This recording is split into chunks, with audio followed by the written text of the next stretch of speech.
close till I get up. Time is barely on our side. I don't wanna waste what's left.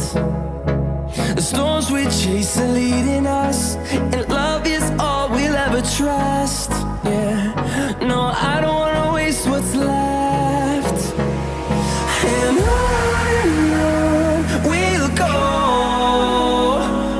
through the wastelands, through the highways, till my shadow turns to sun rays. And on we'll go, through the wastelands, through the highways, and on we'll go.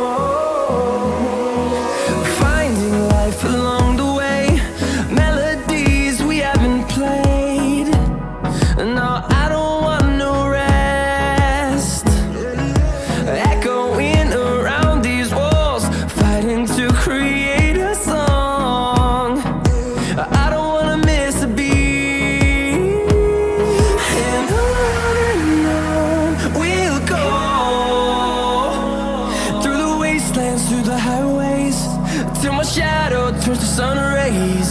And on we'll go, through the wastelands, through the highways, and on we'll go.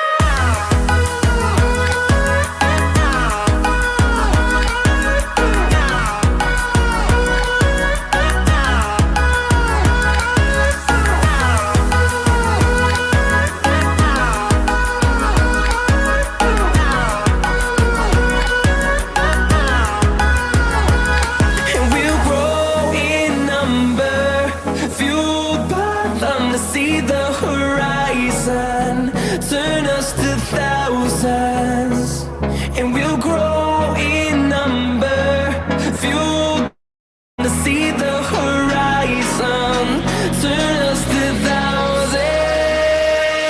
And on we'll go, through the wastelands, through the highways, till my shadow turns to sun rays. And on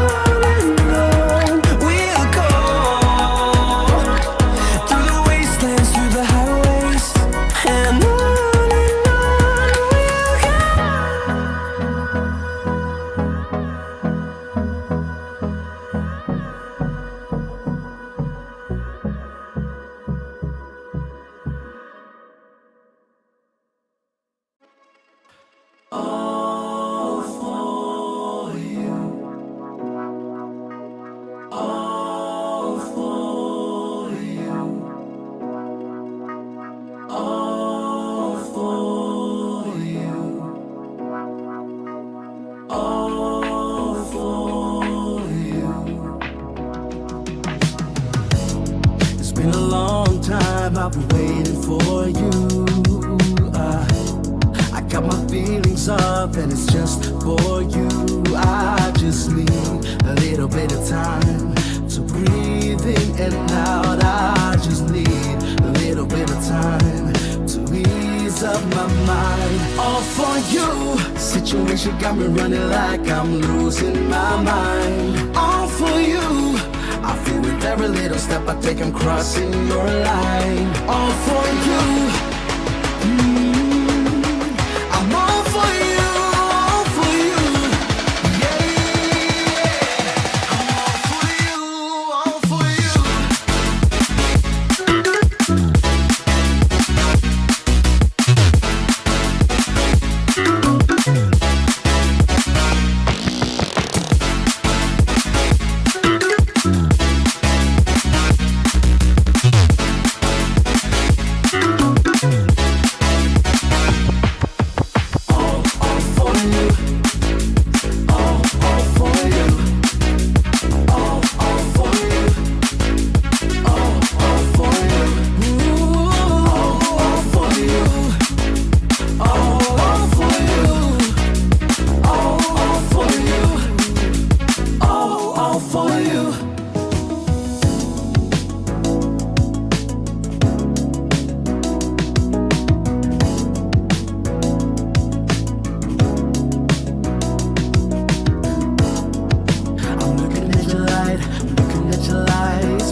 situation got me running like I'm losing my mind. All for you, I feel with every little step I take, I'm crossing your line. All for you, I'm all for you, all for you. Yeah, yeah, I'm all for you, all for you.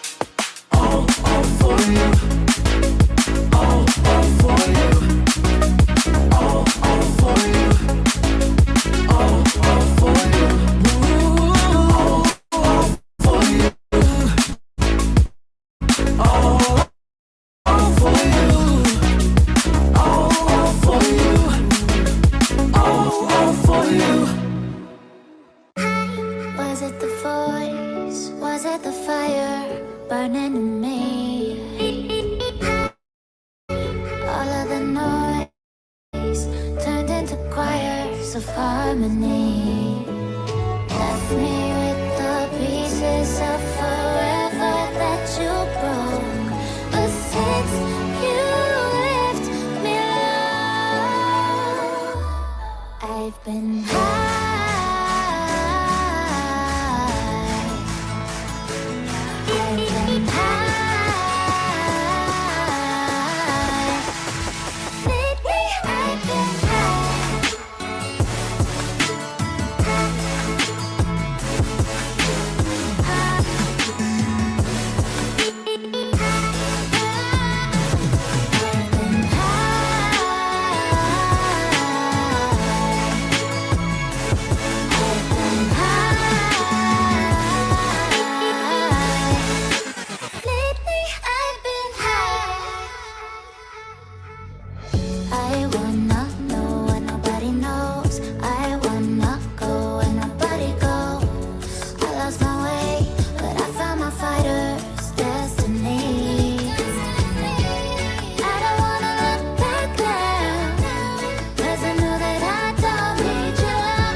You say I make you nervous, a tragedy, I'm a beautiful disaster, a reckoning, you wonder how I got this way.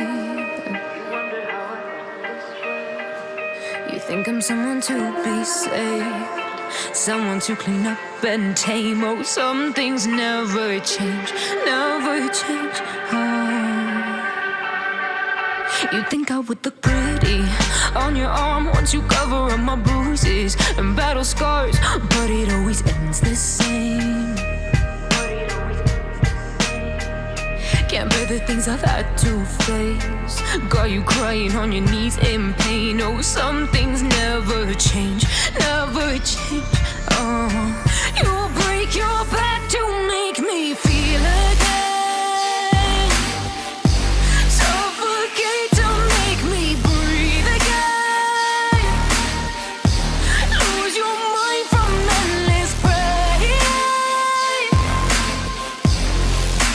Some things never change, never change. Oh.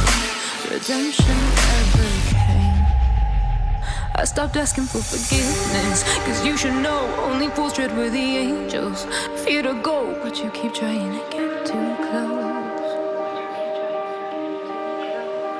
Save myself by turning into stone. So save your judgment, 'cause you just don't know. But some things never change, never change. Oh, they say I should feel guilty and change my ways, leaving crumpled bodies in my wake. Swear I didn't mean to make them break. Swear I didn't mean to make them break. But they're so delicate and so mundane, and they keep coming like a moth to a flame. Oh, some things never change, never change. You break your back to make me feel again. Suffocate to make me breathe again.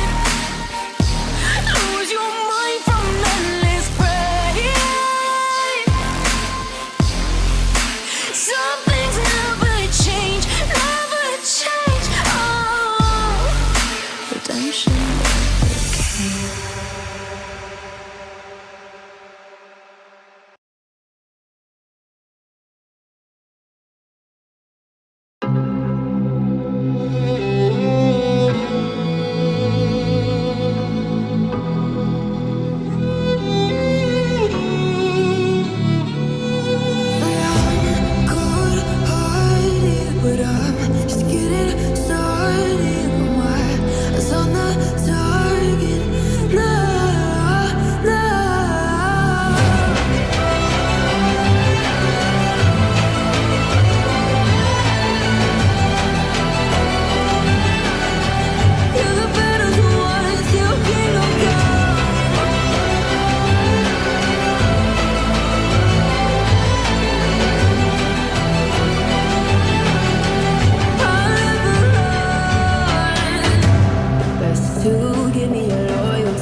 Calling me royalty.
loop.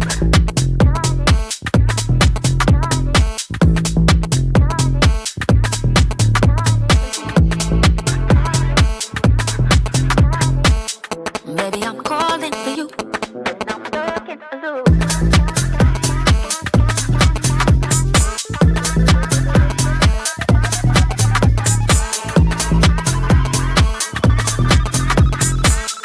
Baby, I'm calling for you, and I'm stuck in a loop.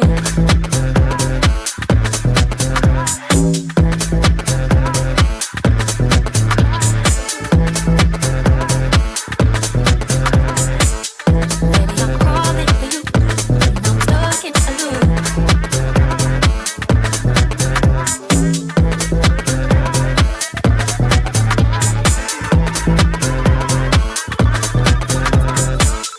Baby, I'm calling for you, and I'm stuck in a loop.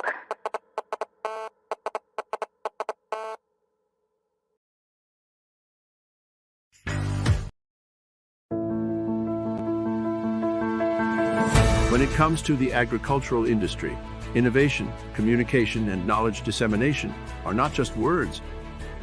They represent a shared passion and commitment to excellence that runs deep in the hearts of those who work the land.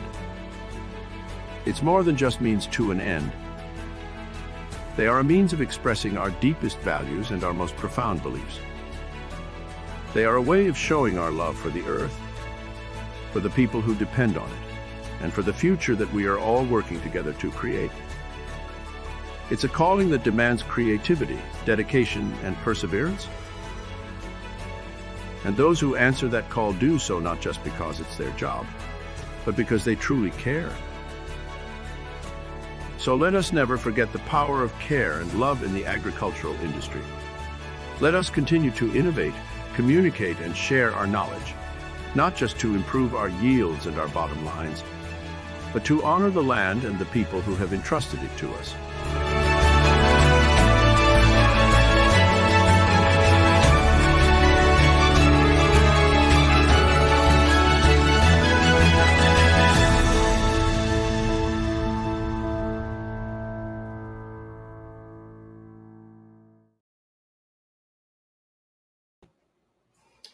Good morning, everyone. My name's Daryl. I'm your MC for today, and I hope you were vibing as strongly as I was to that music.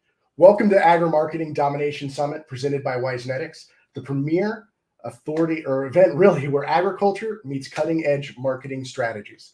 Wisenetics helps brand authority, or helps increase brand authority through thought leadership, bringing the brightest minds in agriculture straight to your pocket via the #1 network of podcasts in the agricultural industry.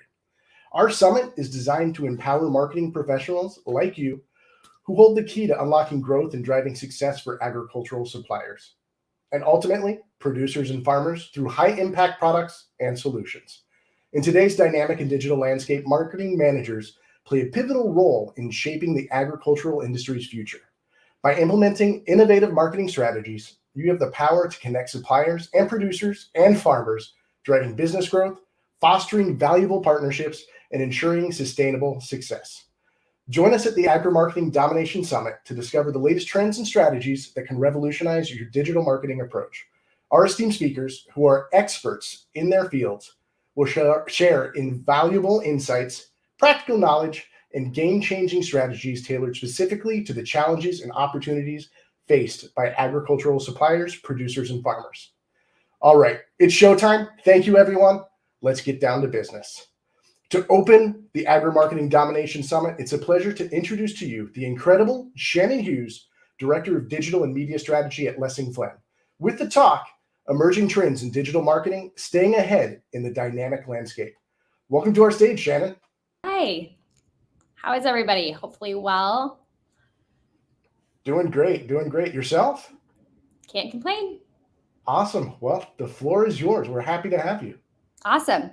Well, I guess we'll jump right in. The topic was teed up nicely, but I would like to also introduce myself. My name is Shannon Hughes. As mentioned, I'm the Director of Digital and Media Strategy at Lessing Flynn, also mentioned. But a little bit about Lessing Flynn as we jump in here is We are an ag-focused ad agency based out of Des Moines, Iowa. We've been open for over 115 years. We opened back in 1907. So while we may have a lot of years under our belt, we are still working to be innovative and smart with our clients. We were recently awarded our fifth year of Iowa Top Workplace. We are a mid-sized agency, around 48 employees, and we have a unique carrot we offer to our employees where we invest dollars back in them to help them grow for our clients. Brands that we work with, I mentioned we're heavily rooted in ag, and that is a space that we are all excited and passionate to come and work and promote and move the needle forward. But really enough about Lessing Flynn. I'm excited today to share really what is trending, what is emerging in digital media. And in all honesty, I could probably talk on this topic for 2+ hours because digital is the ever-growing space that is changing rapidly and frequently. And I think that there's a handful of other topics that are going to be discussed today that will cover a lot of these areas as well. First, I'd be remiss if we didn't talk about the staples. And I think so often when we talk about digital marketing, we think about, hey, how do we do this new thing that I hear and I see? And a lot of times we forget that there are the foundations that help us maintain all of the great work that we're doing and continue to get that message out to our target audience. So first and foremost is search engines. And I think with the rise of AI, there is a lot of questions and uncertainty around where search engines will go. But the reality is we're not really seeing a huge decrease in the utilization of these tools with the rise of AI. Instead, AI is helping to supplement these tools, whether it's from the content that they're grabbing or from how existing and maybe continued research happens. Little plug, my colleague will be talking about AI later today, so make sure to tune in. He'll do a nice tie back to this as well. So in terms of that, really making sure that you have a really robust keyword strategy and that you're working to marry that keyword strategy between your SEO and your SEM. This allows you to help rank where you are not able to, maybe organically on the paid side, and vice versa. You not have to pay for the areas that you're ranking organically. Landing pages. I think there was probably, 5 years ago when you felt like you lived in the world of landing pages, and landing pages was the emerging trend. And since then, I think brands have done a really great job trying to identify the use and value of a landing page. I also think the term landing page has changed. Landing pages no longer have to always be a separate page hidden within the navigation of your website. A landing page can actually be live within your site navigation, but what you really want to focus on is what is that goal where you're driving all of your digital traffic to that page.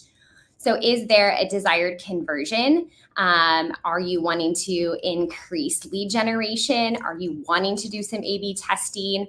Do you want to provide a very unique or elevated user experience? Are you trying to glean certain insights about your audience that you want to apply later?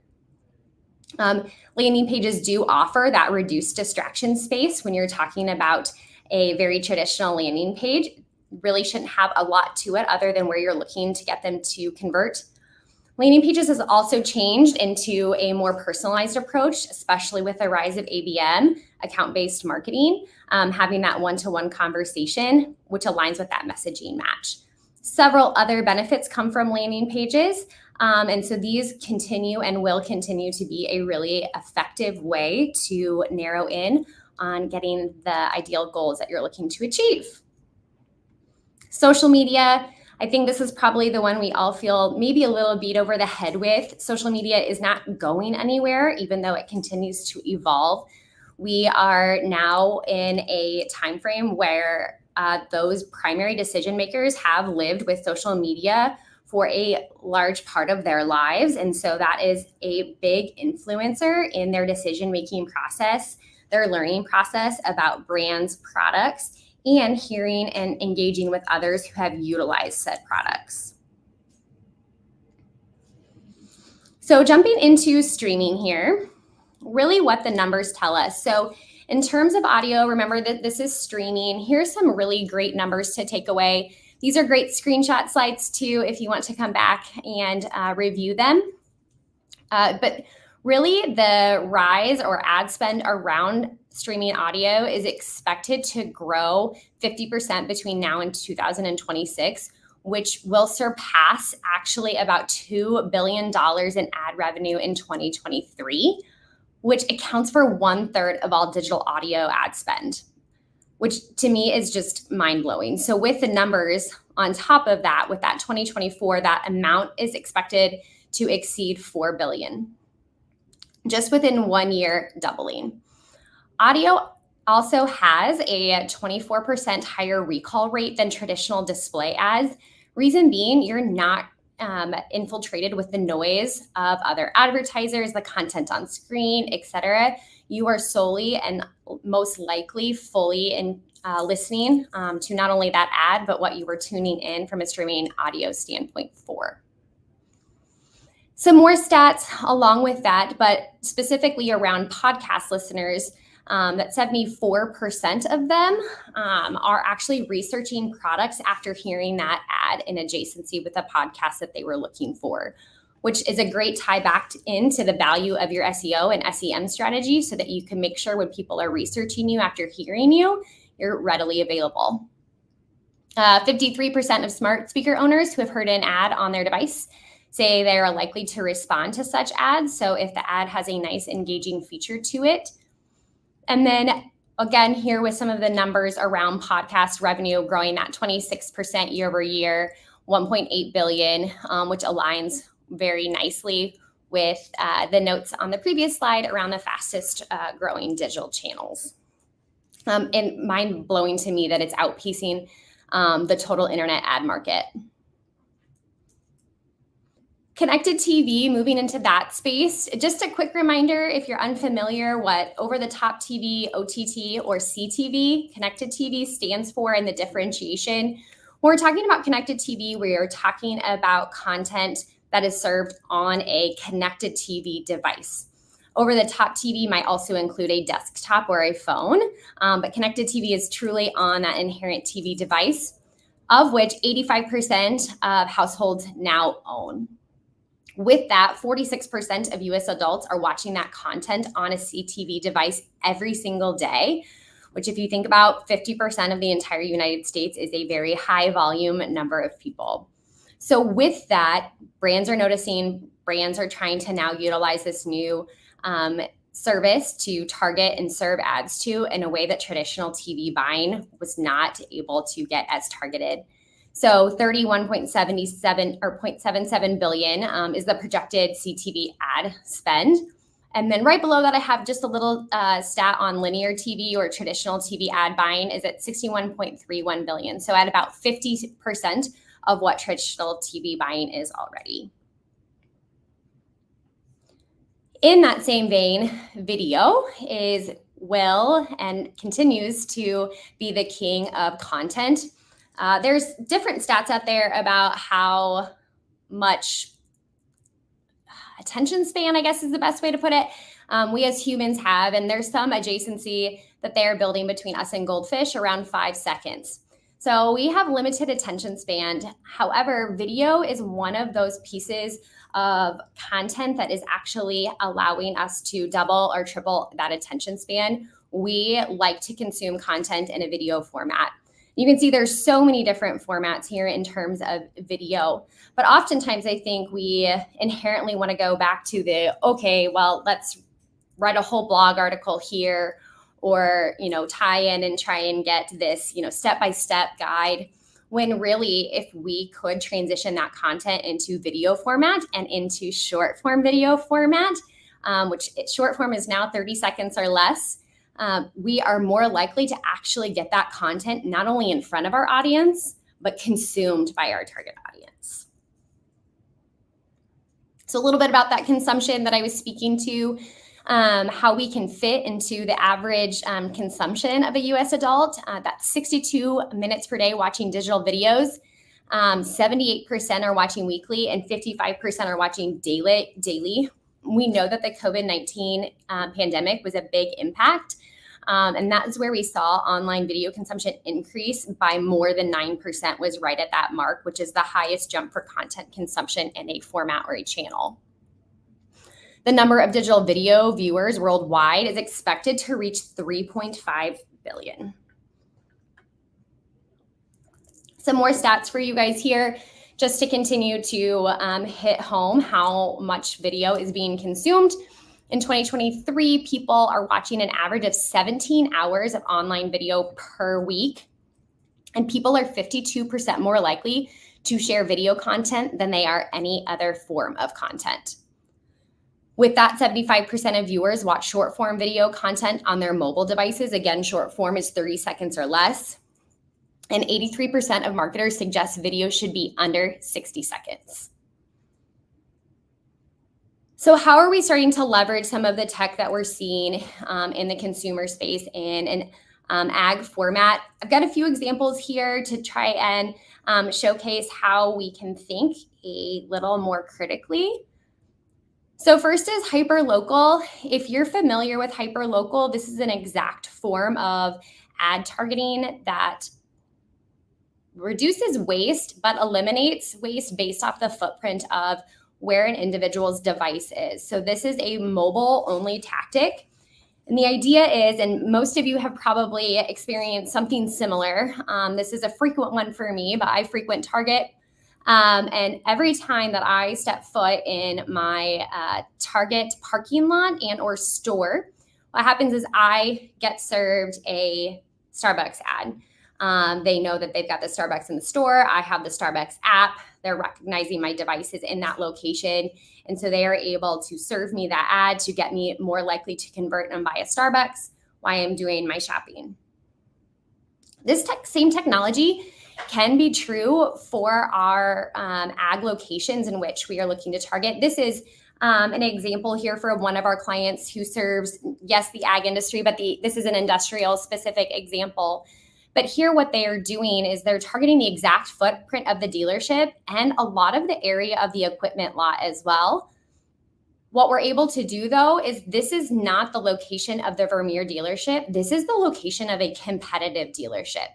The idea here is that people who are going in to buy or have their equipment serviced by a competitor is likely a market that we want to either target with a product and or have them convert as a competitive user or owner. What we're able to then do is serve ads to these individuals on their mobile device that connect obviously to a smart piece of content, a landing page, a video, whatever that desired call to action is or that conversion is. But really uniquely is you can actually also measure if somebody who went into a competitive location received that actual display or banner ad on their mobile device, if that mobile device actually entered your dealership. So you can actually measure a door swing conversion from a digital ad format. Weather triggered, this is something that I think makes a ton of sense for the ag industry. We use it for a handful of our clients, but more traditionally, oftentimes you think of, hey, it's getting ready to snow in your area. Patagonia is going to get ready to serve you that ad to remind you that they have wearables that can help you stay warm if you like to be out in the snow like my toddler. So here, in this specific example, we utilized a handful of different weather triggers specifically related around animal stress and heat stress. So we could look and say, okay, in this part of the country, we added our nice geo to it. We want to look at all of these different triggers that identify that an animal is going to experience stress from heat. That could be humidity levels, that could be direct heat levels, that could be lack of cloud cover, really thinking through anything that would impact that. And then you can actually layer on other targeting to help you make sure that obviously you're not targeting anyone in the area who could be impacted by that weather, but only that target audience. In this case, we were looking at different animal producers. Here is the same example. The previous was for swine. This one is really for rain around mud stress. So the same concept here. And then weather triggered utilized for one of our crop insurance clients where they were looking to target people who experienced hail recently. so that they could, if they are not already signed up, be thoughtful when it is time to re-sign up for their insurance. That crop hail insurance is important to their operation and their business. All right, and then my last one here is focusing on one-to-one messaging. So some fun stats. Again, 78% of consumers are already messaging brands. Messaging can be done in many formats, and we'll talk through a little bit about what that includes. But note that 82% of consumers who made a purchase after messaging with a brand resulted in that conversion. So like I mentioned, there are many forms of one-to-one messaging. This can happen through social with direct interaction, meaning direct messages being sent, but also through virtual assistants within the Messenger app. This can be done on your website with different chatbot features or integrated with an app. And a lot of times those are actually integrated with that virtual assistant. Then it's really about picking your messaging format. So making sure that you are able to provide that experience that you want when a customer is looking to garner and glean information. So is that rule-based? Is that AI-powered? Or is that transactional? Oftentimes we see a nice blend of multiple as well, meaning you don't have to select a single format. And then the one not mentioned on here, mostly because most companies and brands are not always staffed to support that, is the open direct connection. So with that, I'll wrap up and would be happy to answer any questions. All right, that was that was awesome. That's a really insightful, especially some of the data you provided. Yeah, I think a lot of times, we like to assume that our farming audience is not consuming and using digital media. And while I do believe they are still traditional consumers of media, so is almost everyone. And so recognizing the larger stats and realizing that they are also a part of those really hits home that pivoting a lot of marketing strategies to a more digital-centric focus is only going to help catapult your brand and improve the targeting of who you're reaching, stretching your budget even further. Sure. That's awesome. Let's see if there's any questions from the audience here. I know I have a question for you. If there's not, and here's a good one. Do you have any data on social media for agriculture, just in general? I would answer off the cuff. Yes, I do. I don't have it readily available. There are some great studies out there, though. Successful Farming, I think about every 2 years, they produce a study that's called Farmers' Use of Media. And they get stats to see what that consumption is like or usage. And not only is it like percentage of total farmers, so you can get that stat, but it can show you at the frequency in which they're utilizing it. And that study is growing too to showcase which channels they're using more frequently. Historically, though, Facebook continues to be the winner for our ag audience. Yep. That would have been my guess. And I am also a victim of the Starbucks and Target. So yes, you're not alone. Yeah, it just gets you. Mm-hmm. Awesome. Well, thank you so much, Shannon. It looks like our next speaker is coming on, but we loved having you. All right. Thanks so much. No problem. All right, guys. So our next speaker is going to be Trevor Guise. He's a senior marketing manager at Cobvantris, and he's going to talk about the future of marketing, embracing the change in the digital age. Welcome to our virtual stage here, Trevor, who's not here yet. So I'm still here with you. So guys, if you've got any questions, even during a presentation of our speakers, throw it in the chat. Let us know so that we can get those questions answered for you. In the meantime, are there any questions for us here at WiseNetics while we're waiting on Trevor?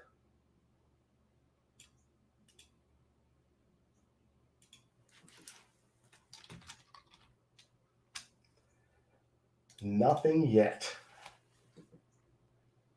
No worries. No worries.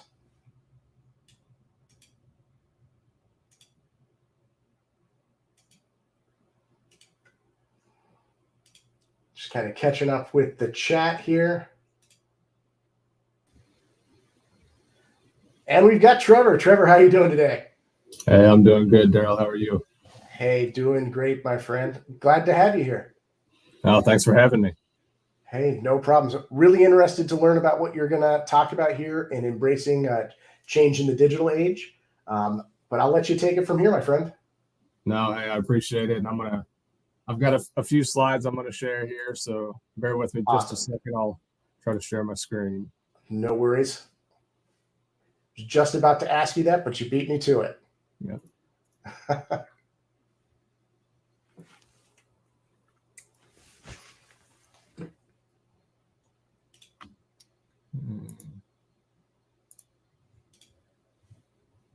All right.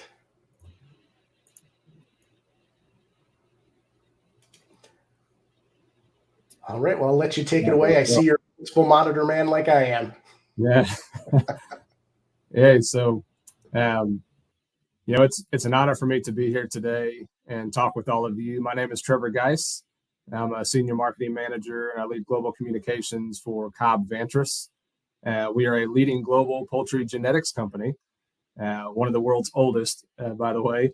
But I've been in marketing for over a decade, beginning my career on the agency side of things, and then jumped over to the client side, as you will, back in 2015, and I've kind of been there ever since.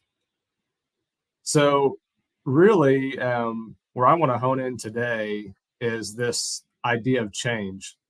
And so we're going to address the elephant in the room, or in this case, the elephant on the slide.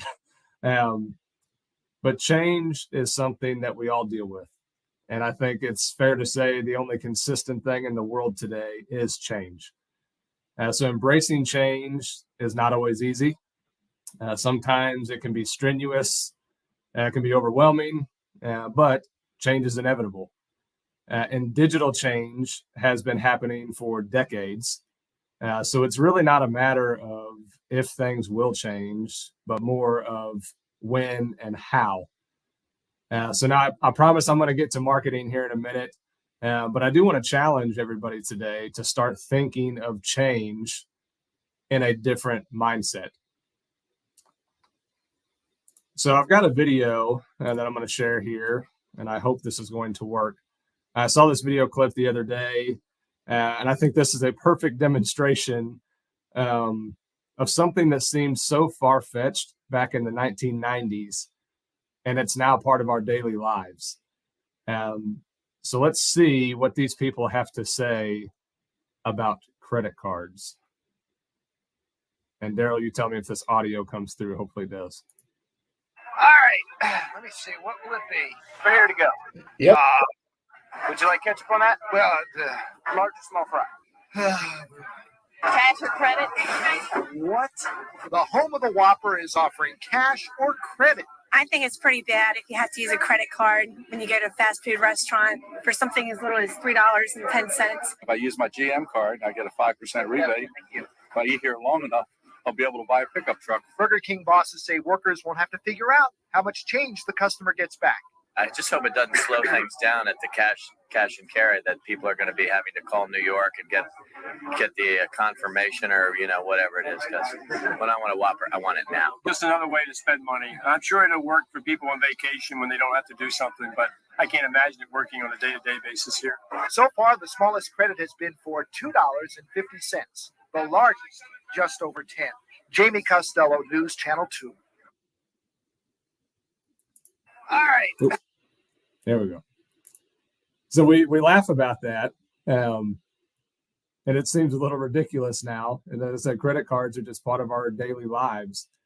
But that just goes to remind us that our world has been evolving into a digital world for decades. And the pace of change is only getting faster.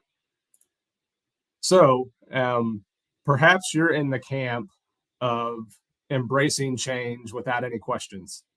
Maybe that's the newest smartphone, or maybe the latest AI platform, or maybe you're on the other side of things where you'd rather just things stay the way they are. And don't touch my spreadsheets, don't touch the Post-it notes that are all over my desk, which I do have some on my desk, by the way. But if you're part of that latter group, this really is for you. And it's for everybody on the call, but I hope that this talk helps shift your mindset and your perception of change into one of opportunity. So with that, where do we begin? I think the first and foremost thing is that we all agree we're in the digital age. I mean, let's be real, my 9-year-old probably knows how to use my iPhone better than I do, which also scares me to death.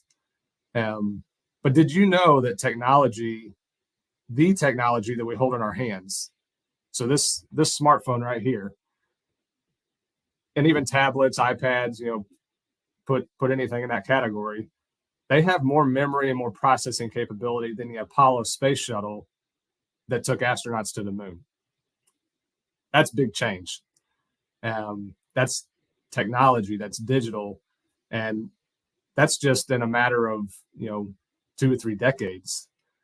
So if you take a look at the screen here that we're on, this is an early computer, and then we've got a guy underneath that not only has a laptop sitting on his lap, he's also on a smartphone at the same time. I'm not sure anybody on this phone has that same problem or has done that before. I'm guilty of that probably every day. But again, it just goes to show that technology is advancing at what I would say ludicrous speed, and innovation is coming from literally everywhere and everyone. With that, so let me just throw out a few words that were probably not part of our vocabulary not so long ago. AI, artificial intelligence, ChatGPT, augmented reality and virtual reality, marketing automation, quantum computing, or even the cloud. The list could go on and on and on. But embracing these new and innovative tools, which is what they are tools, is not something that can or should be ignored. I read an article recently that talked about how embracing change involves cultivating a mindset that embraces innovation, continuous learning, and flexibility. So change is not something to be afraid of. It's about seeing something through a different lens. And with new and smarter technology literally at our fingertips, we just talked about a smartphone, marketing takes on a whole new meaning. It really just comes down to shifting our mindset from change to opportunity. So, getting into marketing, let's talk about embracing opportunities in marketing. But how do we first define marketing? So at a very basic level, marketing is activities of the business to promote buying or selling goods and services, right? So activities could include anything from advertising to market research, events and trade shows, pricing strategies, social media, et cetera, et cetera, et cetera. If you've been in marketing for any length of time, you've surely heard of the 4 Ps: product, price, place, and promotion, otherwise known as the principles of marketing. So why am I sharing these basic fundamentals? Because it's the foundation of what we are all doing. Now, has marketing changed rapidly from the days of Mad Men to present day? Oh yeah, it's changed a lot.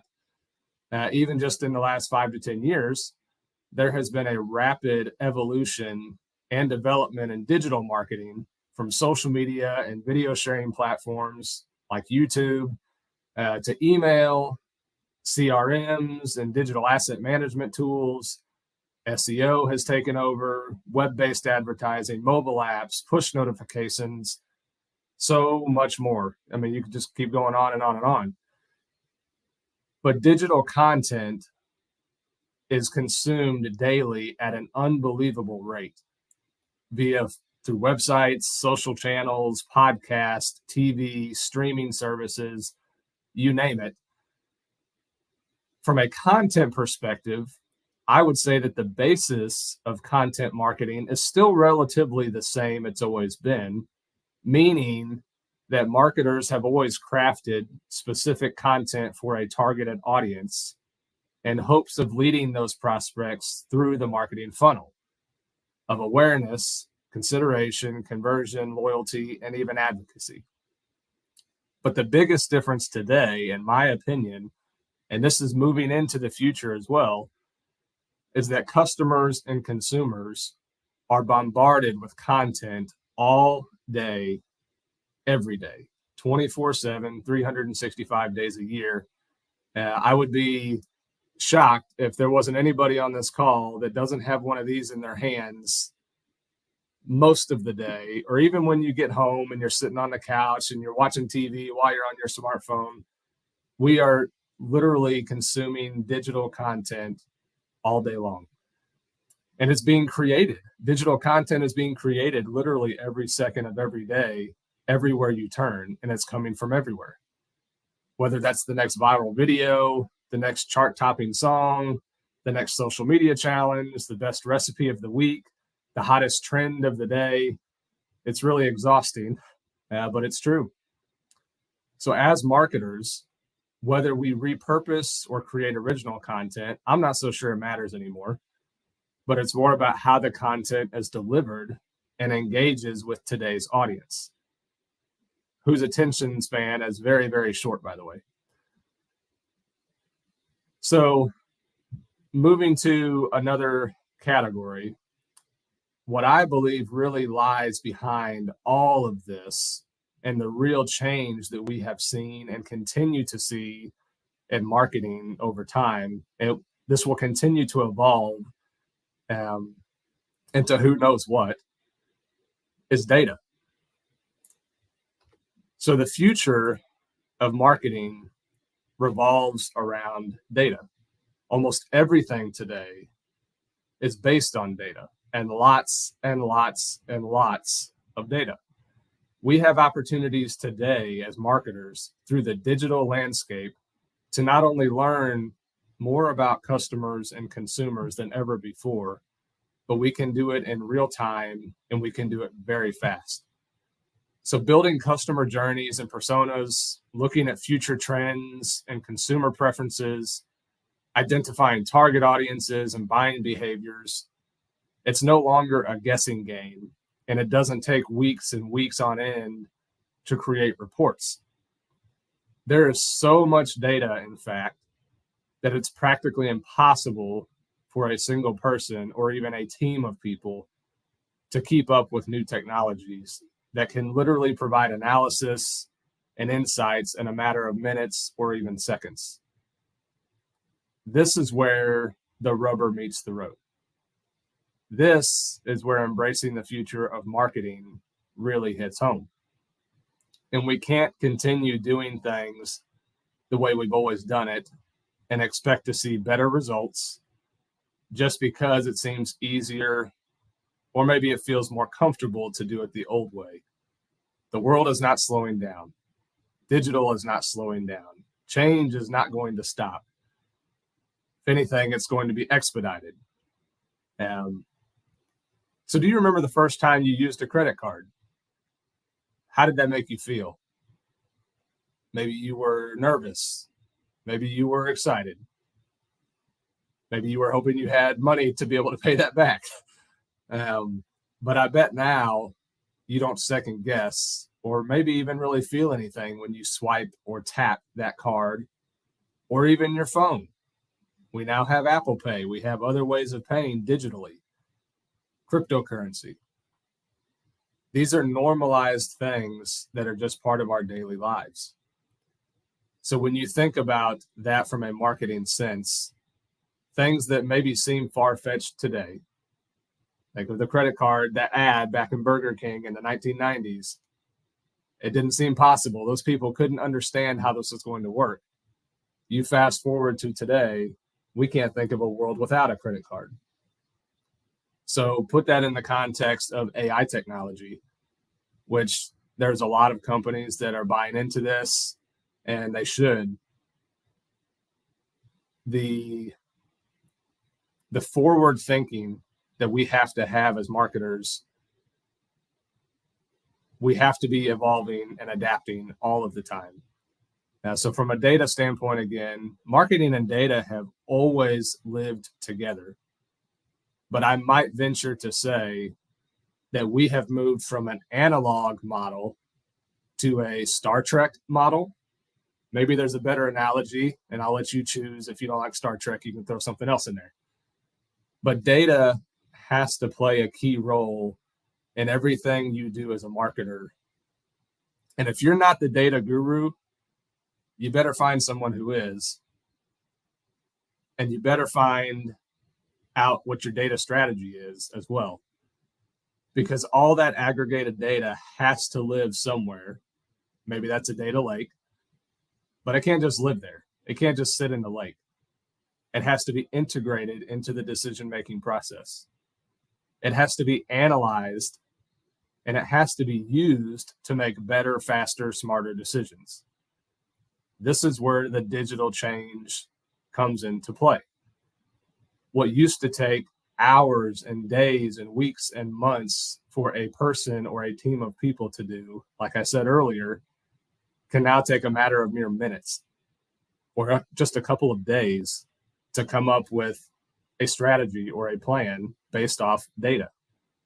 There's algorithms, there's technologies, quantum computers that are being built that can calculate absorbent amounts of data in ways that we can't even fathom with our human minds. But like I said, someone or something has to be scouring that data you're collecting every day. That's where the stories and the potential wins come from. Data is not just numbers and stats and trends and charts and graphs. There are stories to pull out of that data. There are learnings to pull out of it. And from a digital perspective, like I said, we can do that so much faster now, which helps us find those new products faster. Or maybe the data shows that your audience is not at all engaged with what you're doing. And that allows you to shift and do something different. So to start to wrap this up, let me remind you that embracing change involves cultivating a mindset that embraces innovation, continuous learning, and flexibility. The learning is a key piece in that. Flexibility is also a key piece, but the learning is, I think, a hang up for some people because it's something new. And some people don't like change. Some people don't like the new things. They want to keep it the old way. But if we are going to keep up as marketers, we have to continue elevating not just our brands, but you have to elevate how you're supporting your customers and even the consumers, whether you're in a B2B space or you're a retailer, if you're in an agency. We are all trying to help achieve a goal, achieve objectives, KPIs, and moving to a digital way of thinking and a digital way of operating. That's where we have to be. We can't keep doing the old analog model anymore because it's not going to work. You can't keep up doing that. So as marketers, we have to be agile in our approach and be willing and able to adapt as technology continues to advance. And if AI robots take over the world someday, I'm blaming whoever created the movie iRobot, which I think is very possible, by the way. AI is taking off at a crazy pace. But going back to my original challenge, and I'll end with this, Daryl. Let's stop looking at change as a scary thing, because it's really not. Again, change is looking at something through a different lens. It's looking at something from a new perspective. So it doesn't have to be a scary thing. I would challenge everybody to embrace change as an opportunity. And embracing that change in the digital age is something that would behoove all of us as we continue to support customers, consumers, and figuring out what are the best methods and ways that we can continue pushing our brands forward, that we can continue pushing new products that meet the customer's needs, and using data as the backbone to help us make those decisions. So it's not a guessing game, but we're making very smart, intelligent based decisions based off what the data is telling us. So again, embrace the opportunity of the digital age. Don't be scared of the change. And if you can embrace it and view it as an opportunity, it opens up a whole new world for marketing. So with that, that's the end of my slides, but I am happy to take any questions. Awesome. Yeah. We've got a few questions for you, Trevor. There was something that you said that really struck me, that change is not going to stop. And in fact, it might be expedited. And I can tell you what, I feel that every day. And side note, that Burger King video, amazing. Yes. Yeah, it was, makes you laugh. But again, I think that's a perfect example of something that seemed just outrageous 20, 30 years ago. Now people, if you said something like that today, people would just be like, what are you talking about? Like, I have to have that credit card. Yeah. In fact, I remember when they came out and how long it took to process it. And you had that thing. Yeah. Good times, old times, 90s. Here we go. Showing my age a little bit there. But jump into some questions from the crowd here. And everybody, if I pronounce your name wrong, I'm sorry. I'm terrible with names. But from Rodrigo Machuti, considering the marketing industry's rapid evolution, what strategies would you recommend for an agri company to stay abreast of current changes and effectively integrate new marketing trends? Okay. So there are lots of different platforms out there, whether you call them research, learning platforms. I will not mention any by name. There's tons of them out there. Our company uses specific ones that are more related to poultry or the agriculture world. But really, it can be as simple as signing up for daily newsletters. It can be signing up for a membership to receive updates from different insight sources.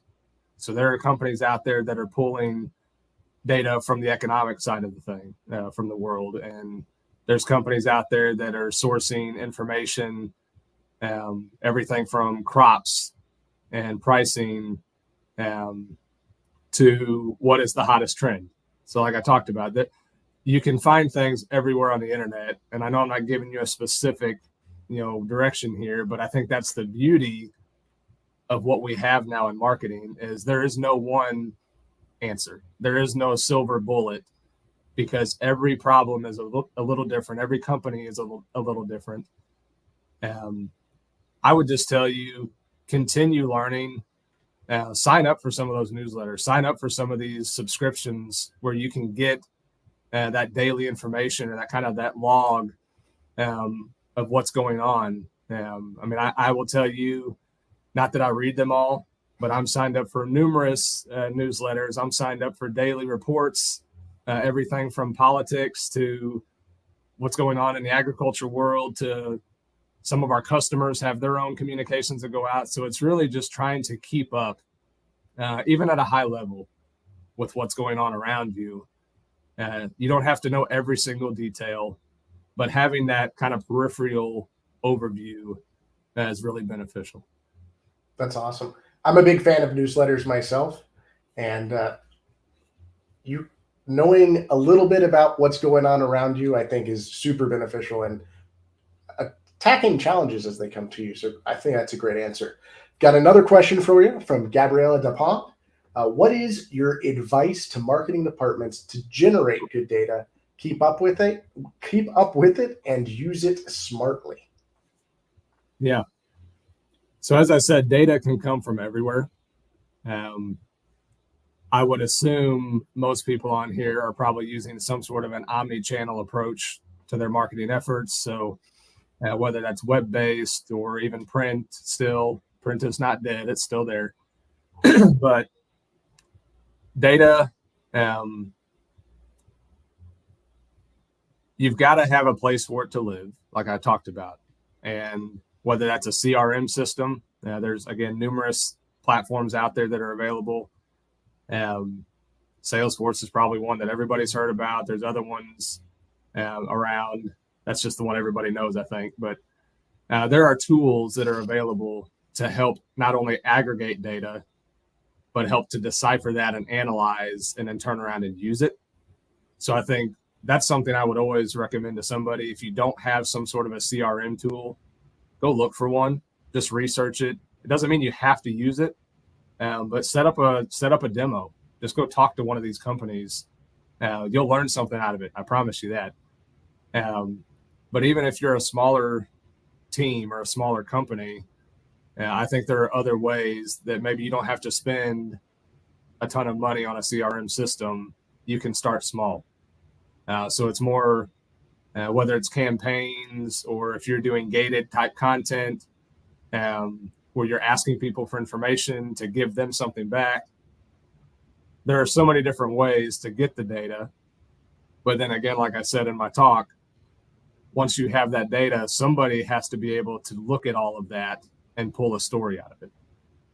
So I would really recommend, if you don't have somebody on your team that is the data guru or really loves to do that kind of stuff, you really need to find somebody because that can be a really important asset, not just for your team, but for your business.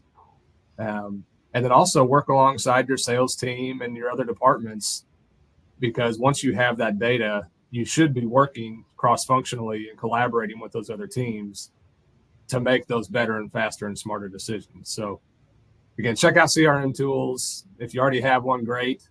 Keep digging into it. If it's not working for you, try something else. That's awesome. I'm a big fan of what you said. I like to call it a source of truth, right? Whether that's a CRM or wherever that data lives, that's your source of truth. And if you keep that clean, then everybody can do it. Because obviously sales wants to know something different than, say, the marketing team or the ops team or all of that. So great answer, Trevor. I love it. Got another one here from Deccan. Is Cobb Vantris using generative AI to discover demand trends? We are researching all sorts of AI trends today. So I cannot answer yes or no to that question. Some of that is just we're still in kind of research mode. But I can definitely assure you AI is more than just on our radar. It is something that I think it's fascinating. And the different potential uses of AI, whether that's from a data standpoint, like we just talked about, and being able to aggregate and have a tool that could look at literally billions of data points and spit back a report quickly. Even robotic technology. So this is in the agriculture world what we're doing. You've probably heard in the retail space or restaurants that they're using robotic chefs and other things. Labor is a huge thing everywhere. So when you look at on-farm things for our business, I mean, there are so many opportunities and potential for AI to come into play. And whether it's generative AI or, like I said, robotic technology, we're looking at it all. Again, I can't say that we're just doing one thing or that we're only going to do these couple things, but we understand the importance of AI technology and the role that it can and could potentially play in our business, but in the industry in general. That's a deep answer. It's good to hear that you got your finger on kind of like the pulse to see what's going on. And yeah, you kind of have to be in every little bucket there. So got another question here from Iana. And this one deals more with like attention spans, right? So a lot of people have short attention spans. I'm sure mine's short. I certainly know my daughters are short. How do you strategize your marketing plan with that so that you still maintain trust and credibility and achieve your marketing goals? Yeah. So I think the first thing I would say to that is really understanding your audience. and data plays a key role in that. I'm going to keep coming back to data, but identifying who your target audience is and then really understanding what they are wanting from you. So I think that, like I said in the talk, it's not a guessing game. It can't be a guessing game because it's not going to work. And there are tools out there. I mean, from an email standpoint, you can do A/B testing. You can do other strategies that you can kind of see what works and what doesn't, and kind of shift and mold as you're moving. But from a attention span standpoint, you've got a matter of seconds with some people. So let's just take a website, for instance. Whether it's an e-commerce site or just a landing page for a campaign, whatever it is, somebody lands on that site, you've probably got somewhere between 5 to 10 seconds to capture their attention and help them find what they're looking for. Because if they don't find it in that first 5 to 10 seconds, they're bouncing and they're going somewhere else. So again, whether it's a website or an email, a newsletter, a video, a digital ad, whatever it is, you've got to understand that audience and understand what they're looking for. And then even from a keyword standpoint, so you kind of get into SEO and some of the other things, keywords and phrases that capture the attention and what people are looking for. So when they go out and do a Google search, you want to be that first one that pops up. But even from a newsletter or an ad or something else, again, you've got a matter of seconds. So you have to make sure that your word choice is saying what they want to see or hear.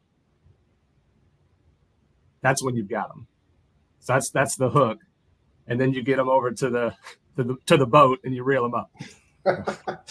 So basically what you're saying is use your data so you have a good hook that takes that ICP, right, that person you're targeting, and bring them home. Exactly.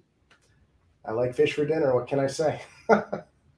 So I got another question from Clelia, and I'm sure you know this deeply, that some agribusinesses are resistant to digital marketing strategies right now.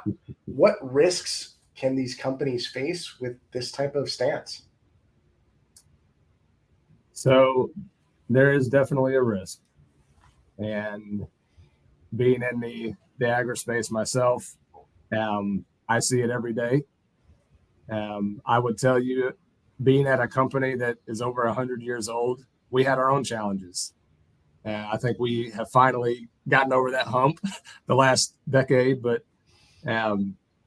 I would tell you, and this is completely my personal perspective, this is not pulling from anywhere. This is not sourced from somewhere.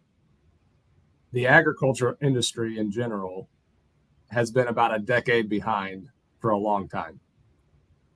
So when you talk about a digital forward business, agriculture's just been behind. It's old school. People like to do things the old school way. You try to go out to a farmer or a grower and get them to use a digital app, and they've been growing chickens or cattle or swine or whatever for 40 years. They're just going to look at you and laugh. But there is this thing called generational change, which is happening right now, where you've got 4 to 5 generations all working at the same time in the same place. That new generation, that's what they're expecting. They expect to have an app. They expect to have digital communication of all forms. So I think it's a challenge. I mean, I will completely acknowledge that for everybody. There is a shift happening. There's that generational shift happening. But I think businesses are starting to understand finally in the ag space that they have to change or they're going to be left behind. That's super insightful and fantastic answer. I love we could talk forever about some of these, Trevor. Yeah. I got another question from Zhao. Now we have laws about personal information. Specifically in Brazil, you mentioned they have the LGPD. Is this a big impact for marketing agencies? So from a global standpoint, it definitely adds another layer to the decision set. So when you are building campaigns or figuring out how to communicate, whether that's with the industry or specifically with customers, or you're conglomerating data, as you're saying, there are so many new rules and regulations in place, not just in Brazil, over in Europe, and the U.S. has their own policies and, security, privacy policies. Those are becoming much more top of mind. Most companies, I'm not saying everybody, most companies probably have a legal department today. If they don't, they've got an attorney on call. So my best advice, as far as, from a marketing agency standpoint, working with clients, working with customers, it does impact, the result. I shouldn't say the result. It doesn't impact the result necessarily. It impacts the process. So just make sure that you are staying abreast of what those policies and the regulations are. And again, if you don't have a legal department or you don't have somebody you can go to ask some of these specific questions, find somebody. Make sure that you're aligned, because not only is that going to help you from an agency standpoint, it's going to make your customers have that extra trust with you that, hey, you're doing your due diligence and you're making sure that you're protecting us, creating content and pushing content out. So yeah, there's definitely an impact, but I don't know that it necessarily hinders the results or has a negative impact. It's just another layer. Gotcha. Well, there you go, Jal. Pay attention. If you have a legal department, talk to them. If you've got an attorney, talk to them. If not, I would probably look on the internet to see what policies and stuff are happening for your particular case. Got another question here from Francilli. What approaches would you suggest for a marketing professional to gain buy-in from various stakeholders within an organization? Reverse psychology. No, in all seriousness. So getting buy-in is a huge factor from a marketing perspective. And that's whether you're at an agency, you're on the client side, again, B2B, retail space, wherever you are, that's always going to be a big thing. So to me, getting buy-in from the beginning is a key factor to success. So if you're creating something, whatever type of content, and you're not pulling people in at the beginning of the process, you're making a mistake.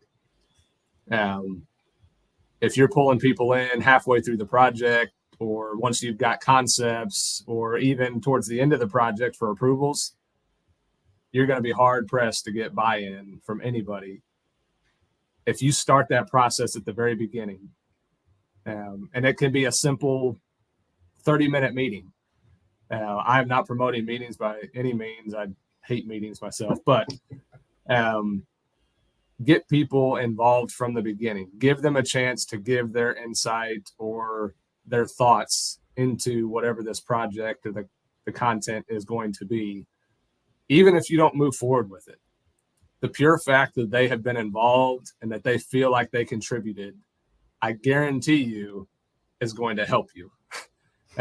Doesn't mean they're going to be happy, but they will have more buy-in if they were part of the process and part of the decision set versus just showing up and giving them, hey, here's what we came up with, and expecting an approval. Yeah, coming from sales myself, there's a stat somewhere, and I can't quote it at all, but there's something where the more people that are involved, the higher chance you have a better deal in my case, or a better resolution. So that makes perfect sense, Trevor. Looks like we got one more question for you, and I'll set you free. And it's from Andrea. How can agribusiness companies leverage creation of a change-oriented mindset in their organization? So back to change. Yeah. So you are going to encounter the naysayers. You're going to come across the pushback from that change and the creation of change, especially in the digital world. And a lot of that, to me, comes back to having to learn something new. So the creation of this change-oriented mindset, I think something to help with that is putting people at ease by making it easier. So does it mean maybe you're going to have more work on your shoulders for a little bit, or that you have to handhold people for a little while? Probably. But that's what it's going to take sometimes to walk somebody across the bridge. That's the analogy I'll use, is you're walking them across the bridge to get to the new side where the digital change is happening. So it's not an easy answer, but my best response would be, it may take a little extra hand holding. You may have to physically walk somebody across the bridge, maybe more than once. But people appreciate that, especially leadership. And don't ever try to make somebody feel like they're dumb. This is new. Change happens every day, like we talked about. So just be real with people, be genuine, and help them cross the bridge. I love it. Sometimes you got to walk grandma across the street to get to the grocery store. Well, thank you so much, Trevor. I love talking to you, man. And we've loved having you here at the summit. Oh, hey, I appreciate it. And thank you guys for having me. Have a great one. Go grab a coffee for us.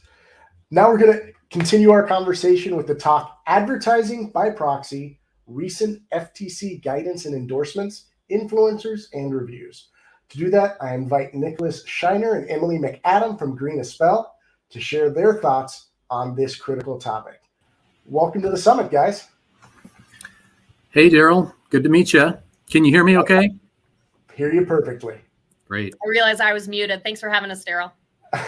I do that once a meeting, so you're safe. It wouldn't be a virtual presentation without someone on mute. So absolutely not. It's 2023. It's part of the times, right? Exactly. So happy to have you guys. Go ahead and take it away. Yeah, thanks for having us. We are with the law firm of Green Espel. It's a litigation boutique based in Minneapolis, Minnesota. We serve clients all over the United States and around the world, and have a mixed practice of litigation, investigations, regulatory work. We frequently represent clients in front of government agencies and regulators, including the FTC. I was a former government employee myself and have since transitioned to being a lawyer. And Emily is one of my wonderful colleagues. I will share a screen here. Let me make sure I get this right. Oh, hold on. Let me go into presentation mode. So we have a few slides to share with you all today. Share screen.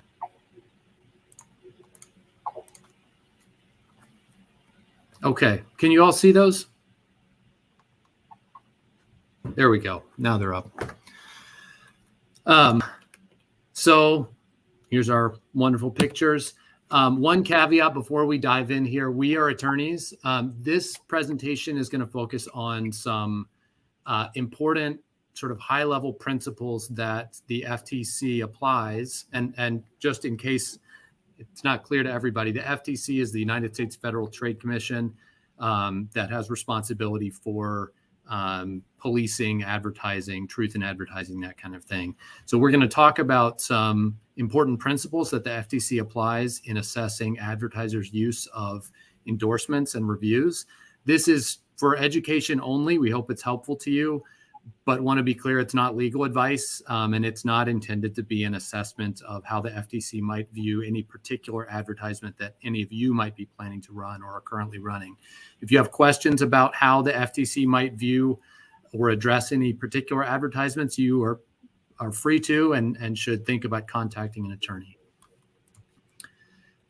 So high-level principles that you'll want to keep in mind as we're walking through the slides today. The FTC regulates any acts or practices that are deceptive or unfair.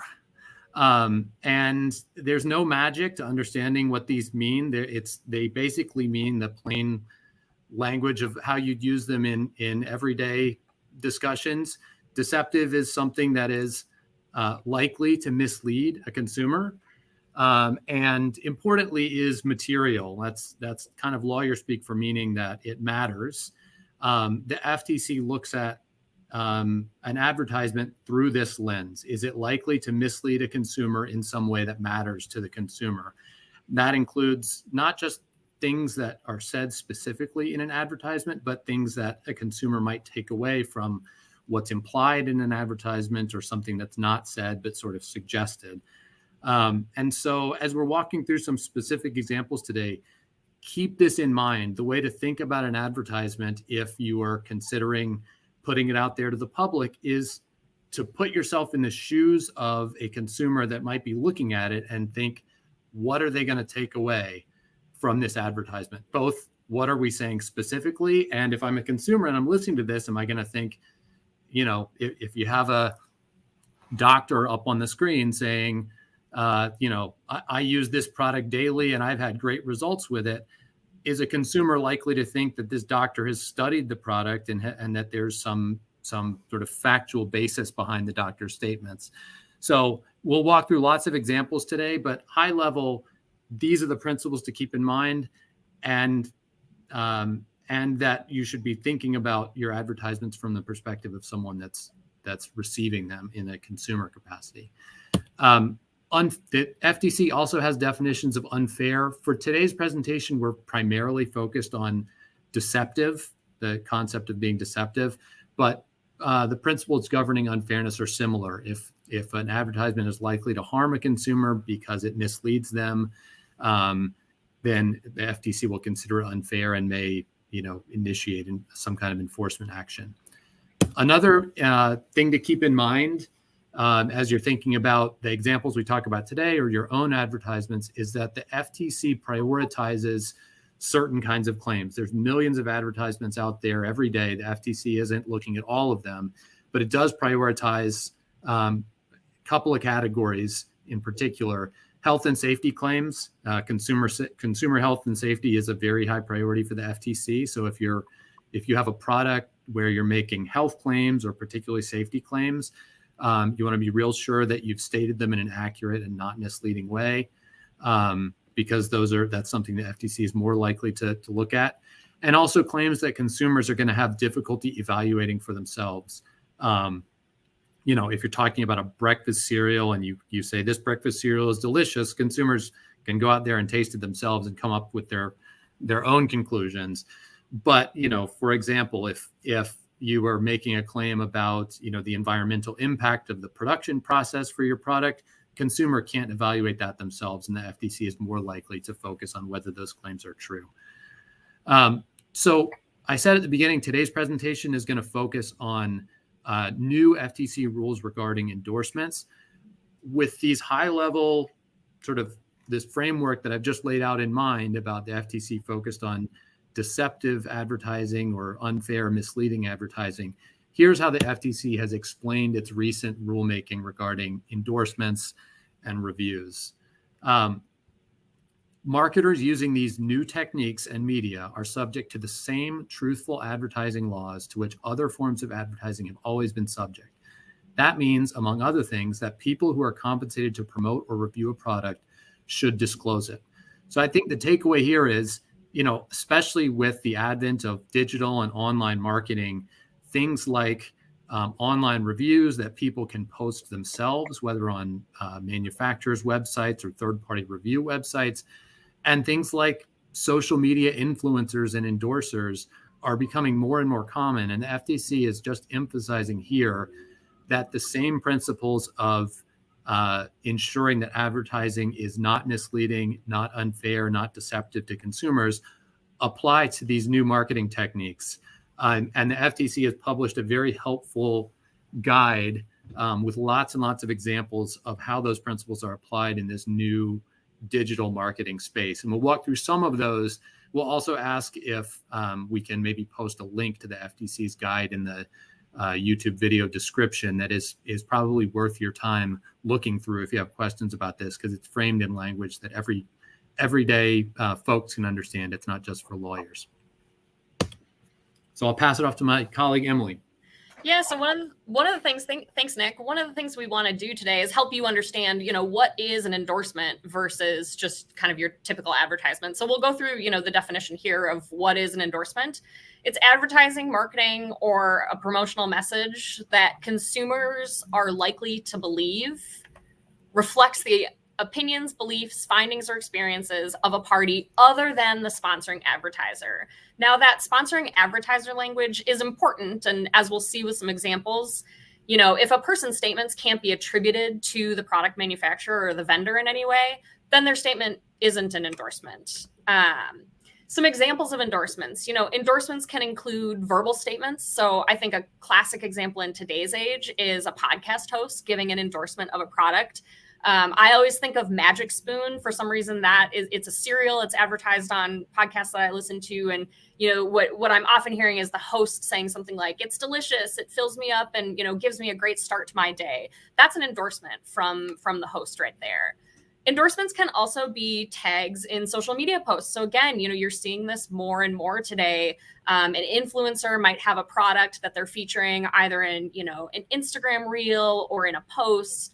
And they're saying, they love X, Y, or Z product and they tag the company in their post or something like that. That's an endorsement as well.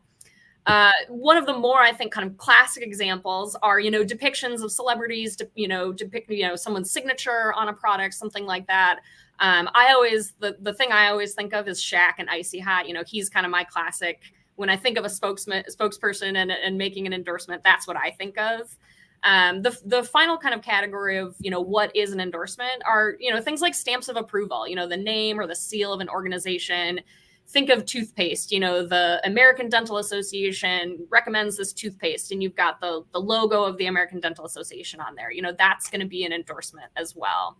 So we wanted to walk through some examples of, what is an endorsement versus what is not an example or what is not an endorsement. So we've got a bunch of examples here with dog food. So think about a consumer. I'm a consumer. I have a dog. I purchase dog food. And one day I decide that I'm going to go buy the more expensive brand of the same dog food that I have. I purchase it with my own money. I bring it home and I notice like, hey, my dog looks great. My dog, her fur is shinier. It's thicker. She's got all this energy. I really love this dog food. And I decide to go out and I post about it on my Facebook page. And I talk about how great this dog food is. Is that an endorsement?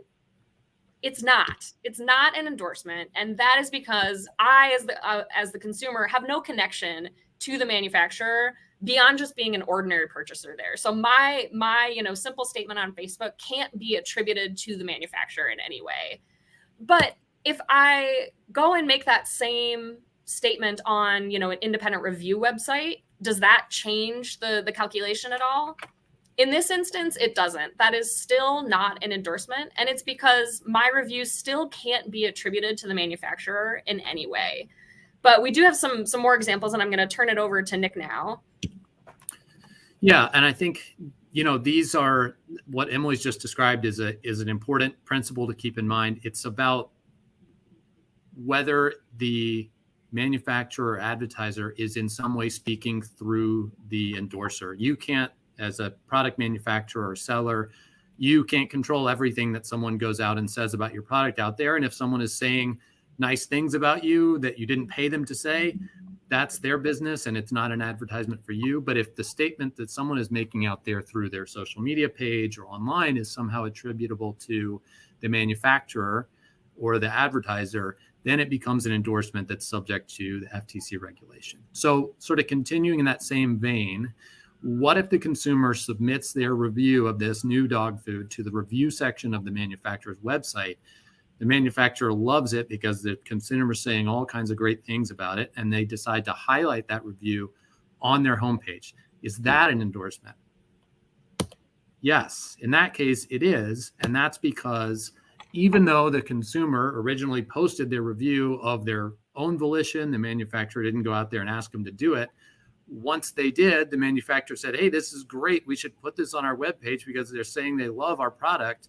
At that point, it becomes an endorsement because the manufacturer's chosen to take their own action and make it a statement that they're highlighting to their customers. A little twist on the same example. What if the consumer gets the newer, more expensive brand of dog food for free because the manufacturer has set up a program where all people who were purchasing the earlier, less expensive brand automatically get a free trial of the more expensive brand, but they don't ask the people receiving the new free trial to go out and post reviews, and people who read the social media posts about this product wouldn't assume that the manufacturer expects them to post reviews. If the consumer gets their sample of dog food free through a program like that doesn't come with any strings attached, then they go and post a review on social media. What about that? In that case, it's not an endorsement because the manufacturer is just kind of putting a product out there, hoping that people like it, and maybe they go out and say something nice about the product, but they're not asking anyone to post a review. They're not asking any consumer to do anything in particular. They're just kind of putting out a product out and hoping that people like it. So it's not an endorsement in that case. But taking a slight variation on that same example, what if a consumer receives free dog food because they've joined a marketing program, and as part of that marketing program, you agree to receive free products and then post reviews of them, and you go out and you write a positive review on social media? Is that an endorsement? It is an endorsement.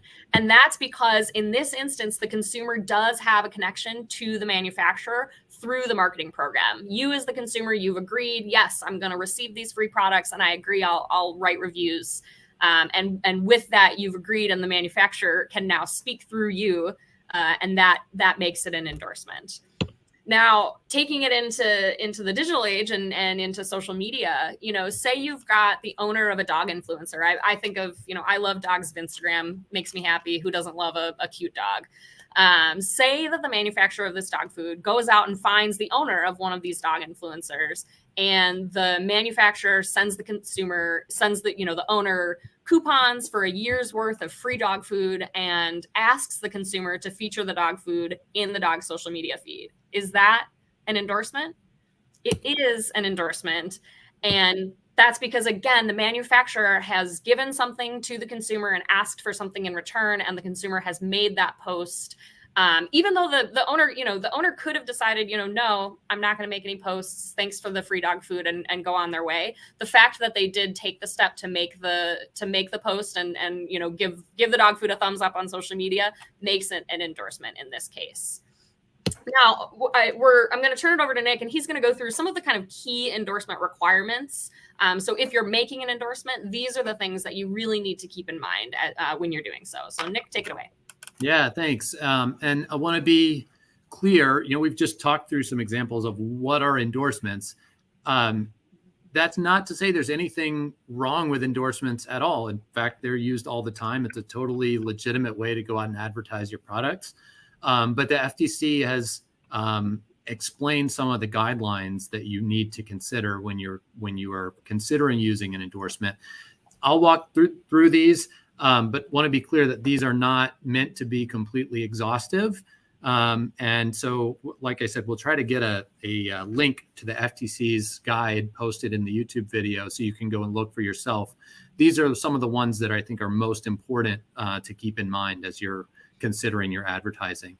So first, honest opinions. And some of these will seem kind of like no-brainers, but there's lots of examples when endorsements have been used that don't follow these guidelines. So the first one is, if you have someone making an endorsement of your product and they're expressing an opinion or an experience with the product, it has to be an honest one.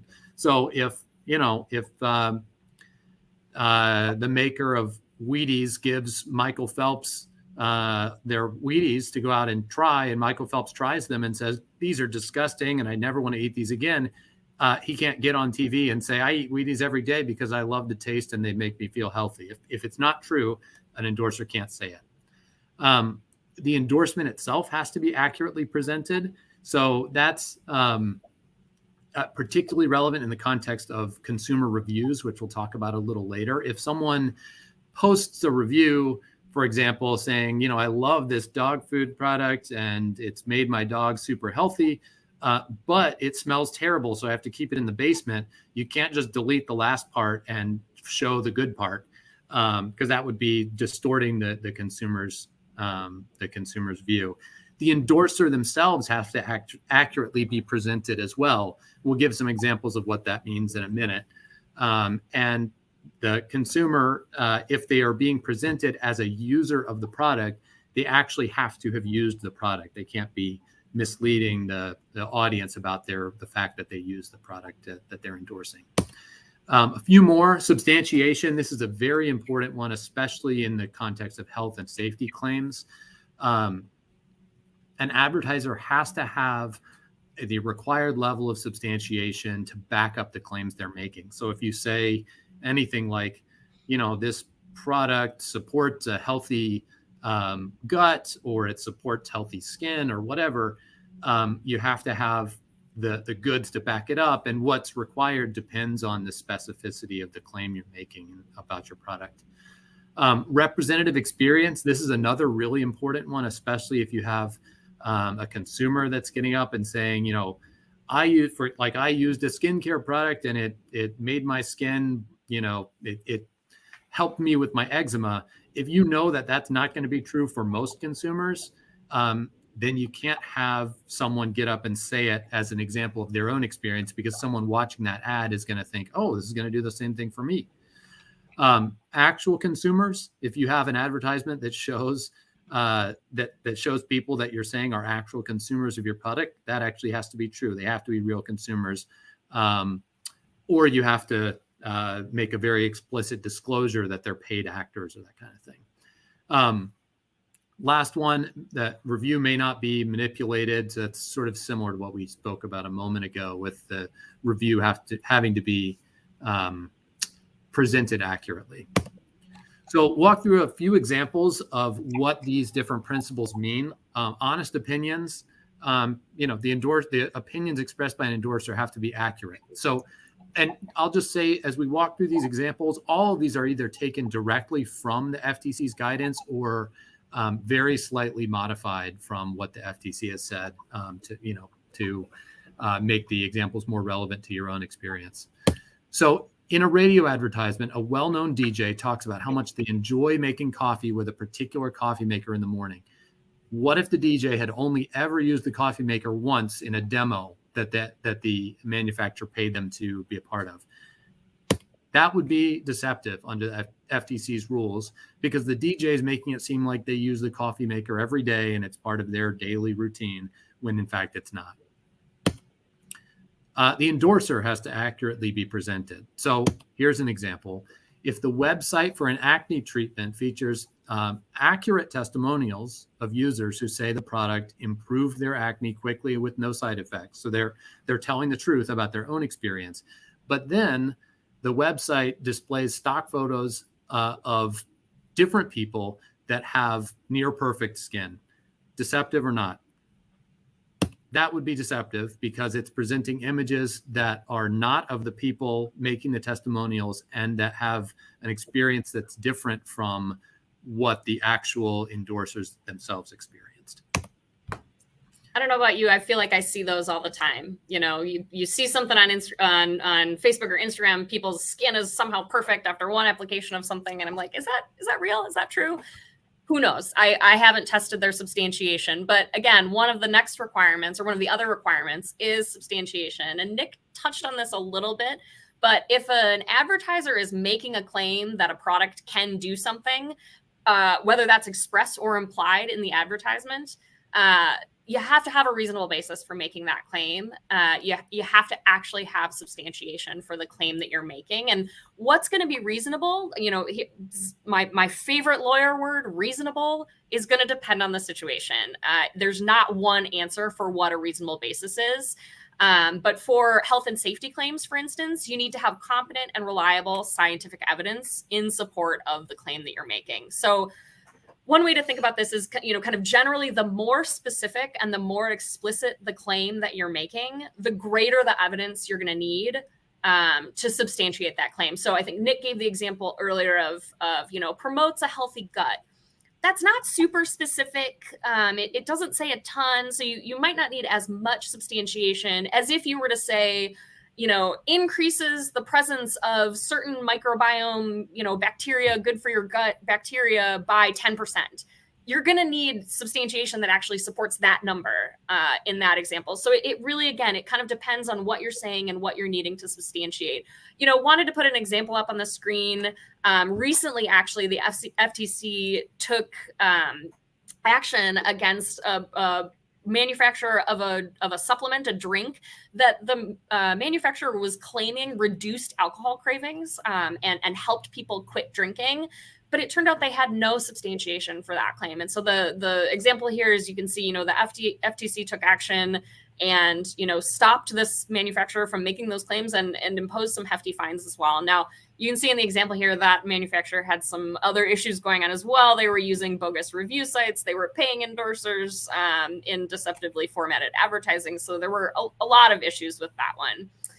The next requirement is that if you're making a claim about a consumer's experience, it has to be a representative experience. So the consumer experience that is in the ad should either be representative, or you need to disclose clearly and conspicuously what the representative experience is. So, for example, if you are advertising a weight loss product and you have someone up on the screen who says, I lost 50 pounds in 6 months, but you as the advertiser know that the average person actually only loses 15 pounds in 6 months, you need to disclose that. Otherwise, it's going to be a deceptive ad if you just have someone up there saying, I lost 50 pounds in 6 months. Now, something that a lot of companies are doing are going out and they're finding experts to talk about their products. And with expert endorsements, there are additional guidance that the FTC has put out. So if you're presenting an expert, that expert has to actually have the qualifications in order to make the statement that they're saying, and they have to have actually exercised their expertise in coming to that statement. So you can't just give an expert a script and say, here you go. They have to actually have, reviewed some literature, reviewed, some studies, whatever claim you're trying to do, they have to actually believe in that themselves and have done some due diligence to support that. So again, for some examples, you've got an engineer, a tractor company is giving an endorsement from an engineer. If that engineer is actually a chemical engineer, it's probably deceptive, because someone thinking engineer and tractor is probably thinking that engineer knows about, the design and performance of tractors. Same thing for a veterinarian saying that, a product is going to give certain results. The veterinarian can't just rely on customer testimonials in order to make that claim. The next thing, and I think I'm turning it over to Nick, is disclosing material connections. This one's super important. Yeah, and this is it's consistent sort of with the high level principle that the FTC is going to look at advertisements to determine whether they're deceptive in any way. And so that especially includes if it's not obvious that the person that's endorsing a product is being paid to do so, you have to disclose it. That's probably the most common scenario where this disclosing material connections comes into play. So there's a few principles here that I'll pull up the next slide to lay them out in bullet point form. But you only have to disclose connections to an endorser if they're material. And that basically means if a consumer would find that they're important and want to know that fact when they're deciding whether to buy your product. So it can be business connections, family connections, personal relationships. If you've paid an endorser to say something good about your product, that has to be disclosed. If it wouldn't be obvious, or other benefits, if someone is endorsing your product because they could win a prize or they might get some other kind of promotion, whatever. And then if you do have that kind of connection, you have to disclose it in the FTC's language clearly and conspicuously. So that means you can't put it in like 3-point font in the same color as the background of your website down at the bottom where nobody will ever find it. It has to be right there on the face of your advertisement in a way that a consumer is really going to pick up on. And the last point, I mentioned this before, but if a connection is reasonably expected by a consumer, you don't have to disclose it. And one way to, I think about how this works is if you see a TV advertisement, so think back to the Shaq and Icy Hot example. If you see Shaq on TV, saying, "Oh, I love Icy Hot because it makes my back feel better after games," he's being paid to do that. Everyone knows that people in TV commercials are being paid to do that, to make that endorsement. And so the FTC has explained that in that context, you don't actually have to then go out and separately say, "Oh, by the way, we paid Shaq to say this nice stuff about Icy Hot." On the other hand, if Shaq is posting in his personal Instagram feed a picture of him, laying on the ground because he's all in pain, and then another picture of him with an Icy Hot patch on his back saying, "Boy, I feel much better," consumers might not know that that's not just his personal view, that he's actually being paid to do that. And so in that case, he would have to disclose that connection. And the same is true, like if you pay someone to go on a talk show and they're just talking about their life, and then, "Oh, and by the way, I've started, taking this supplement and it's made me feel way better."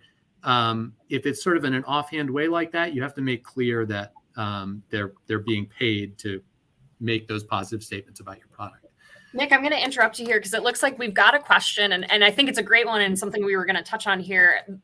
There's a question about monitoring your endorsers. What can agribusiness, companies do to make sure that they're complying with FTC guidance, but also still promoting, their authentic brand identity? So I know that we've got some slides in here. Maybe we want to skip ahead to the monitoring endorsement slide to give some kind of practical guidance for folks. Sure. Yeah, that's a great question. And it's a timely one because we want to talk about what you should do if you do decide to use endorsements to advertise your product. I think at high level, it comes down to the idea that you have to keep your eye on what your endorsers are saying. Because really in the FTC's view, as an advertiser or a manufacturer, you are responsible for whatever your endorsers are out there saying about your product. It's like they're your agent. And if they're out there saying something false about your product or exaggerated or whatever, then you have to take steps to remedy that, to fix those statements, get them taken down or whatever. And you can't do that unless you're monitoring what your endorsers are saying.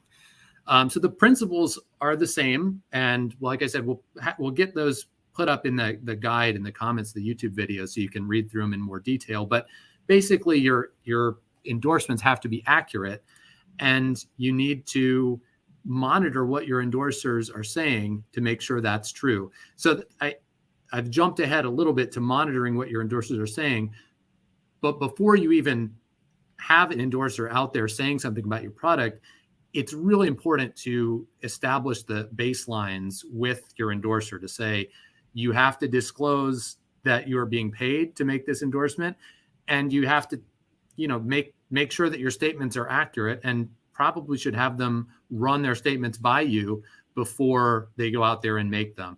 And then if an endorser goes off the rails and starts saying all kinds of stuff that you don't think is true about your product, you have to take steps to get their statements taken down or to clarify their statements in some way if they won't do that. So quick example, if a pet food manufacturer sends a popular YouTuber a bag of dog food and says, we hope that they're going to make some nice statements about this post or about this dog food. And the manufacturer says, if you enjoy this product, please endorse it on your YouTube channel.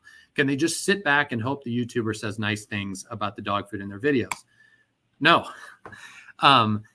If viewers are not likely aware that the YouTuber received their pet food for free and the YouTuber is out there making positive statements about the pet food, they need to disclose that connection to the manufacturer. So the manufacturer needs to watch their YouTube channel, see what they're saying. And if they're not making the disclosures that are necessary, they have to clear that up with the YouTuber or make their own disclosure that makes clear what's going on. In the interest of time, maybe, I'll pass it off to Emily for one more. Yeah. Oh, Nick, I was going to say, why don't we skip ahead to some of our, our key takeaways? I know we're running short on time, so we want to make sure. But like Nick said, the FTC does have a great guide out there. So if you just Google search FTC endorsement guides, you're going to find a really great link to, again, tons of examples that are going to help you kind of figure out and weed through what can I do, what can't I do. One of the things that I thought was helpful from the guide was around disclosing your material connections. It doesn't necessarily have to be, this legalese disclosure that has been typed up by a lawyer. Although, again, please do consult a lawyer if you're having questions or anything like that. But, if you've sent a product to someone and you're asking them to review it, it can be as simple as, the consumer or the endorser saying, hey, I received this free product from X, Y, and Z company, and I really like it, and here's why. So again, it doesn't have to be super, super formal, but you do want to make sure you're doing it. So wanted to just leave you with some key takeaways. Number one, do your due diligence. Think about the endorsement that you're making. Can you substantiate that claim? Are you making any expert claims that you need to make sure that you back up? Really, just as Nick said at the beginning of the presentation, put yourself in the consumer's shoes and think about whether what you're saying, what you're promoting could be misleading in any way to that consumer. Again, make sure you disclose material connections. So if you've sent a product for free or if you've paid someone to make a statement, you just want to make sure you're disclosing it. And, if it's a podcast host doing it, you want to make sure that they have verbally disclosed it. If it's an Instagram post, you want to make sure that it's in the post somewhere. You don't want to make people have to take extra clicks to get to the disclosure. So don't have it be something where, someone has to click on a link within their bio to then go get the disclosure. The disclosure should be as close to the actual endorsement as it can be. And then finally, make sure you're enacting and enforcing policies to monitor your endorsements. So again, as Nick was saying, you want to make sure that you are enacting a policy where you're affirmatively telling your endorsers, hey, here's some guidance on what you should be doing. And then you're actually monitoring those. And if you have an endorser that's out there making bogus claims or making claims that are inaccurate, you want to make sure that you take some affirmative steps to try and correct that. So with that, I think we're done for the day. And, folks running the show, I don't know if we have any questions. We're happy to take them. Otherwise, we're happy to turn it over to the next group of folks. We really appreciate all your time today. Awesome. Well, that was a ton of information. Thank you so much, Nick and Emily. We do have two more questions, one from me and one from our audience. And I'm from Orlando. I grew up with Shaq going to his games. I was 5 when I met him. He is giant. I believe it. I don't even think I got to his kneecaps, just saying. But from the audience, from Lana, in your experience, would you say any of these guidelines affect engagement in any way? That's, again, I think they could, again, I think you want to make sure that you're following the guides. You want to make sure that you're doing what you need to do. I know that companies and brands, you have a brand, you want to be authentic. So you just need to kind of sometimes be creative about what you're doing, make sure you're following those guides, you're disclosing your material connections, but you can do it in an authentic way. I think of, again, I follow this chef on Instagram, and she gets sent free products all the time. She gets sent pots and pans and knives and that kind of thing. And she has come up with this really kind of authentic way of disclosing, like, hey, I received all this stuff for free, but I'm going to demo it for you. I'm going to show it to you. And it really, she's found a way to work it into both her brand and the brand that she's endorsing and that she's representing there. So it's something, you can work with your endorsers to make sure that you're kind of meeting each other's needs while still following the guidance. And again, go through that FTC guide. It really is helpful. That's really clever, the way she engages in that.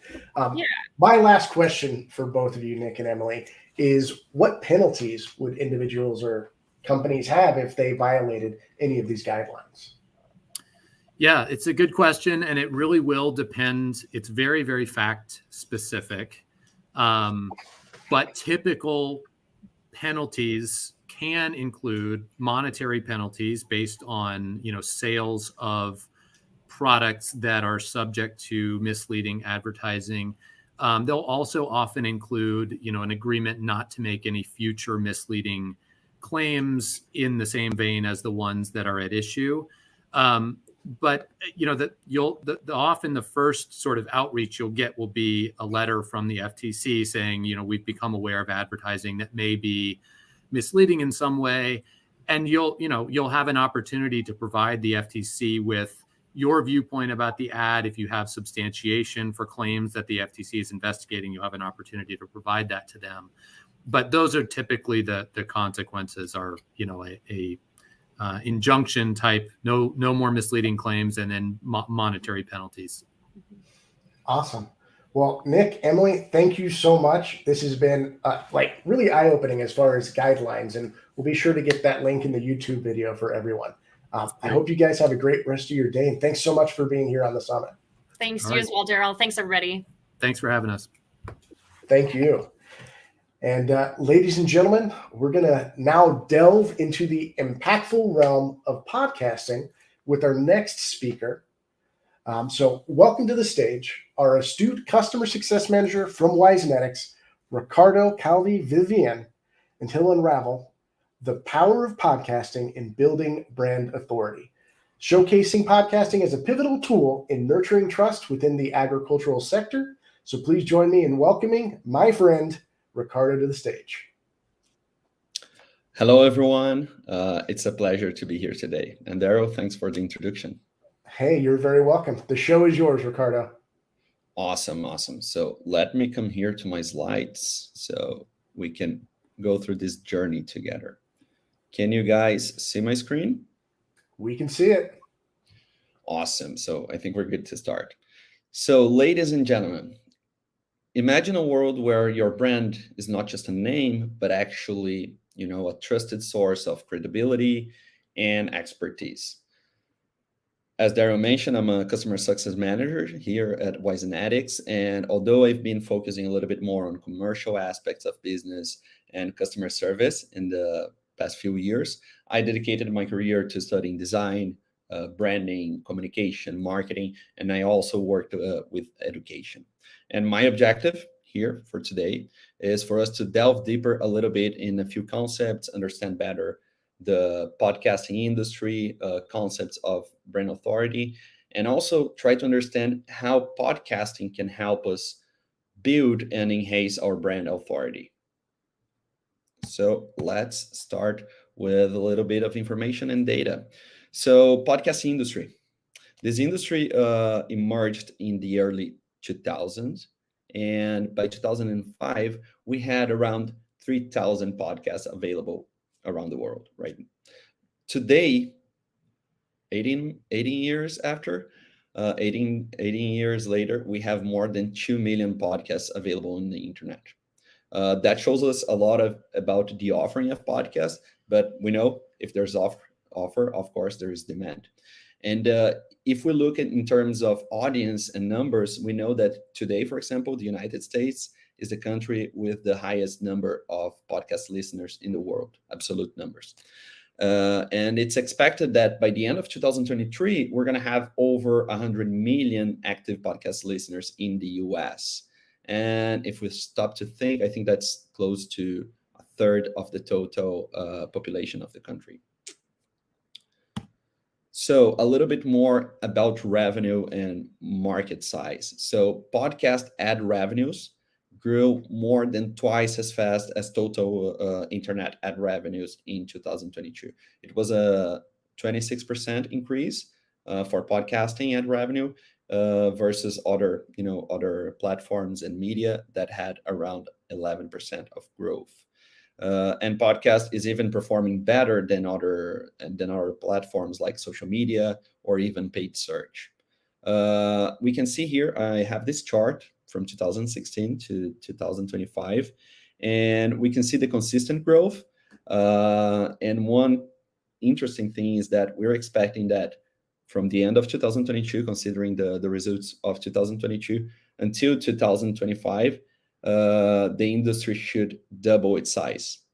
It's going to get closer to a 4 million industry in just a few years.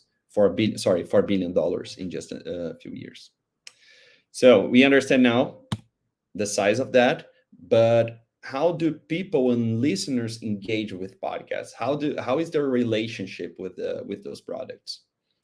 Vox Media conducted an extensive research, interviewing over 2,000 people, podcast listeners, doing a few focus groups to understand how people were, interacting with podcasts and their relationship, how they were perceiving podcasts in general, right? And of course, when they did this research, they tried to diversify, have a good diversification in terms of age, gender, race, income among the people interviewed. So what do they found in this research? They learned that 75% of podcast listeners, they consider podcasts as the main source of information for topics they're most passionate about. 72% of them, they listen to podcasts for self-actualization. So we know that in the industry right now, there's a lot of podcasts about, I don't know, movies, about crimes, all of those different things. But we see that a lot of people also use podcasts as a great resource because they don't have a lot of time. So sometimes you are driving, or I don't know, you're in a bus or doing exercises. You're not able, you want to optimize your time. Instead of, reading a book, for example, you can listen to a podcast. And people are doing this to improve their skills, not only professionally, but also personally. 77% of the people who answered the research, they mentioned that they made smarter decisions because of things that they heard on a podcast, right? So that's another very interesting insight, because it brings the real effect of podcast in the real world, right? So people are really using the information that they get on the podcast, like when you read a book and you learn something new, to make smarter decisions. And 90% agree that listening to podcasts have made them more open to new perspectives and topics. I chose those four information here that they collected, but there is plenty more. We can also make them available with a link if you guys are interested. But it's really interesting to see how podcasting is creating a space for connections between people and creating communities. So why podcasting? Podcasting provides a unique opportunity to connect with your audience like no other or few media can. As I mentioned, like if you're driving, and that's something that happens a lot in our industry, people are driving from farm to farm, visiting customers. They don't have a lot of time to stop and read, long articles or get updated on, with other media formats. So they optimize their time when they're driving, for example, right? Or they're running or washing dishes. And a great thing is to understand that podcast actually creates a personal connection with the audience. Podcasts are personal, they're informative, and most importantly, they are trusted, right? And that's a very important word for us, as we're going to be soon discussing brand authority.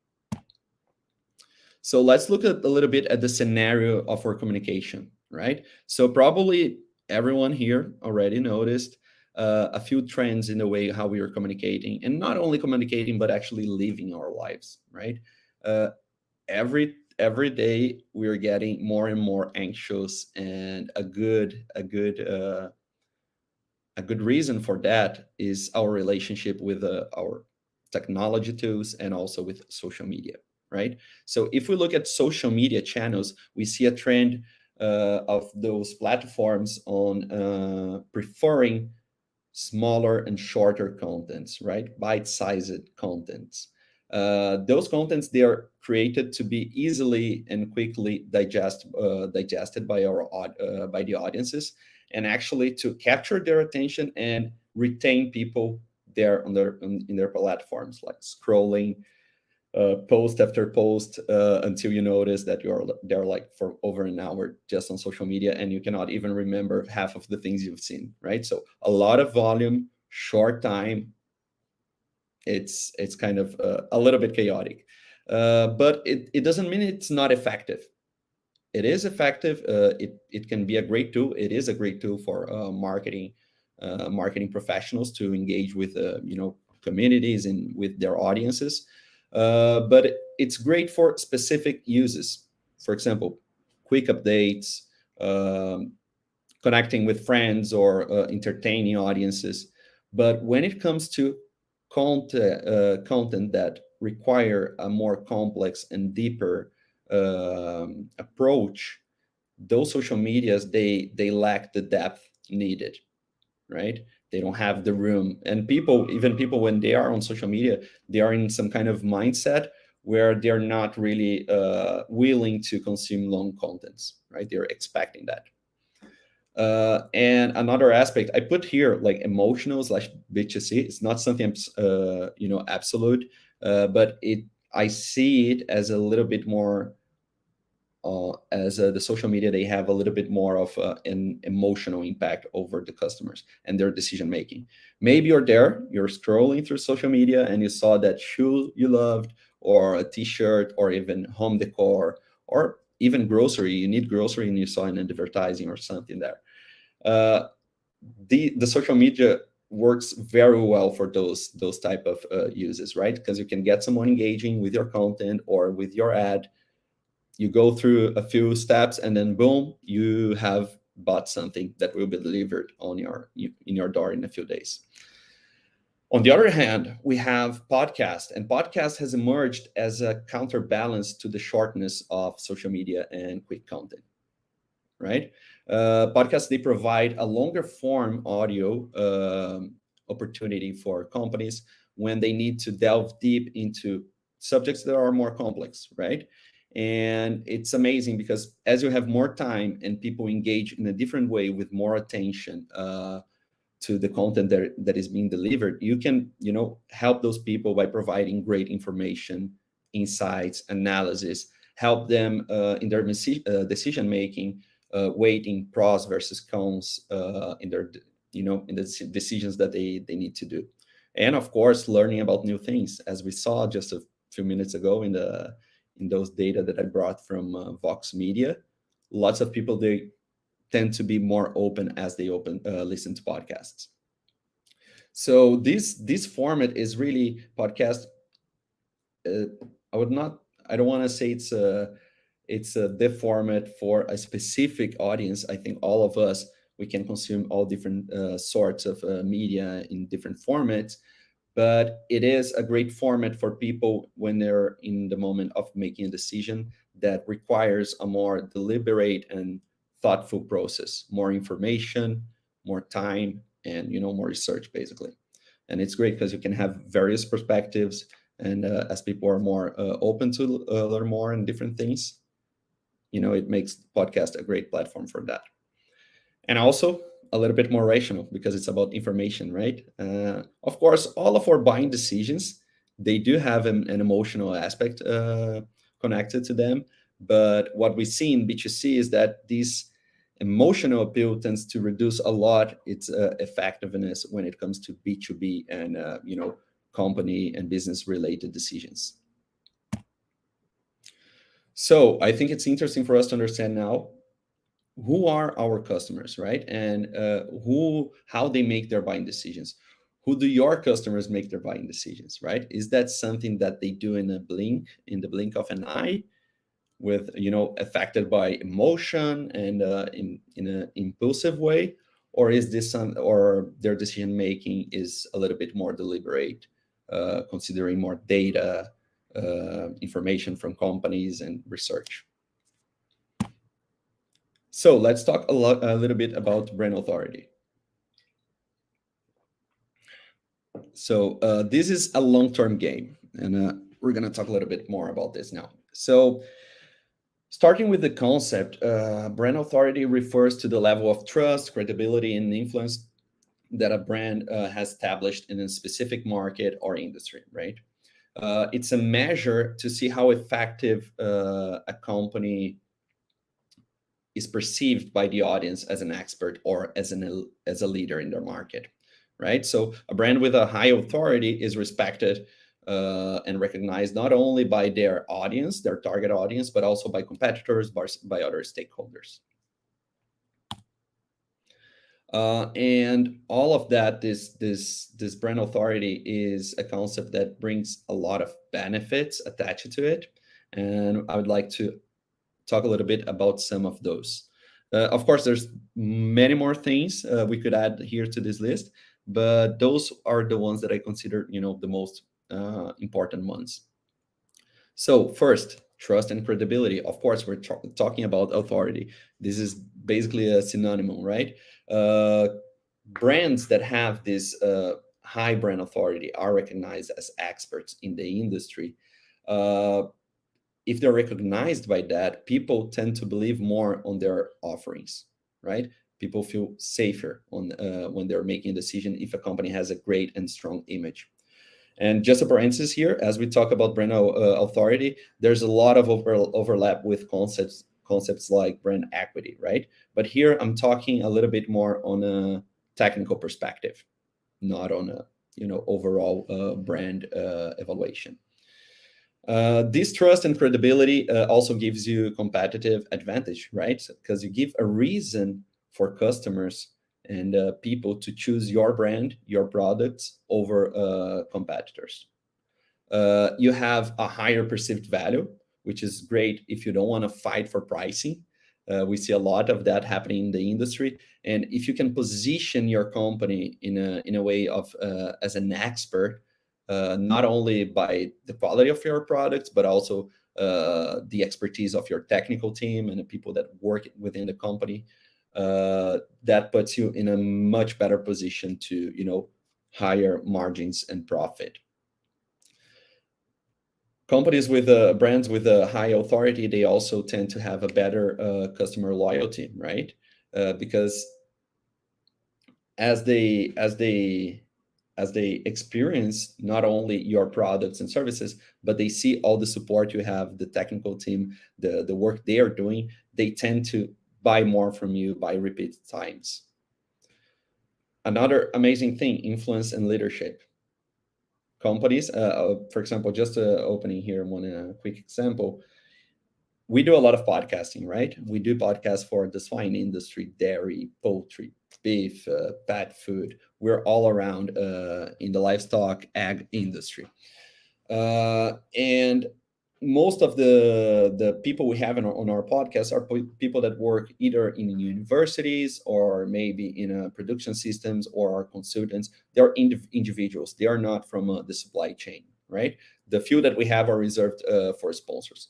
But the thing is, when your technical team, the people that work with your company, they are seen and they can show their expertise, they will have a better influence over other people over the industry, right? So brands that have this strong technical authority, this brand authority with a team that also has this great experience, they can influence industry trends. They can shape opinions just like other key opinions leaders do, and they can lead discussions within their areas of expertise.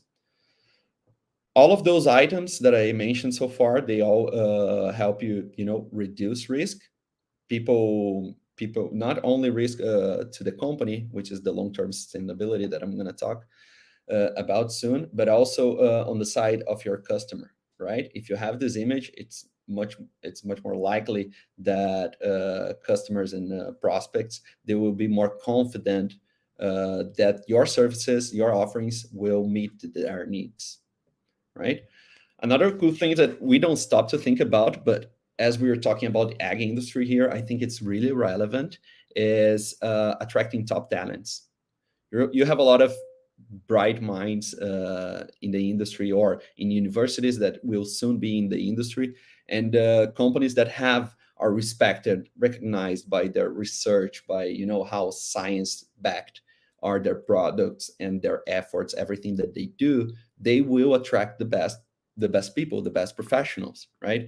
People with high potential. They want to be in companies that have, this recognition, this respect, and also have the space for them to grow with those brands and companies. And of course, long-term sustainability, right? If we look at a few markets, for example, the swine market, the swine industry in the last few years, those were not the best years for the industry, right? And they keep challenging everyone in the industry. If your company has a strong brand authority, it's much more likely that it will not feel as much the effects of market fluctuations or short-term challenges that most companies face in the industry. Okay, so basically those are some of the main aspects and benefits that are brought by brand authority. Right now, let's talk about brand authority through podcasting. So just let's try to understand first our industry scenario. This is a Agri-Marketing Domination Summit, right? So we have a specific focus on the agriculture market. And again, when we think about media, brand, everything, we're going to have different solutions for different scenarios, right? If you're looking to consumers versus you're looking for business decision making, it's just different. When we look at our scenario, how does it look like? Who is our audience? What are we selling? Are we selling consumer goods like shoes and clothing through internet? Or are we selling high complexity products? Of course, there are different lines of products here. We can talk about, I don't know, feed additives, vaccines.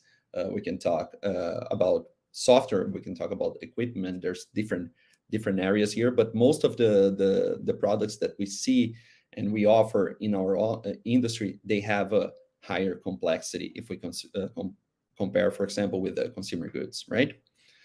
And when people in our industry are making their decision, they are usually looking mostly for economic aspects, data, and science-backed products, right? So things that have a real proof that they work, they're good, and they will have a good impact in their production, basically.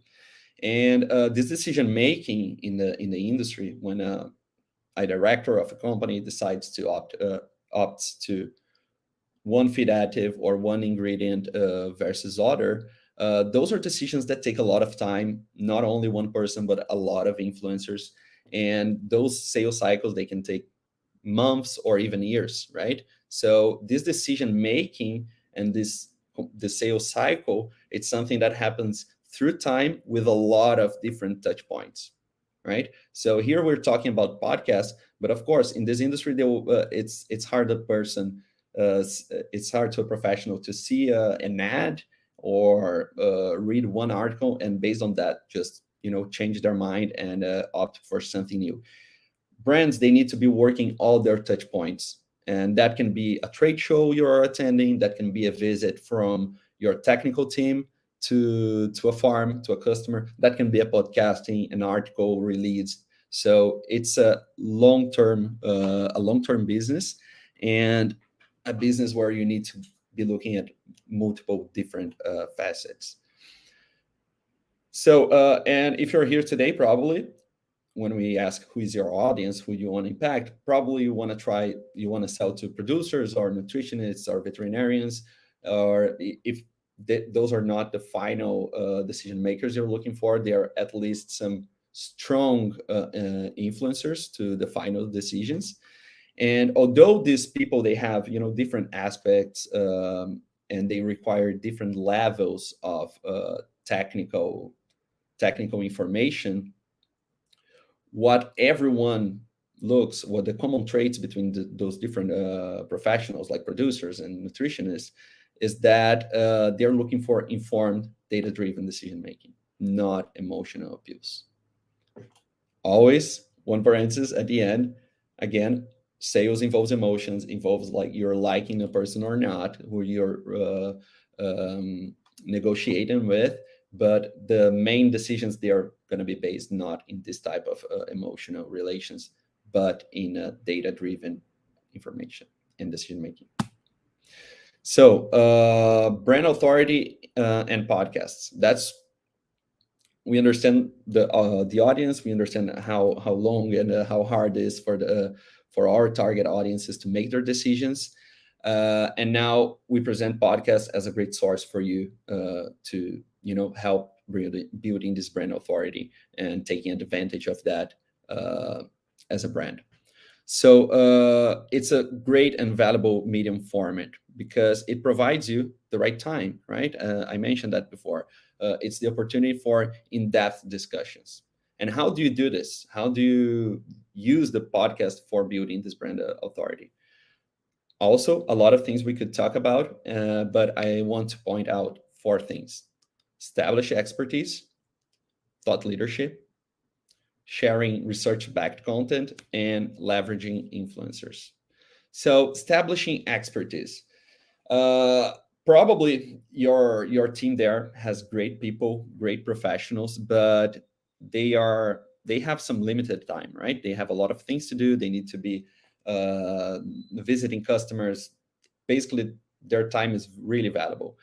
A podcast can be a great place to, with just a few hours, I don't know, 1 hour in a month from one of your best experts, bringing them to light, exposing them a little bit more to the industry. This can be a great way for you to establish your expertise, your team's expertise, and your brand's expertise, right? It's all about association. So people are listening to a podcast which has a lot of great content. It's neutral, it's non-commercial, and that's a very important observation here. People don't want to be sold, right? They want information. People are listening to that podcast with great minds, a lot of experts, and then we have someone from your company, your brand there, exposing your your research, the efforts and actions your company does. This is how we start establishing this expertise. And of course, if the audience perceives your expert as an expert, they will transfer that trust and that credibility also to your brand, right? Thought leadership, sharing real value. This is what I meant by non-commercial and neutral approach, right? People don't want to be sold. They're plugging in and listening to podcasts because they see value there. They want to get new information. They want to be updated. They want to be able to make the best decision they can, right? And you only build that by creating content with credibility, right? Creating content in a way that people and audiences trust what they're hearing.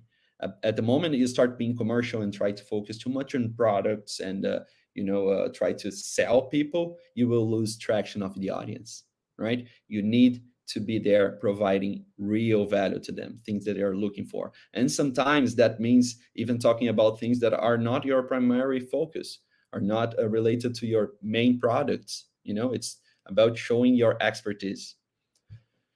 Share research-backed content.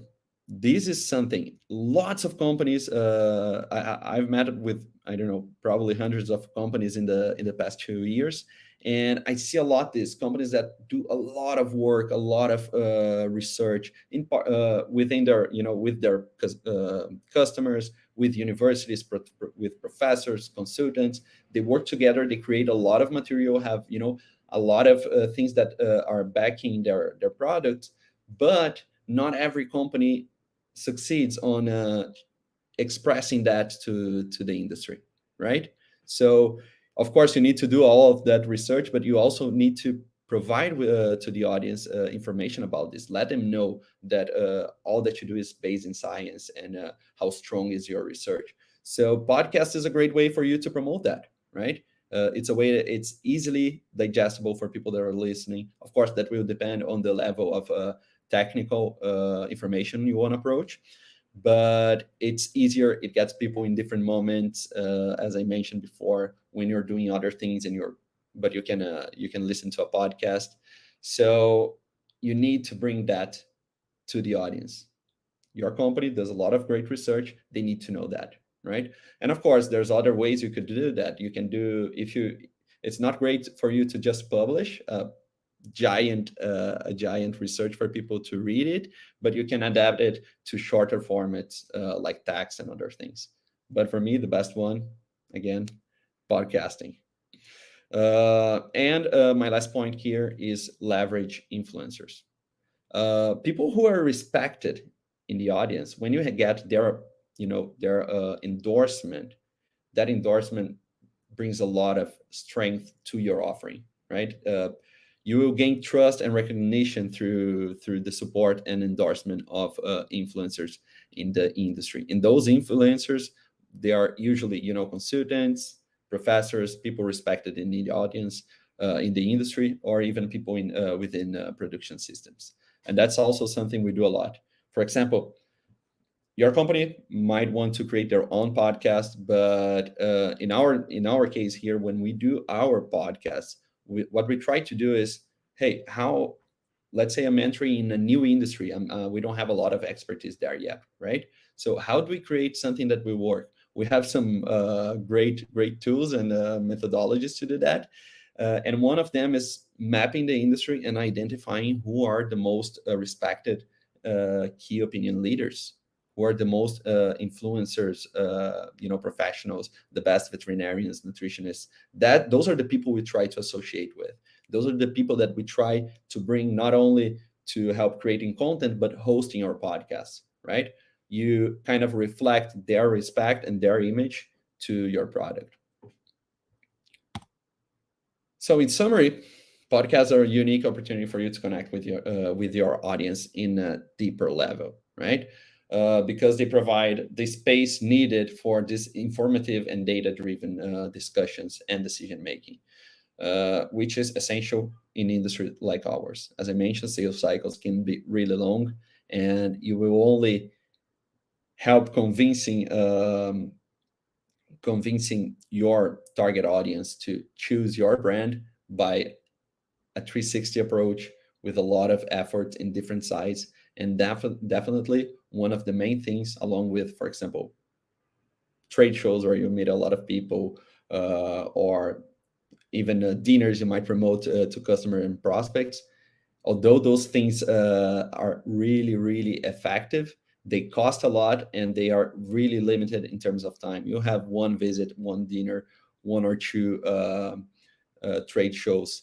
While you're there, in the other 364 days of the year, when you're not in front of your customer, you still need to be there impacting them, right? Making them remember your brand, increasing your awareness, your recognition, and increasing the brand authority image your brand has. Okay, I think that's it in terms of the presentation here, but I want to talk a little bit more about. Thank you.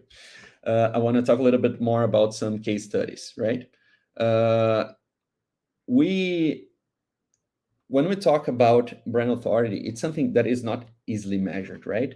But we have faced a few things here with customers. For example, we created the Pig Microbiome podcast for Phileo, and their host, Joe Lockmiller, one day he came to us and told us that he was in a trade show and 6 people stopped him to talk about the podcast that he was hosting. So that's the recognition, the thought leadership, the expertise they have, and they're seen by that.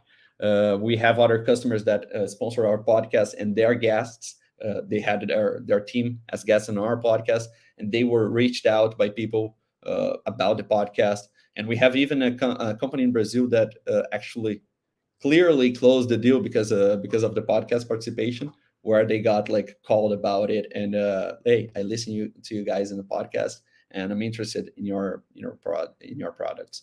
At the end, it was a closed deal. Guys, I appreciate a lot your time. Thanks for joining us here today, and I think that's it. Awesome. Well, Ricardo, thanks so much. So much information, and we're in it every day, all day. yeah. We've been discussing those things, right? Awesome. Well, in the interest of time, I'm going to ask you one question. It's kind of 2 of them combined together.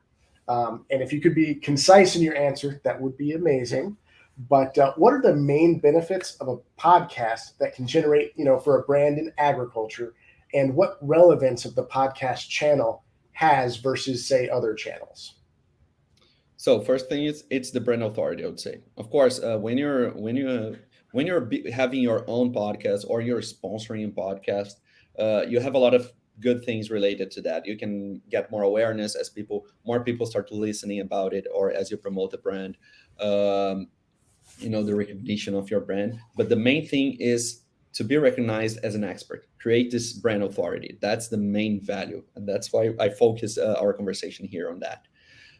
And again, the main reason why I think podcasts are so awesome. And before I entered the company, I was a little bit thinking like, hey, do people listen to podcasts in the agriculture? Like, it was a total wrong image that I had.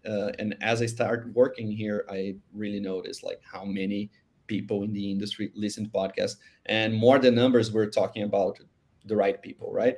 You don't need to have hundreds of thousands of people listening to the podcast. You need to have the right people.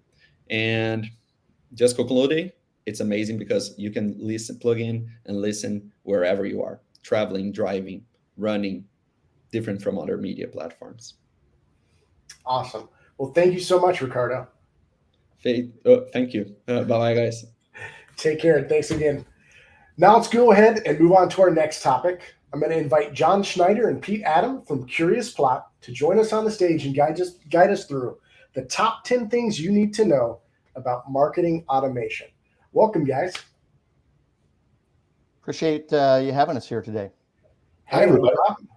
Hey, John, thanks so much again for you guys coming. The stage is yours. Take it away. Very good. Yeah, start to get the screens up here. So step back here for a moment. So we want to talk about marketing automation today, and we've kind of condensed this down to our top 10 list, 10 of the things that you need to know about marketing automation. We'll jump in here real quickly around, John and I are both from Curious Plot. Curious Plot is a full service agency. We focus on agriculture, food, and companion pet industries. And me personally, my name is Pete Adam. I'm the VP of Marketing Automation. I've been doing marketing automation for 20 to 15 plus years. I've really had a focus on new business strategy and demand generation. And once I was introduced to marketing automation, I just fell in love with it from the get-go, and I'm very deep into this. This is what I do all day, every day, and have a real big passion about it. And John, maybe you can take a few minutes to introduce yourself. Sure thing. Very happy to be here. First of all, I thought Ricardo's presentation was fantastic. Podcasts are a critical form of content to create value with audiences. I've seen great success with a chef-to-chef podcast from a center of plate protein manufacturer. Also a really innovative use of podcasts by a food service manufacturer who used it to engage a distributed sales audience.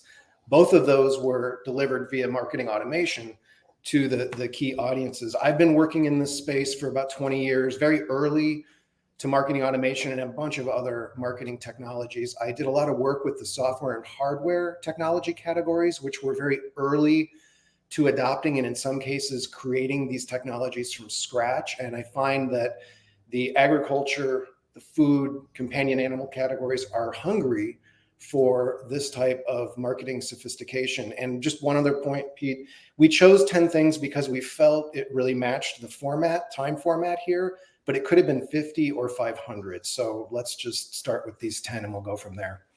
Great point. Certainly more than 10 that we'll probably have, that tailor off from that.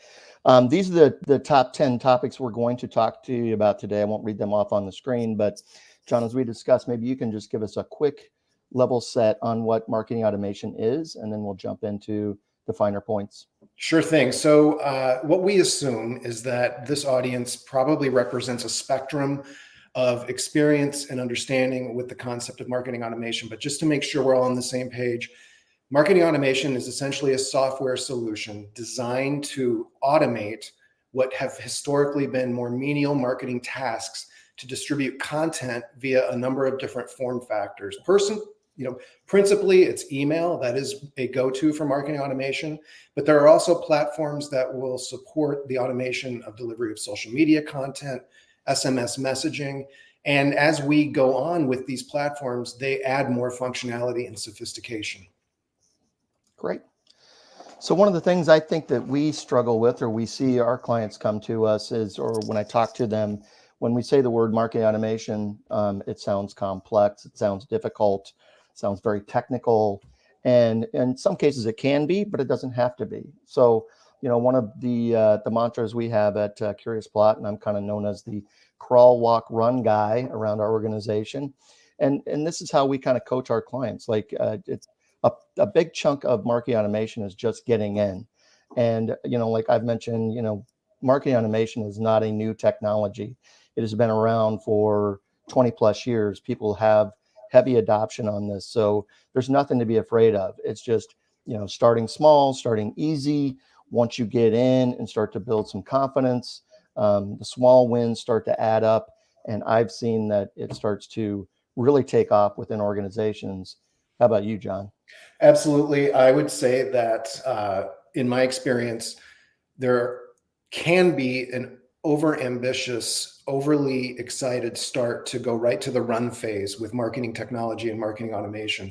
The challenges there is when you are in the run phase, you're looking at a setup period that can be measured in months or even years, with an incredible level of sophistication to do that successfully. And oftentimes those fail in the run phase because they did not go through the previous, crawl, walk.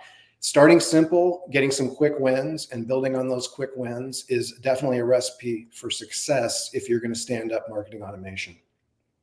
Yeah, I agree. I think it's either one or the other.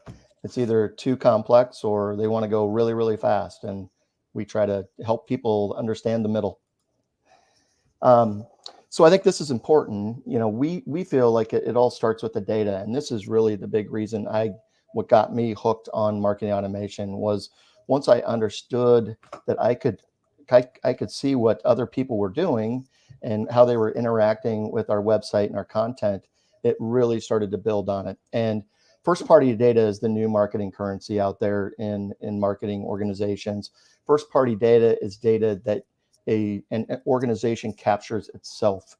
So many of our clients today are still relying on third party data or other lists and names and contact lists from other companies. They're either buying them or renting them. And with the deprecation of cookies from Google, that isn't going to be an activity of the past. And so it's going to become more and more critical to capture that first party data and really own it. And it can be very simple. It starts with a name and an email. Anything you capture above and beyond that is a bonus. And then we can do progressive profiling. So as people come back to our website or as they engage with different pieces of content, we can ask additional questions like, what is your crop? What region are you in? What state, county? Start to really drill into data that is specific to that individual. So, John, your thoughts? Yeah, so a couple points. One, I think, third-party data in terms of value has declined substantially in the last few years for a number of reasons. But I think a primary one is regulation globally, depending on where you are, is increasing at a rate that is forcing organizations who want to email contacts to only be able to email contacts who have opted in to receive those emails. That puts a lot of pressure on first-party data, which is the data these organizations ostensibly already have and own. I think what surprises me with a lot of the engagements we undertake is that organizations realize they actually have quite a bit of data. In 2023, it's amazing the data that has been amassed by companies. The challenge is it's often spread across the organization. So the first effort is to unify that data. And the second effort is to kind of test its quality by doing a very simple automation to that contact database. Yeah, regulation is definitely a hot topic and continuing to grow. So, but where do you start? This is kind of the how, which is the data is the why. This is more the how. You start with a simple platform. Again, on the crawl, walk, run phase, we see we are an organization that is platform agnostic. We have clients that are using multiple different platforms. So once you understand the principles and the concepts, you can, use many different types of systems. However, we see a lot of our smaller organizations start with a MailChimp or a Campaign Monitor. Then as they graduate and they start to build into higher level capabilities, they may move into a HubSpot or a Klaviyo. HubSpot's more of a B2B. Klaviyo is more of a B2C. And then many people, I'm sure, are out there and have heard a lot of these other larger organizations like Salesforce or Salesforce Marketing Cloud, Marketo, Dynamics, right? Those are the big elephants, and they have really, really aggressive sales forces. So they do a great job of marketing. And I know you've got a really interesting point of view on this, John.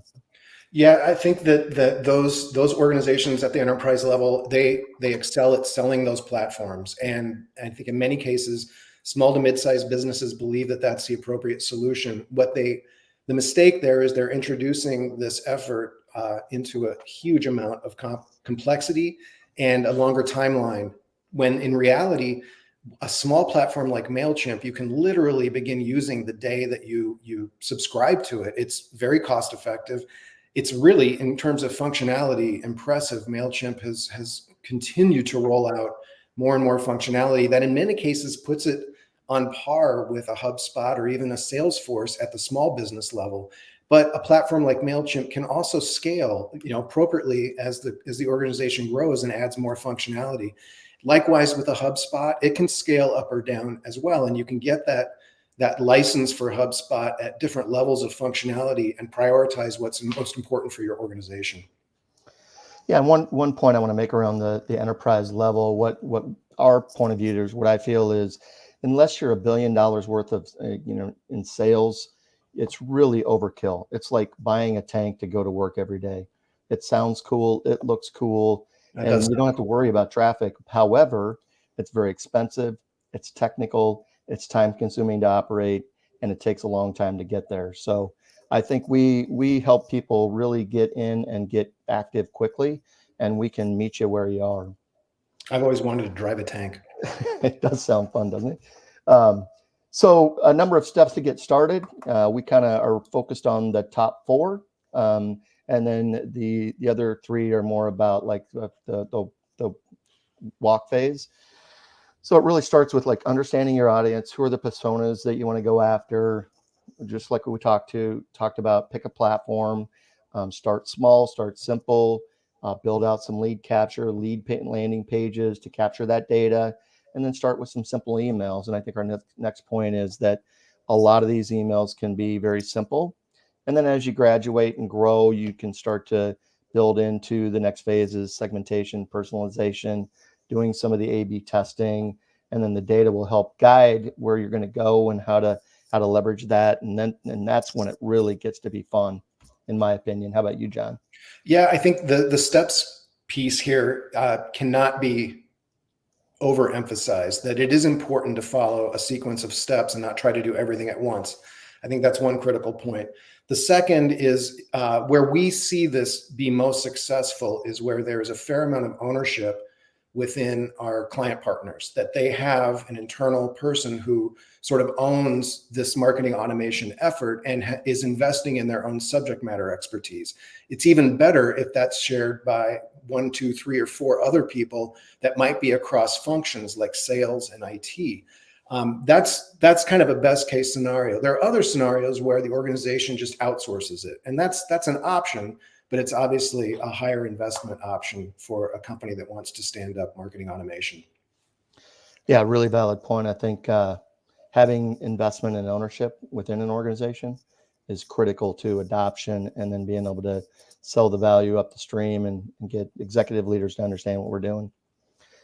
So as we mentioned, we feel like most automations are very simple. It's like a 1 email send. We do a lot of different batch and blast type kind of sends or responses to different events. When I started this whole process, I think I came up with a list of 25 like simple ways you can interact with just a single email send. It can be really as quick as sending something after someone fills out a form, responding to a content request, or someone downloads an ebook. It can be an invite or an RSVP or a response to webinars and events. After somebody purchases a product, you can have a simple email send. Thank you emails are extremely common, and on and on and on. So I'd love to get your perspective on this, John. One of the concepts that you'll hear from almost every marketing automation platform is the concept of the journey. And that journey ostensibly is a series of touch points that a prospective customer will potentially experience as they learn about a product that you offer or service that you offer. They are kind of validating that that's something that is of value to them, and then they're making the decision of which to buy. Those journeys can become complex really fast.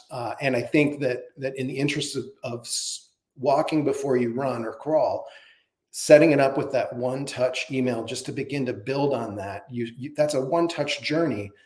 And over time, you can iterate into maybe a 2, 3, or 4-touch journey, but don't overthink it at the start, I think would be my biggest piece of advice here.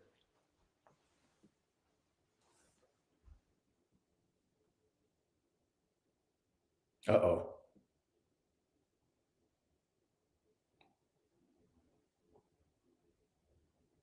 I think we lost Pete.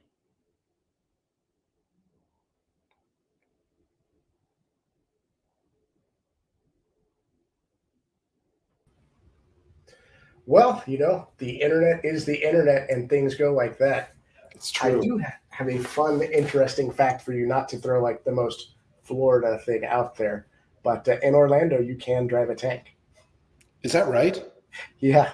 It's a little expensive, but you get to drive it. You can drive it over cars and all sorts of things. Well, now I have to go to Orlando. Done and done. Stay away from Disney if you can. The lines are terrible, but I saw that going down the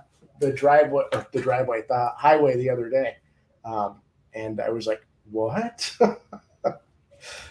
There's a lot of tourist traps. What can I say? Yeah, that's a good one though.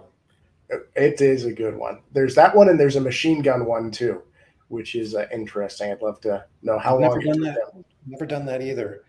So, while we wait for Pete to jump back on, I think there's a theme through our 10 points, and I believe we're on point 5 or 6 right now. But it's keep it simple, keep it straightforward, set yourself up for success. Shared ownership is critical.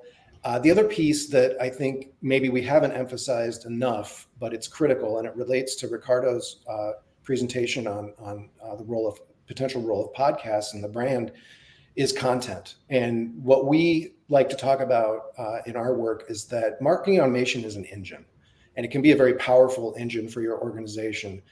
But the fuel that powers that engine is going to be content, and it's the quality of that content, just like the quality of fuel, and your ability to continue to refill that engine with that fuel that is going to connect you to audience through that channel, that platform, those tactics. And I think at the front end of almost any marketing automation consideration is, what is the content plan that we have in place, or what is the content plan that we can put in place to support this effort? And in some cases, especially when an organization is home growing a marketing automation effort, content is the last thing they think about. And I would argue that it actually should be the first thing that you think about, so that you take the time to invest in the content that's going to be of quality and of value to your audiences. Sure. And would you say that using that content would be how you would build like one of those first data lists where you're generating your own list? Absolutely. And that's a good point. There are organizations who are going to have a contact database, but it might be small. It might be legacy. It could be of low quality. But just getting started is going to allow you to build that own contact database list based on your efforts in market. Awesome. Well, Pete, welcome back. You've your internet failed you, but it comes back. Great. Sorry. Sorry about that. I believe we were on point 5. Yep, you guys were. So I'll let you jump back into it. Okay. So with that, next point is about personalization. It does increase engagement. So as we send out a batch of contacts, one of the battles or things that we're constantly trying to do is get higher engagement, better open rates, increase conversions. Hey, Pete, you need to share the deck again for us. Thanks. Do I? Okay. Sorry about that. It's all good. Yeah.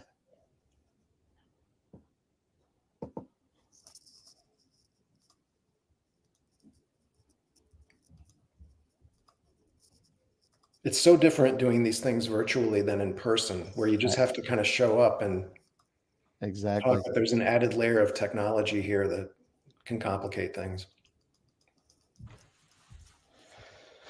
So I hope you can see that now. So Yep. talking about higher personalization and engaging, better open rates, increased conversions, really leading to a superior consumer experience.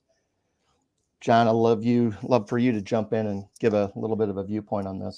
So yeah, the low hanging fruit with personalization is just getting the person's first name right. And I mean, that's going to greatly increase open rates, but there are other ways marketing automation can personalize what we're surfacing to these audiences and when we're surfacing it. And that almost includes the infusion of AI into some of these marketing automation tools, where they will automatically progressively profile a person in your contact database, and it will determine what they think is going to be of most value to them and make sure that's what's being surfaced. Yeah, I think personalization goes beyond just, hey, Bob, or dear company, right? It is about really building out the right content for the right personas. So you're speaking the right language to the right person. And that tends to build as you grow into your sophistication. And then once you get rolling, I think that, like I've said, I think it becomes something that is really addictive, marketing automation. Scaling becomes really, really important. I think it becomes easy. I think it becomes straightforward. As you start capturing more data, that is the piece that I think is really, really appealing and valuable. And then you start to create more segmentations, new audiences start to emerge, communications and outreach will grow. And what I've seen with not only internally at Curious Plot, but with many of our clients, they start asking a lot of questions like, can we? And the answer is always yes, right? So like, can we do this? Can we do that? And then it just starts to roll and build on itself. How are you feeling about this, John? Yeah, I think that if you start by setting yourself up for success, you're going to see success. And personally, just in the last few months, I've been blown away by the results of some of these pilot marketing automation programs with clients, and I know they've been blown away. And what might have been sort of an ancillary tactic or pilot that they wanted to explore because they felt like they needed to, the minute they begin to see those results, all eyes are on, and everybody wants to know what more they can do with marketing automation and marketing technologies. Super point. And then this is the secret sauce, in my opinion. This is what got me hooked on marketing automation. Once you really understand the metrics, the data, you can really start to dig in. Like you said, John, and earlier, it's either like, start crawling or really jump in and dive in deep.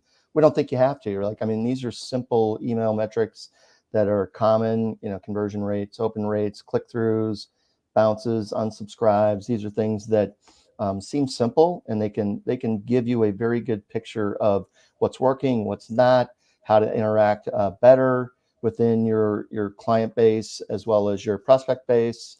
So the data is the piece that I really get really excited about. Your thoughts, John? I agree. And what you don't see on here are two KPIs that are often in marketing reporting decks. That's impressions and views. And in the world of inbound marketing, in the world of content marketing and demand generation, views and impressions are what we call throwaway KPIs. What matters is how are we engaging? What's the quality of that engagement? And are we getting people to convert to a next action with our organization? And the other piece that's not on here yet is business impact. We need a CRM or customer relationship management platform to tie all of these activities with marketing automation through to sales and business impact, so we can tie back to the different tactics we've had in market and demonstrate ROI, which is the holy grail of this whole system. But you don't have to have CRM in order to begin marketing automation. In fact, some of the tools have CRM embedded with them, at least a lightweight version. So it allows you to begin to do some of this without having to integrate several systems. Totally agree. And finally, we've talked about data collection and, capturing data. The role of your landing pages can be really simple, but they have high impact. And it's often subtle and underserved in the values. So it certainly captures and helps you collect first-party data, which is the new marketing curriculum or currency. It helps with lead gen. It can start to define and build out segmentation. You can start to create nurturing. You can automatically route different requests to different people.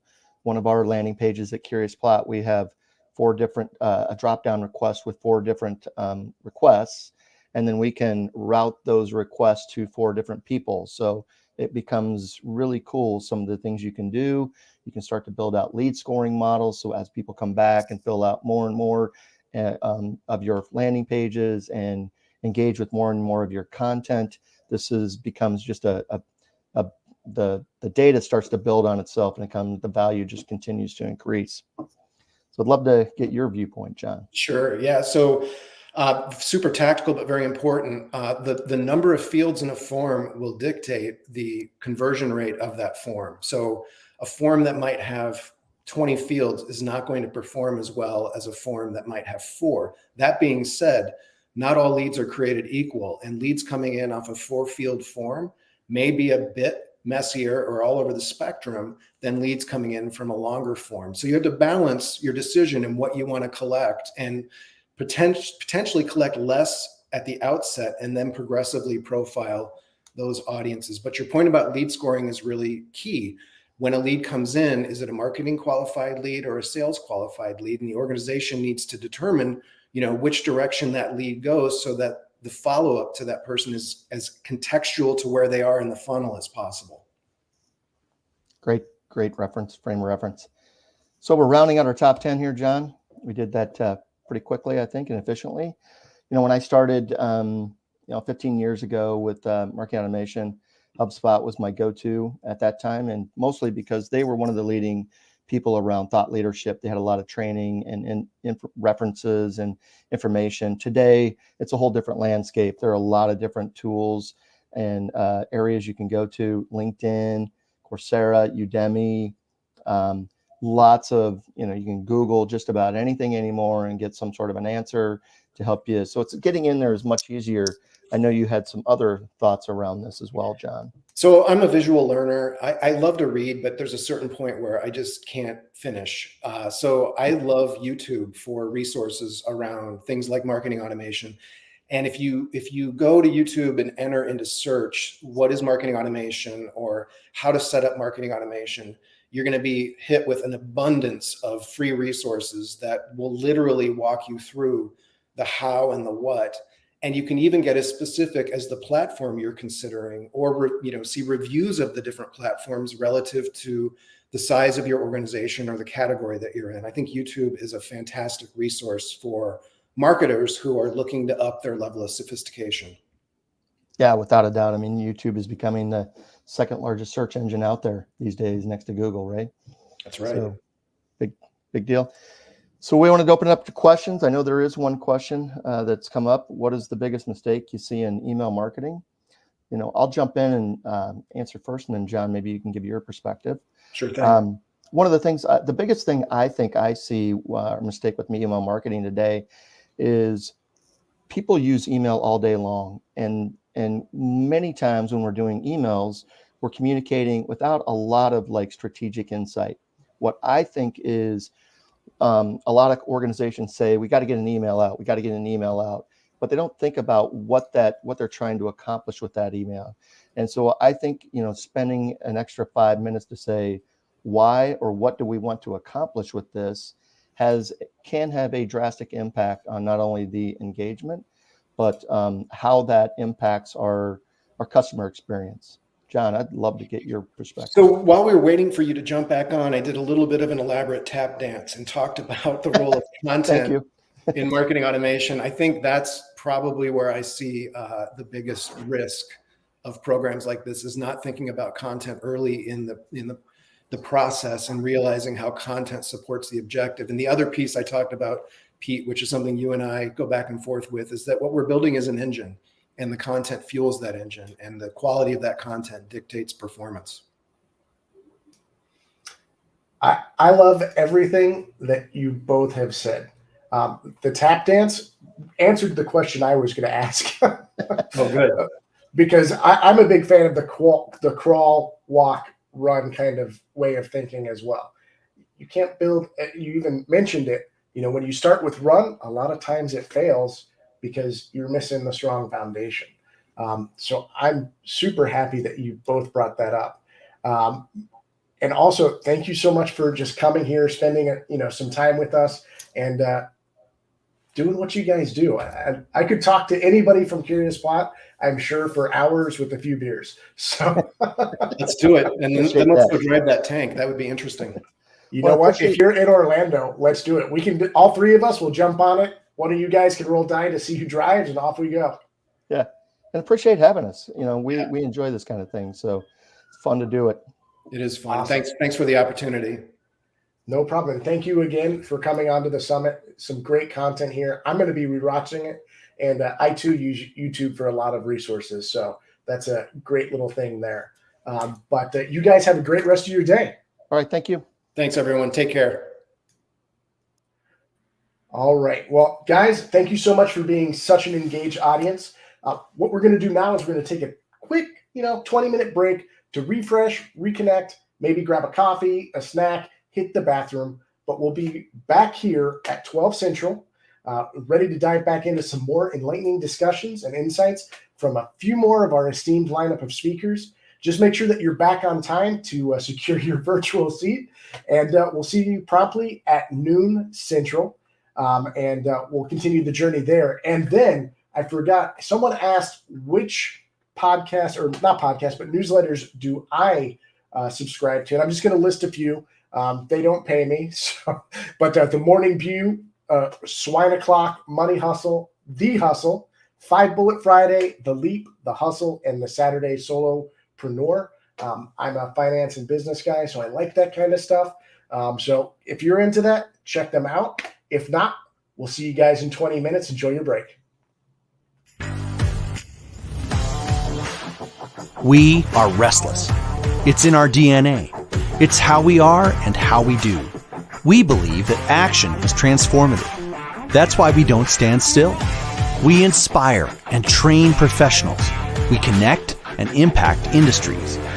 We are where agriculture is. We are at the university, and we're also on the farm. We are in your ear and also on your screen. We are here to teach, but not to bore. We are here to ask the questions you want to ask, and when we don't have the answer, we go after it. We are also here to learn and never settle down. We look to the future with a smile on our face, because we will be a part of it. The world is changing, and if it's up to us, agriculture will not be left behind. Wisenetics, restless minds, technical content experts.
shadows till I get up. Time is barely on our side. I don't wanna waste what's left. The storms we chase are leading us, and love is all we'll ever trust. Yeah, no, I don't wanna waste what's left. And on we'll go, through the wastelands, through the highways, till my shadow turns to sun rays. And on we'll go, through the wastelands, through the highways, and on we'll go.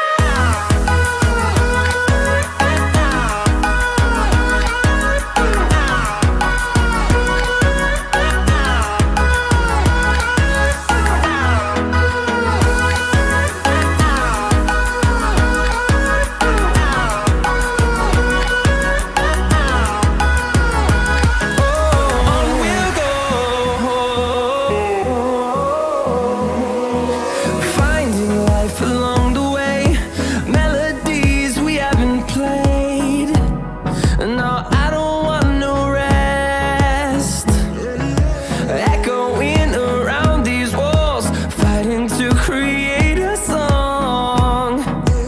I don't wanna miss a beat. And on we'll go, through the wastelands, through the highways, till my shadow turns to sun rays. And on we'll go, through the wastelands, through the highways, and on we'll go.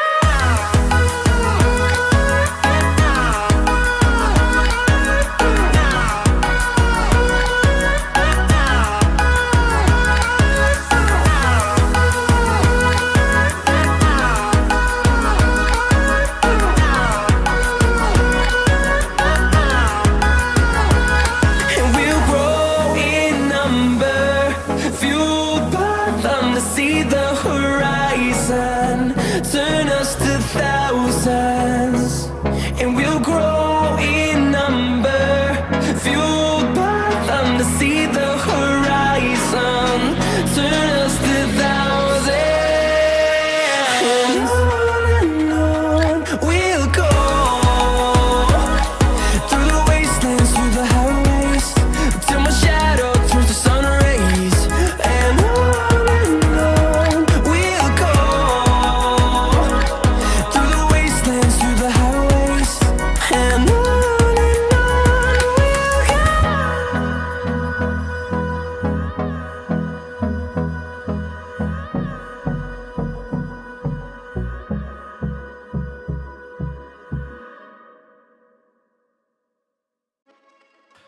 All for you, all for you, all for you, all for you. It's been a long time, I've been waiting for you. I got my feelings up and it's just for you. I just need a little bit of time to breathe in and out. I just need a little bit of time to ease up my mind. All for you. Situation got me running like I'm losing my mind. All for you. I feel with every little step I take I'm crossing your line. All for you. I'm all for you, all for you. Yeah, I'm all for you, all for you.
sing your line. All for you. I'm all for you, all for you. Yeah, yeah. I'm all for you, all for you.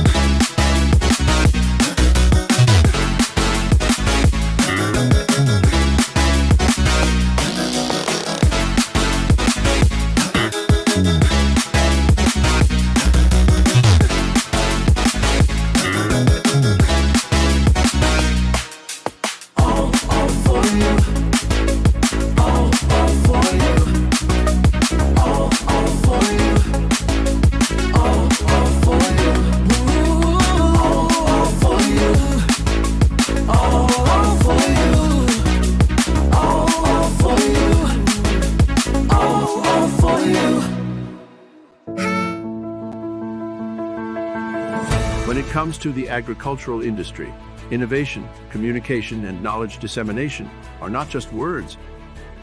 They represent a shared passion and commitment to excellence that runs deep in the hearts of those who work the land. It's more than just means to an end. They are a means of expressing our deepest values and our most profound beliefs. They are a way of showing our love for the earth, for the people who depend on it, and for the future that we are all working together to create. It's a calling that demands creativity, dedication, and perseverance. And those who answer that call do so not just because it's their job, but because they truly care.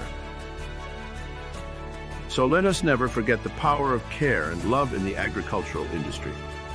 Let us continue to innovate, communicate, and share our knowledge, not just to improve our yields and our bottom lines, but to honor the land and the people who have entrusted it to us.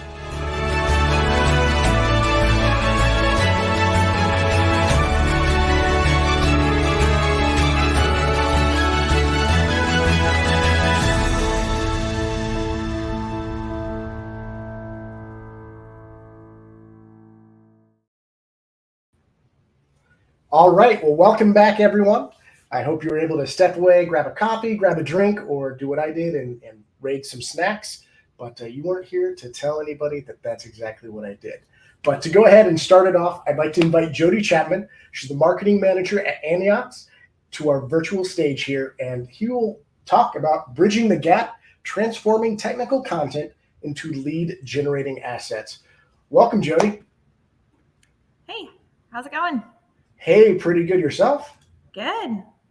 Awesome. Awesome. Well, the stage is yours. I'm super interested in listening to all of it.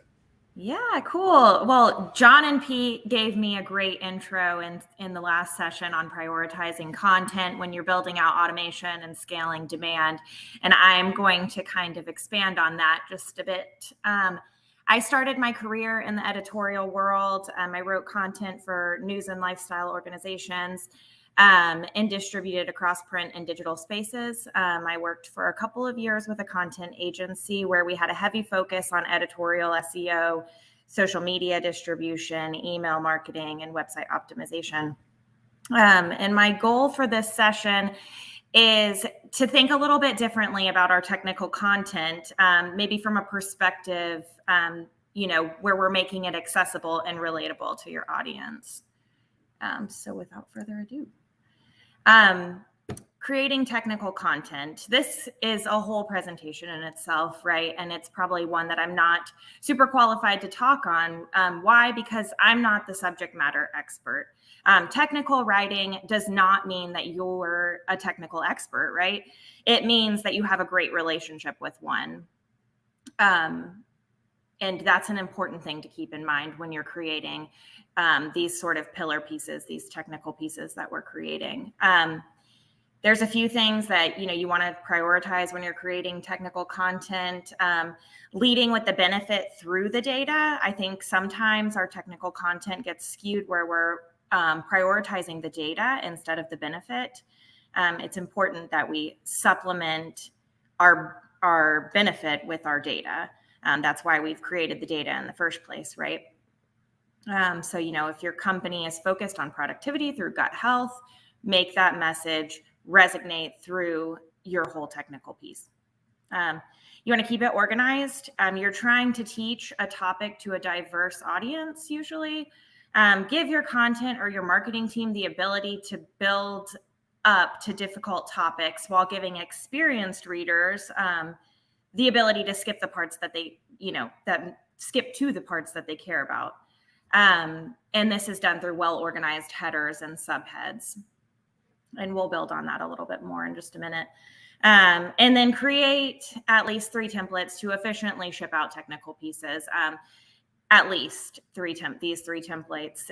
This is not an exhausted list, but a case study, which could be organized in a how-to, sort of a how-to template, a research proposal, a thought leadership piece. Your research is your thought leadership, right? So that's how it should be organized. And an informational, like listicle type piece. But again, this is not a presentation on how to create technical content. Chances are you have a ton of technical material to work with. So let's think about how we make the most out of it. So there's 3 ways that I'm going to cover today to turn sort of dry technical content into engaging lead generating assets. But there's 2 things that we want to make sure that, in any piece of content, we want to make sure we're doing. The first being we want to make the customer the hero. Most of our products, unfortunately, here in the ag space are not super sexy, right? But whether you're selling beach vacations or feed additives, one thing remains the same. Every single customer is a human being with thoughts, feelings, and needs. People like authenticity. Tell a real story with a beginning and a middle and an end, and put the customer in the middle of that. It builds an emotional connection, and it makes your dry topic a little more compelling. And how do you do that? Think about your own life. You wake up and you have goals you want to accomplish, problems to solve, issues to fix. You live your story through your own eyes. You're the main character, right? The same is true in your customers' lives. When you talk about how great, you or your company are, or what problems your company is fixing, you're not really moving into their world, and they check out. And that's not the story they're living. They have no reason to stay there, right? So instead of competing with our customers for the role of the hero, it's our responsibility to empower them to be the best hero they can be. And in my opinion, this is what sets great companies apart. They don't engage with their customers to see how much money they can make. Great companies know that their responsibility is to help their customers win the day. And then the other piece of it is to tell their story. Topics can be dry, but humans usually aren't.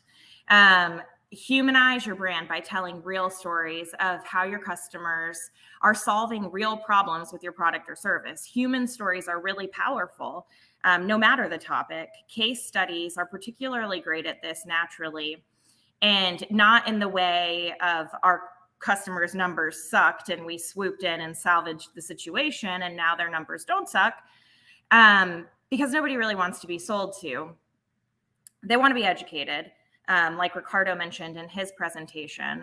And when you go out to buy something, you want to feel that you've done your research and you've asked the right questions. And that's just across the board in buying, and B2B buyers feel the same. Gartner found that 77% of B2B buyers found their latest purchase very complex or difficult, which made it a struggle to buy.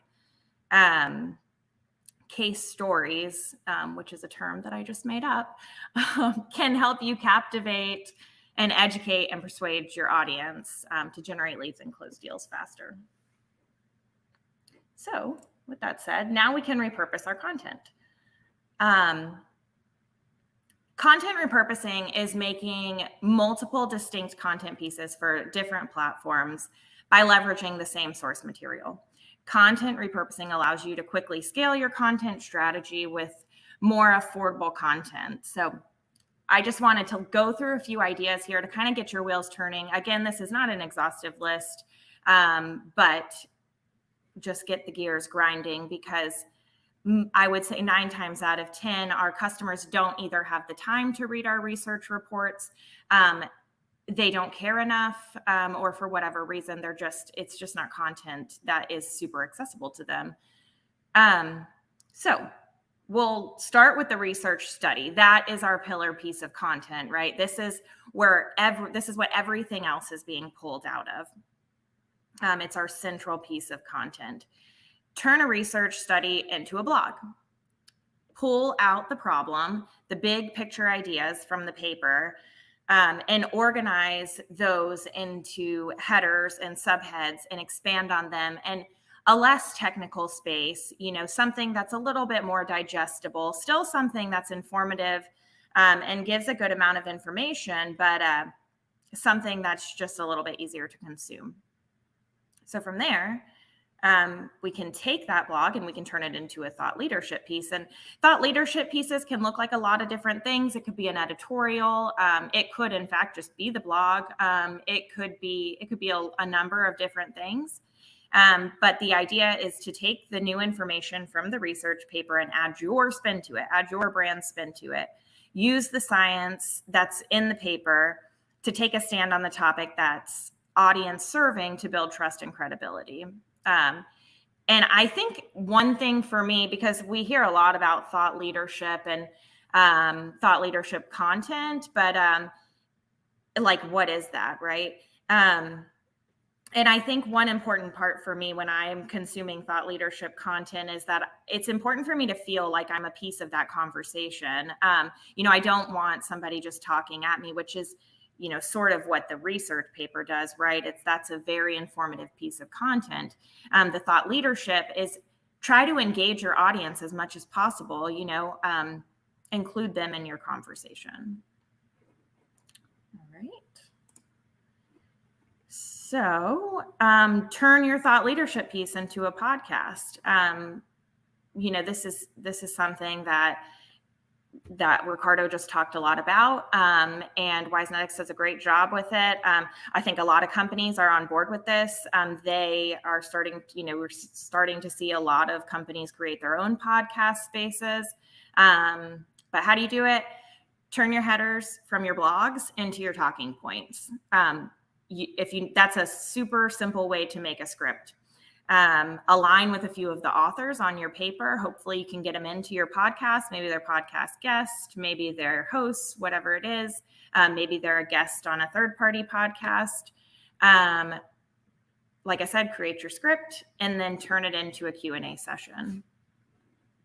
And then from there, we can turn our podcast transcript into an ebook, which I know has its pros and cons, or an online course, which I've seen a lot more of lately too. Podcasts hold a wealth of valuable content. It's content that can help serve others beyond the point of just the audio, right? If you are able to gather all the right people talking about the right topic at the right time, of course, we would want to expand on that. Creating a course or an ebook from your podcast transcripts strengthens your niche authority and reaches new audiences beyond just the podcast. Maybe the folks that don't see the podcast, that don't listen to podcasts, perhaps they see your ad for your online course and they're pulled in that way. And then finally, combine your podcast or your blog for a really valuable, all of your assets, really, not just the ones listed here. Combine all of your repurposed assets from that pillar piece of content into a value-filled email newsletter. My favorite newsletters include all the things.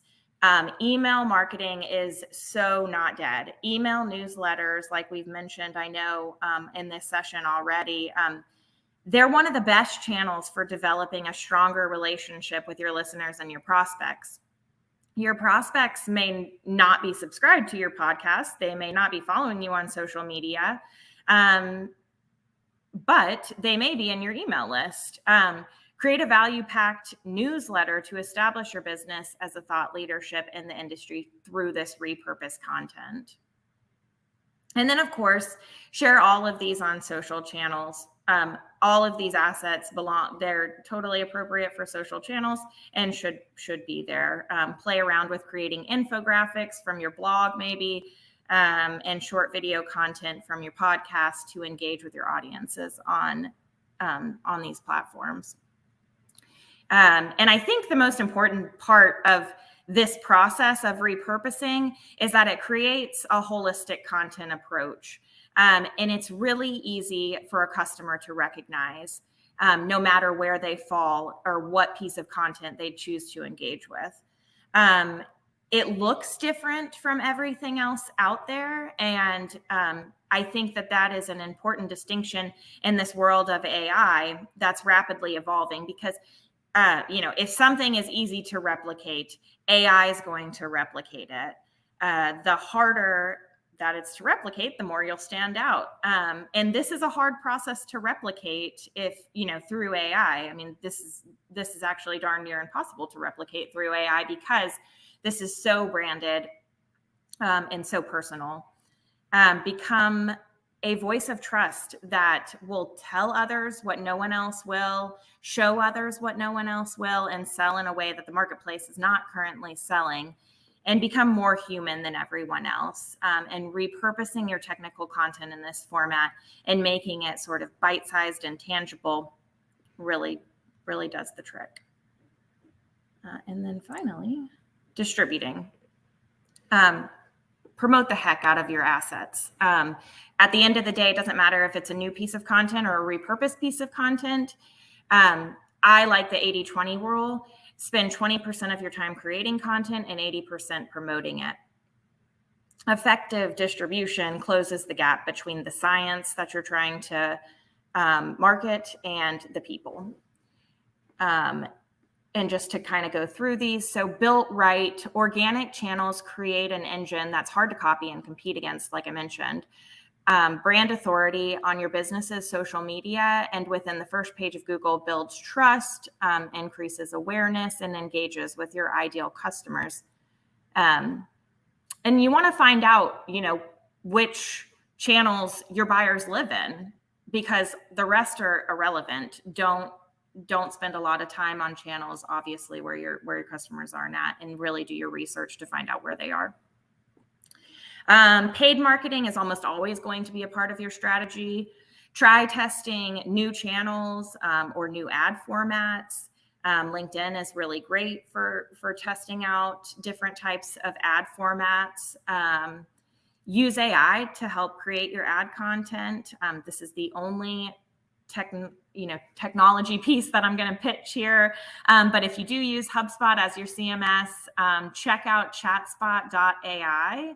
It is like ChatGPT, except instead of crawling the entire World Wide Web for automated content, it only crawls your CMS, and it gives you a really personalized branded response to whatever your prompt is. Meet your buyers where they're at with content that's tailored to them through your own channels. Use automation to personalize your emails. And I don't mean in the way, everybody knows how to add a name to a subject line, right? Get maybe a little more creative than that. Use other personalization ideas, like adding their title. Like, for example, if I see something that says just for marketing managers in my subject line, I might open that because that's me, right? So, or just for DVMs, try something a little bit more creative, or maybe even focus on like the industry, what the broiler breeder industry is talking about today. I've seen a lot of sort of industry directed emails out there, and I think they do pretty well. And then retarget ads to funnel in more of the content they want to consume. If someone has engaged with your podcast episode, for example, on the benefit of a healthy microbiome, the likelihood of them engaging with an online course on improving gut health, content created from the same pillar research piece, is pretty good. So just in conclusion, content marketing, I know, is a space that's just rapidly evolving right now, especially in the wake of AI. The pressure to perform coupled with MQL and volume expectations quickly sucks the life out of your creativity. And I totally get that. But even in the most technical of industries, your brand can really pave the way with unique formats that speak directly to your target audience and with relatable authority. Your technical content is what your buyers want more of. Just maybe not in full research report format. Make it bite-sized, make it tangible, make something that speaks to them directly. That's all I've got for today, Daryl.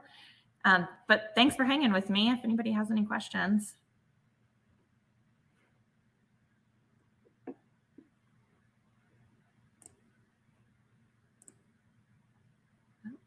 Uh-oh.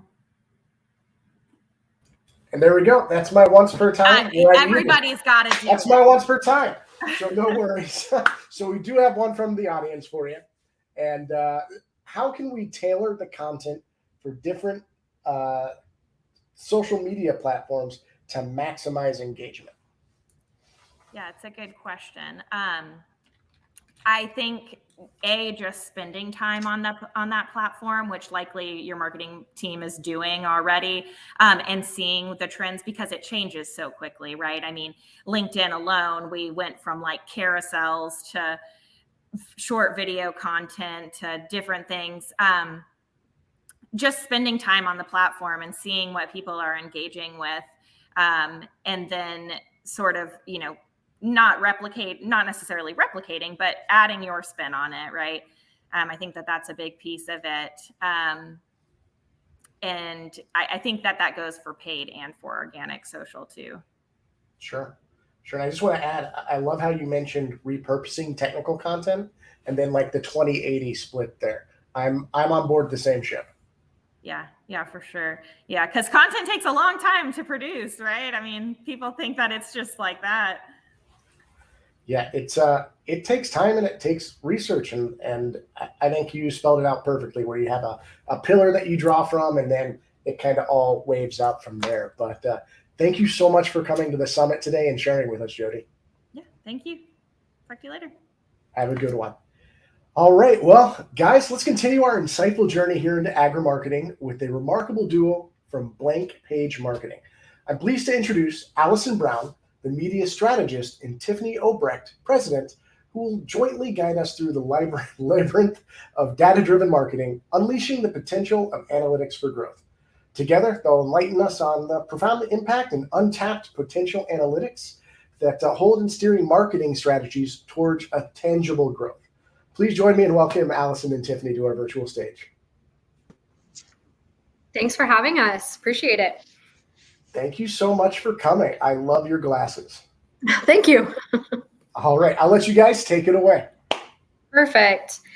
Well, I think we really want to begin today with just a quick explanation of who we are and kind of what we do. So we are a all agriculturally focused marketing agency based in Indianapolis.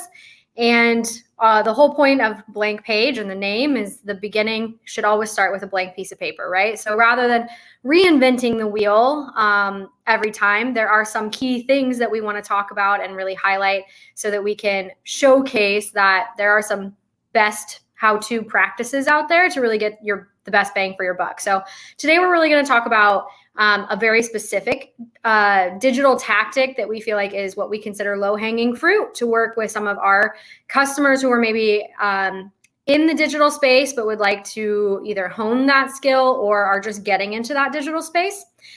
But to begin with, what we really want to start with is this conversation of where do you start? So we really want to focus on step one.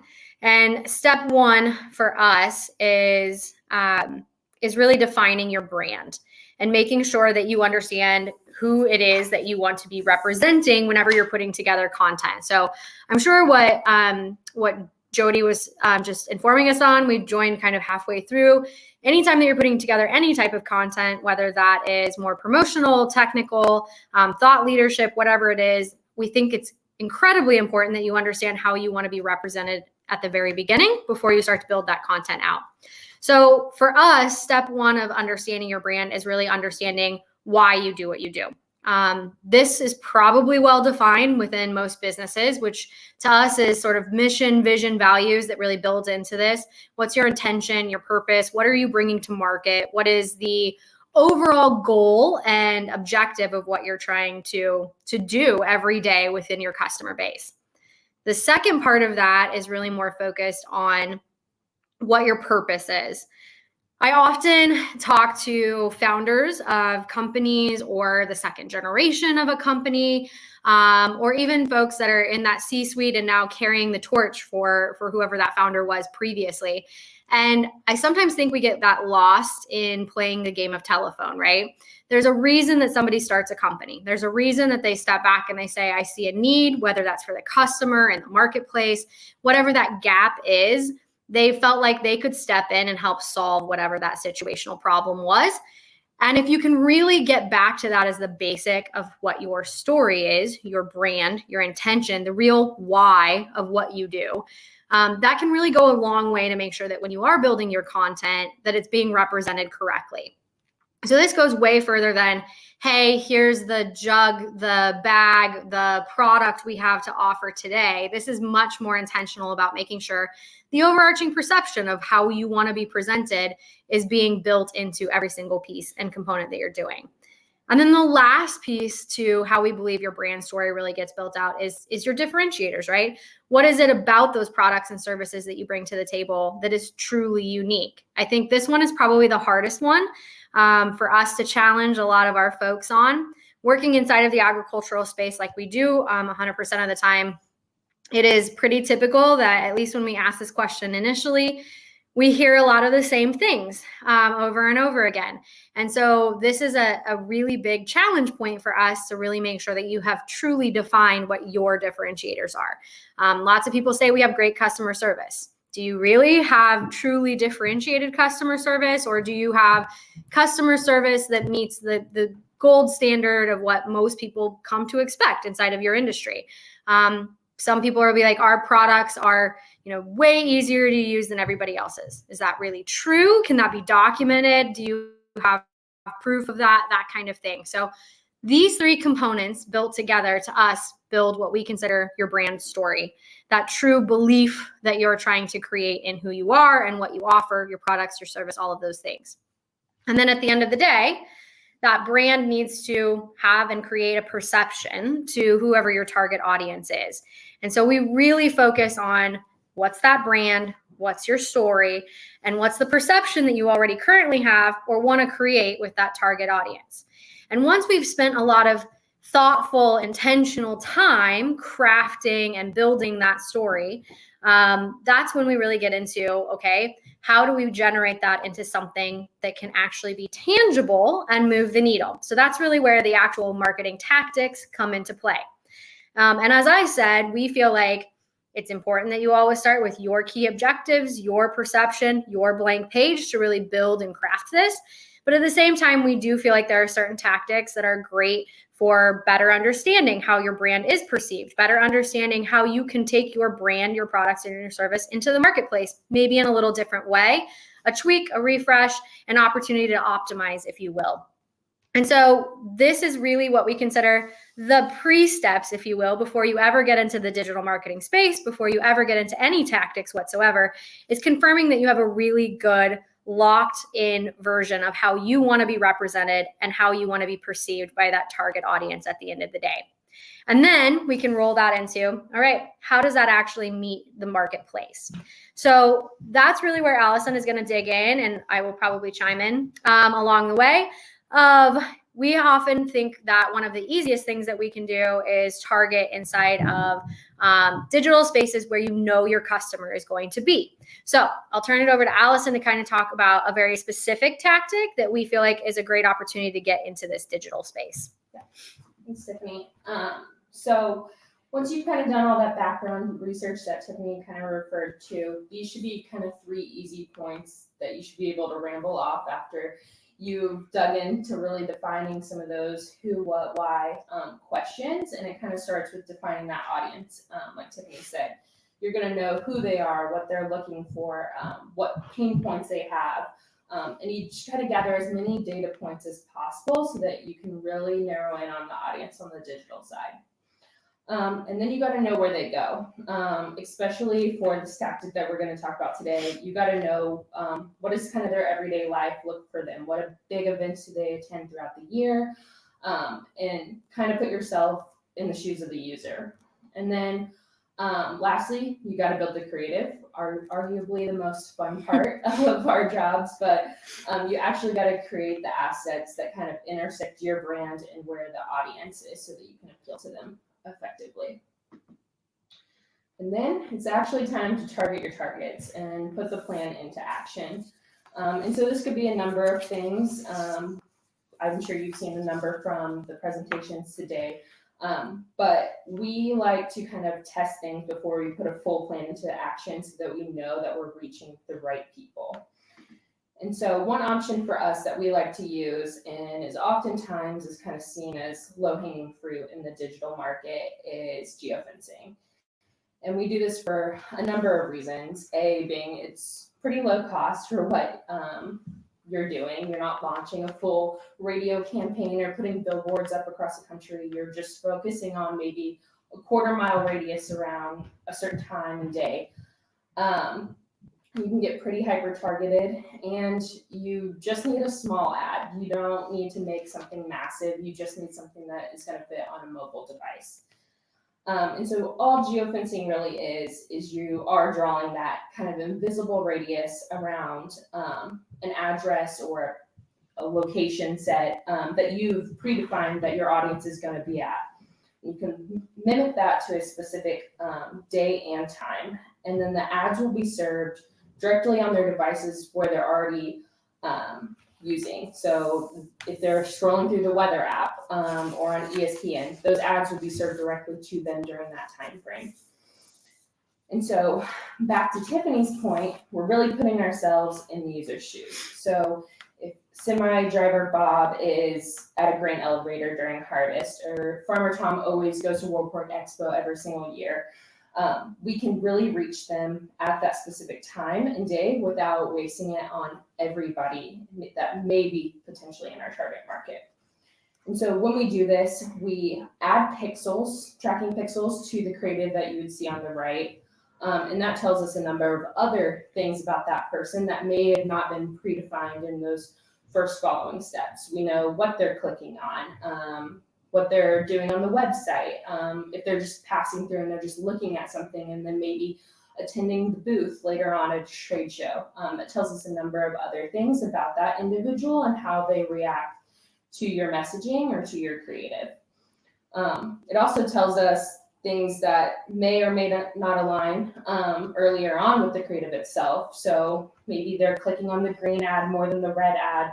And so we should optimize appropriately and have more of our ads in the green feel. Maybe there's a specific word that they continue to click on as their call to action, and we can use that word or that messaging more often throughout ad placements that we would use. So limiting our data source, but to overall effectively measure how the audience is going to react without spending your entire marketing budget.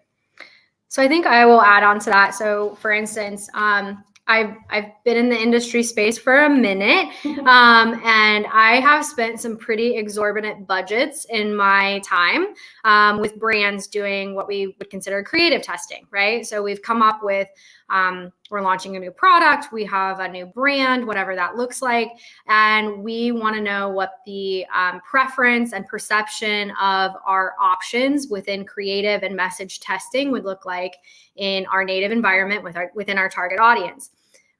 If any of you have done that in the past, it can be a pretty sizable investment on a brand's behalf to do some of that testing. And previously that has been done through some, more resilient media channels, media partners, survey work, focus groups, things like that. One of the things that we feel like for especially, maybe a smaller launch or just a smaller brand and company in general is that we're always looking for ways to be as effective with our dollar as possible. So one of the things that we have seen a really great benefit of is utilizing those creative investment dollars in this way. So if we already know that we have a target audience that we have identified, we know that during harvest season, a lot of our grain farmers are going to be held hostage waiting in the elevator line to unload grain. Great. That's a target audience that we know we have access to.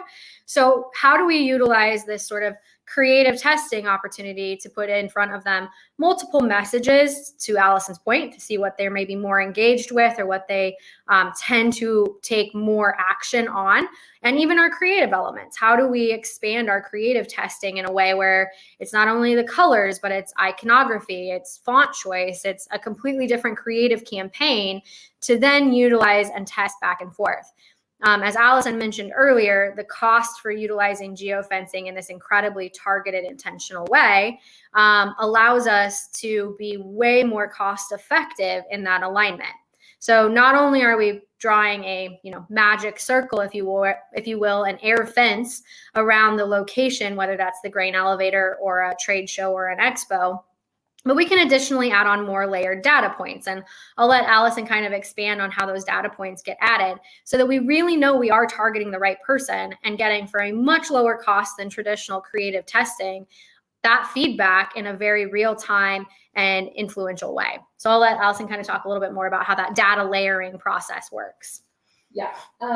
So back to kind of those tracking pixels that we talked about earlier. That saves the data for up to 180 days so that we can then retarget those users again and again. And as we change things like font and colors and messaging and all those things, we can see the needle move slightly each time, right? We can see that we had a higher click-through rate this time because we made so-and-so change. And layering data off that as well. This also means that we have good, clean data. That is part of the problem nowadays. You can purchase a list, but doesn't mean everybody on that list is necessarily your target market when it comes to other attributes besides data that might be predetermined by a media partner or another list that may not be your audience altogether. So you can really rely on yourself to know who and who isn't your audience. And then that means you're wasting dollars later on as well, not wasting dollars. Sorry.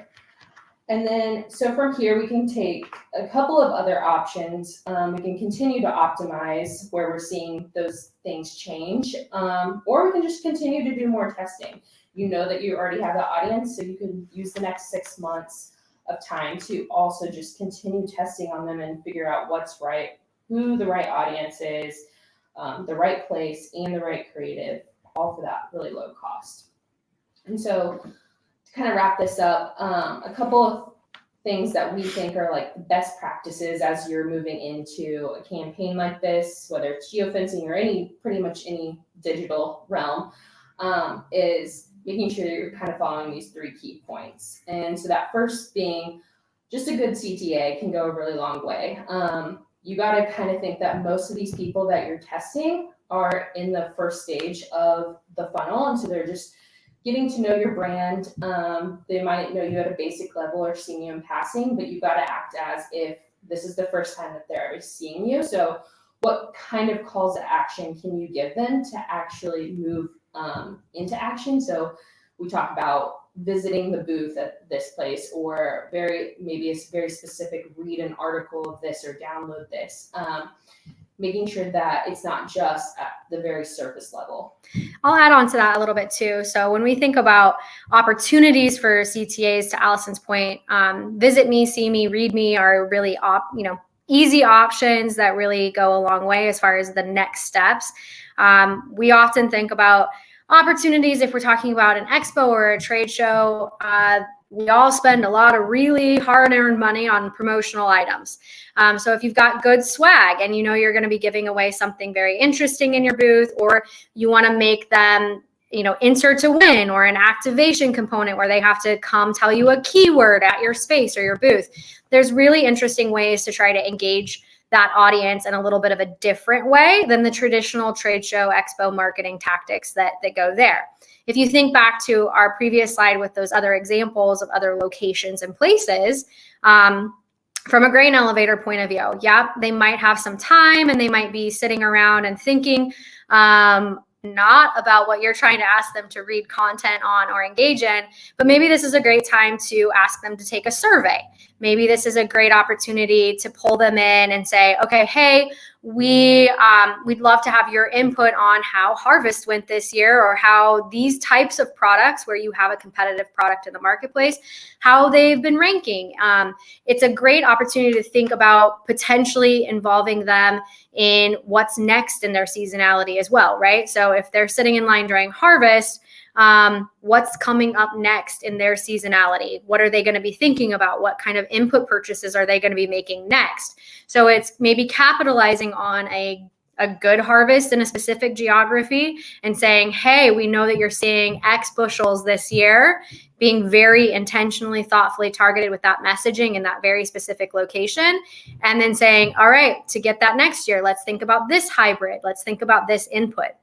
So it really moves the needle forward in this very intentional, targeted methodology, rather than thinking about it as just what we consider throwaway CTAs, right? Those are the things where it's just pretty easy to say, okay, read me, go here, visit this website. Unless you're super interesting, that's probably not going to get nearly as much engagement as a super specific CTA that you're trying to drive towards. One of the unique ones that we have also seen done outside of, locations or inside of other locations is thinking about targeting folks where they're going to be, whether that is at a commercial property. So if you're geofencing around and you're selling products inside of a traditional, a Tractor Supply or an Orscheln's or someplace like that, that type of thing is somewhere you could geofence and then layer additional data to make sure you're hitting the type of audience that you want inside of those locations. We've also done things where we've targeted specific retailers or dealers, right? So if we're trying to get a dealer network to pick up a specific product and carry it for us, that old adage of push versus pull marketing and that tactic, sometimes it's really great to be able to utilize those high-level conversations to get your product into those places. But sometimes it's nice if everybody kind of understands what your opportunity is from the grower level all the way through the folks that are manning the day-to-day operations inside of that retailer location as well. So again, what kind of calls to action can you do there? What kind of additional information sources can you provide? Is there a way to provide more training on what your product is? Could you link to some of the training resources that you've created, the YouTube video channel you have to show how it gets applied? There's a lot of different ways to think about what that end outcome is. If there's one moral to this story, is really take some time to think about your call to action and how it properly aligns with that overarching goal you had of who your target audience is. So where are they at? What kind of time do they have on their hands? How much are you feeling like you can actually get them to engage at that point in time? Who are they and what are they going to care about and what's going to be interesting to them? This goes back to that testing feature. Have more than one call to action and see which one gets the most engagement out of it. And then really think about what it is that they're going to find provocative enough to actually take the time and go to that next step. The worst thing you can do is get a click-through rate where you got the click, but there's no additional engagement after that point in time. So that next step in that CTA space is so critically important to make sure that you're moving them through, as Allison said, that funnel, not just with the awareness, but hopefully to gain some interest so that they will continue to engage with you moving forward. Yeah. Kind of that second best practice that we always follow is you got to remember that your users are on mobile devices when you're geofencing them, which is kind of a good thing because it means you have to make less assets overall, but at the same time, you have less space to convey that message. So less is more. Don't put too much on the screen because there's already so much text on somebody's mobile device. You don't want your words to be half a centimeter wide. Make sure it's big and you have enough to say, but not too much. Yeah, I think the one thing that we see often as feedback when we're developing ads is the ability to be succinct is incredibly difficult for a lot of folks. When you feel like you're very, very proud of the product or service that you're offering, it's super easy to get very robust in what it is that you're trying to say. The problem is that verboseness does not travel well into a mobile ad size. Then it's just overwhelming, or you end up with so many screens that the clickability to that gets lost as well. We often challenge some of our clients to think about something that is not intentionally meant to be morbid. But back in the day, you used to have to pay by letter for newspaper advertisements, including like your obituary.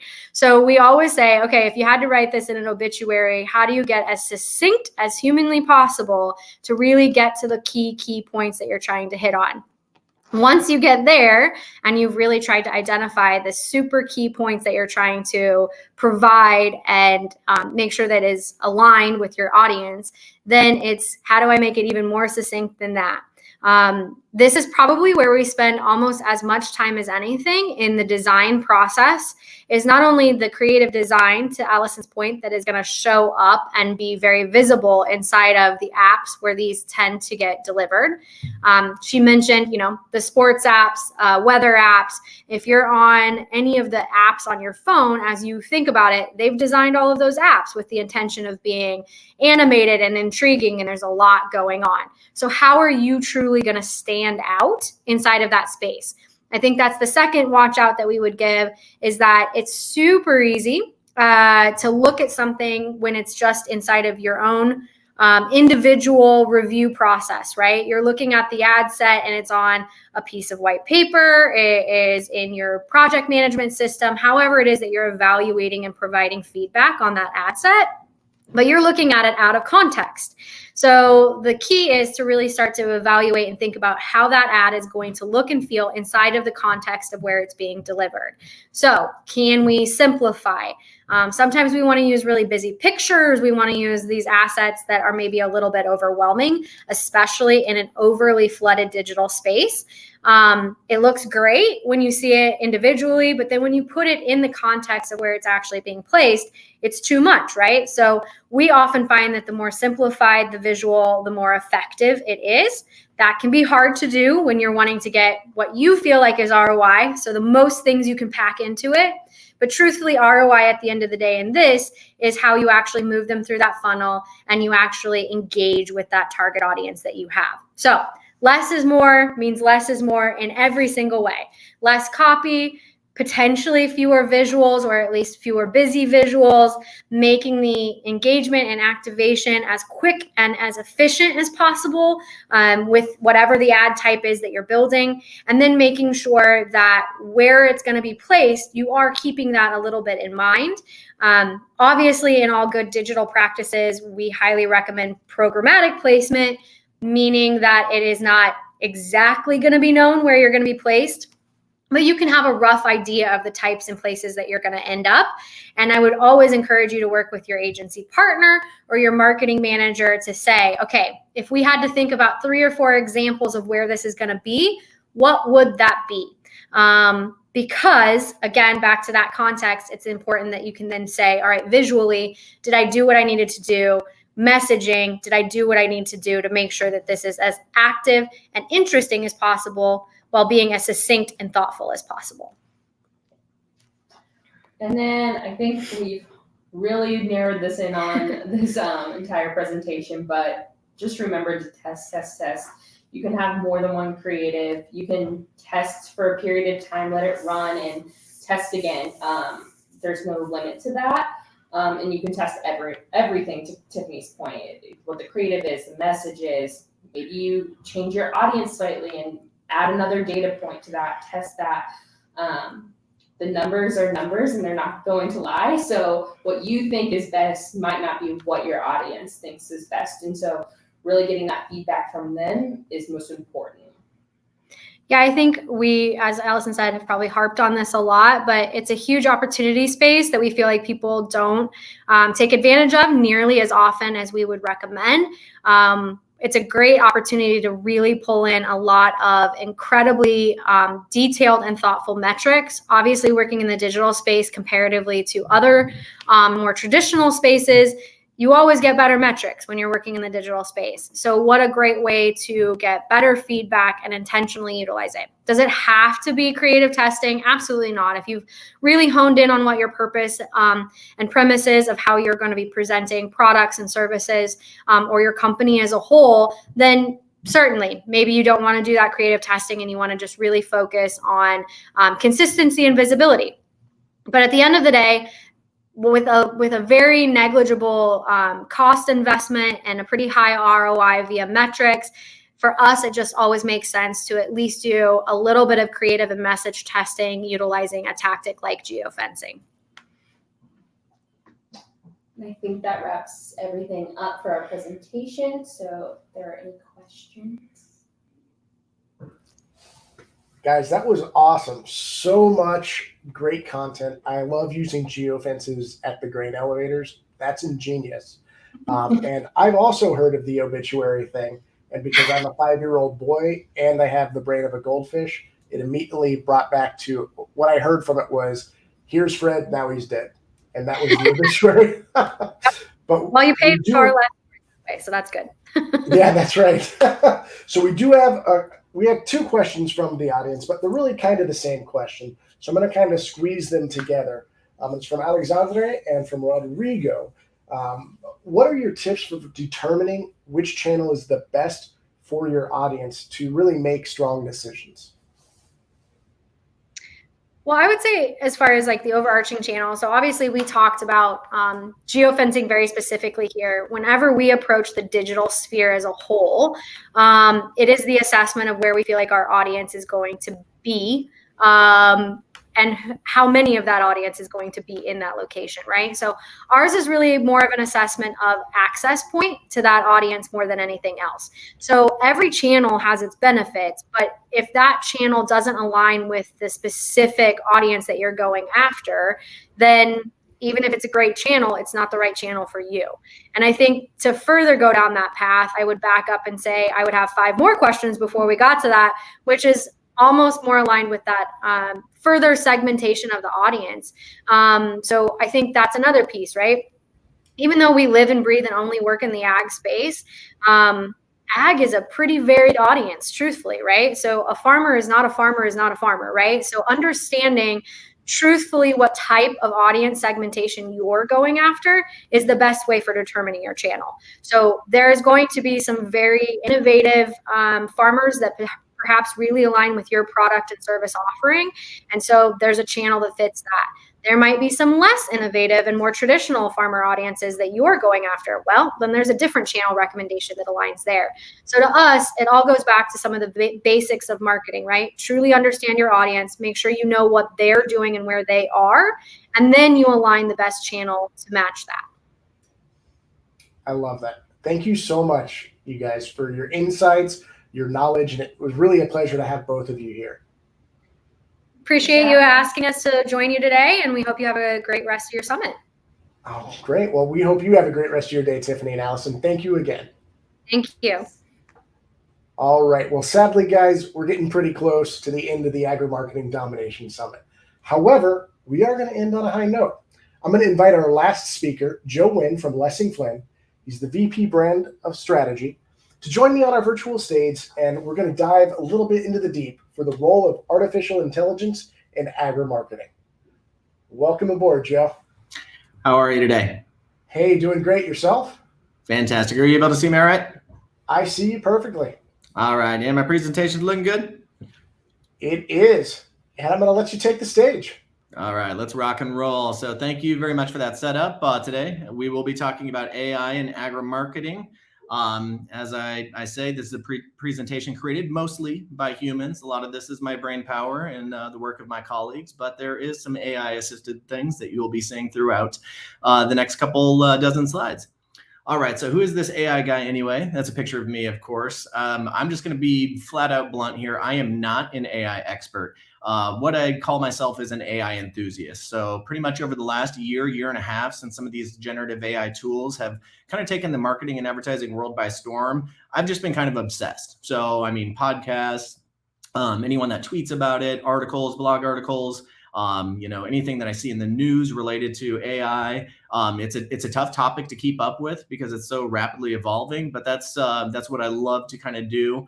And what I like to do with all of my learnings is share it. So I share it. I'm kind of the lead of the AI coalition we have here at Lessing Flynn.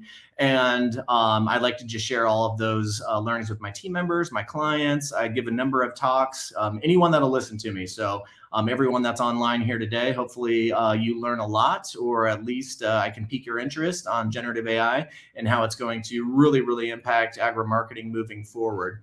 A little bit about my agency. My colleague Shannon Hughes kicked off today at 9 a.m. So if you've been on all day, some of this will be a little broken record, but if you're just jumping on now or in the last couple hours, Lessing Flynn, founded in 1907. We are the longest standing independently owned advertising agency in America. We aren't the oldest advertising, but we are the longest standing independently owned. So we're fourth generation ownership, something that we're very, very proud of. We currently have 47 marketers who just do all the things that you'd expect from a full service agency. In our core markets, being based in Des Moines, Iowa, are obviously agribusiness, animal health and nutrition, construction, financial insurance, manufacturing, and technology. All right, so our plan of attack here over the next 25, 30 minutes is to kind of walk through the basics. What is AI and how does it work? What are some of the tools you and your team should be experimenting with if you aren't already? And what are some of the considerations your company, business, organization should be really taking to mind as you start to implement and test some of these tools? All right, so I'm going to work off the assumption today that most of you have at least heard of ChatGPT. This is a tool that I use multiple times every day. It's just such a fluid, natural part of my workflow now. I'm hoping that most of you have at least heard of it. If you haven't heard of ChatGPT, then spoiler, a lot of what you're going to hear over the next 25 minutes is going to be way over your head. But I'm hoping that you've experimented with it and at least kind of have a baseline knowledge of what some of these things are. But we will also walk through that. That's why I'm here. Disclaimer, this presentation is obsolete. And what I mean by that is, if not, wait a week. As I kind of said earlier, this industry is moving so fast. It has all of the big players. It has a lot of independent players. As soon as you think you've wrapped your mind around a new tool or technology or where the industry seems to be headed, literally 7 days later, it seems like the world has totally spun 180. So again, I am updating this presentation like it seems like constantly. I don't know if it's good for my mental health, how many times I update this presentation, but it's just something that I love keeping up with. And again, hopefully the information that you find here within is helpful and inspiring in some way. All right, so this is a revolution that is 70 years in the making. It seems like AI has been this hot topic. Everyone's talking about it over the past, 18 to 24 months. But in all reality, artificial intelligence, the concept of it goes back to the late 1940s, 1950s. I believe it was 1956 when the term artificial intelligence was first used at a conference in I believe maybe Dartmouth. And since then, it's just been evolving, right? The thinking around it, the processing around it, the vision for it, the uses for it has continued to evolve. And the reason why we are now entering the AI revolution is because it's finally gotten to the point where the technology, the computing power, the microchips available to us, everybody has a super, computer in their pocket and their iPhones. It's gotten to the point where finally the vision for artificial intelligence, what we thought it always could be, we're finally arriving at that point. So you think of the industrial revolution, the digital revolution, we are now in the midst of the beginning of the AI revolution.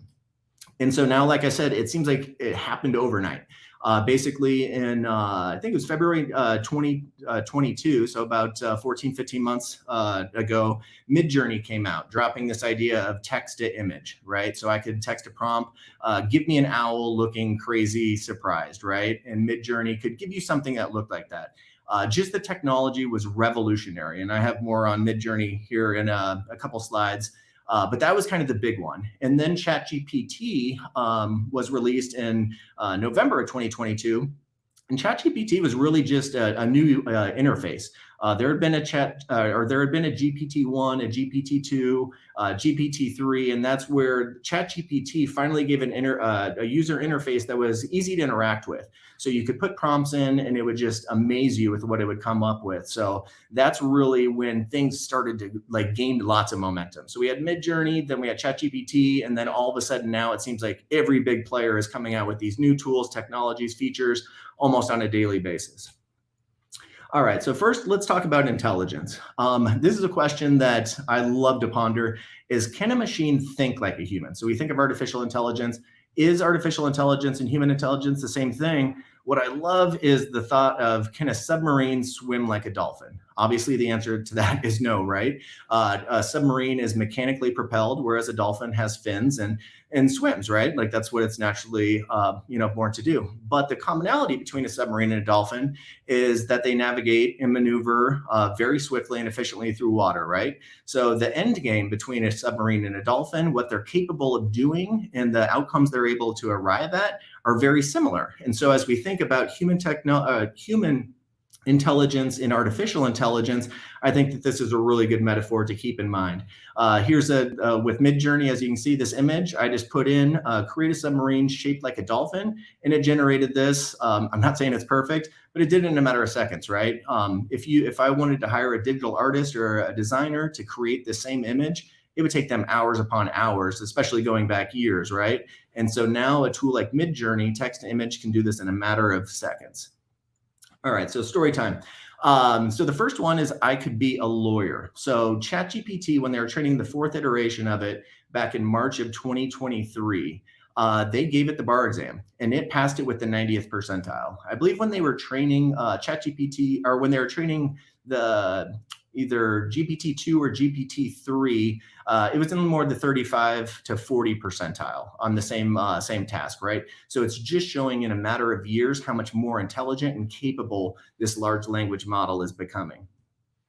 I am not a robot. I love this story. So the same time they were training it, they gave ChatGPT for a task. They said, we want you to complete CAPTCHA. Now, why does this matter? Because we all know CAPTCHA. We see it and you have to click the box, I am not a robot, right?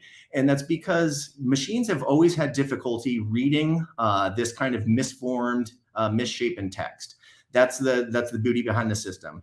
Machines, computers, they can read your traditional block text, but they've always struggled or have been totally incapable of reading these misformed letters. So ChatGPT-4, knowing that it couldn't actually read the letters, it's quite ingenious. It could complete the task by any means possible. What it did is it went out to TaskRabbit and hired a human to read the letters for it. And the human actually asked, it said, are you a robot? And ChatGPT-4 said, no, I just have really bad eyesight.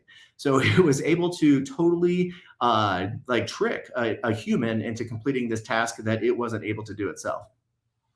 And then the last story is, I am the voice of hip hop. So music fans here on the call with me today may have heard this one before, but the TikTok personality Ghostwriter 977 used a kind of an AI trained music synthesizer. He trained it on a bunch of Drake music and a bunch of Weeknd music and put together a song that was so absolute fire that it went viral right away.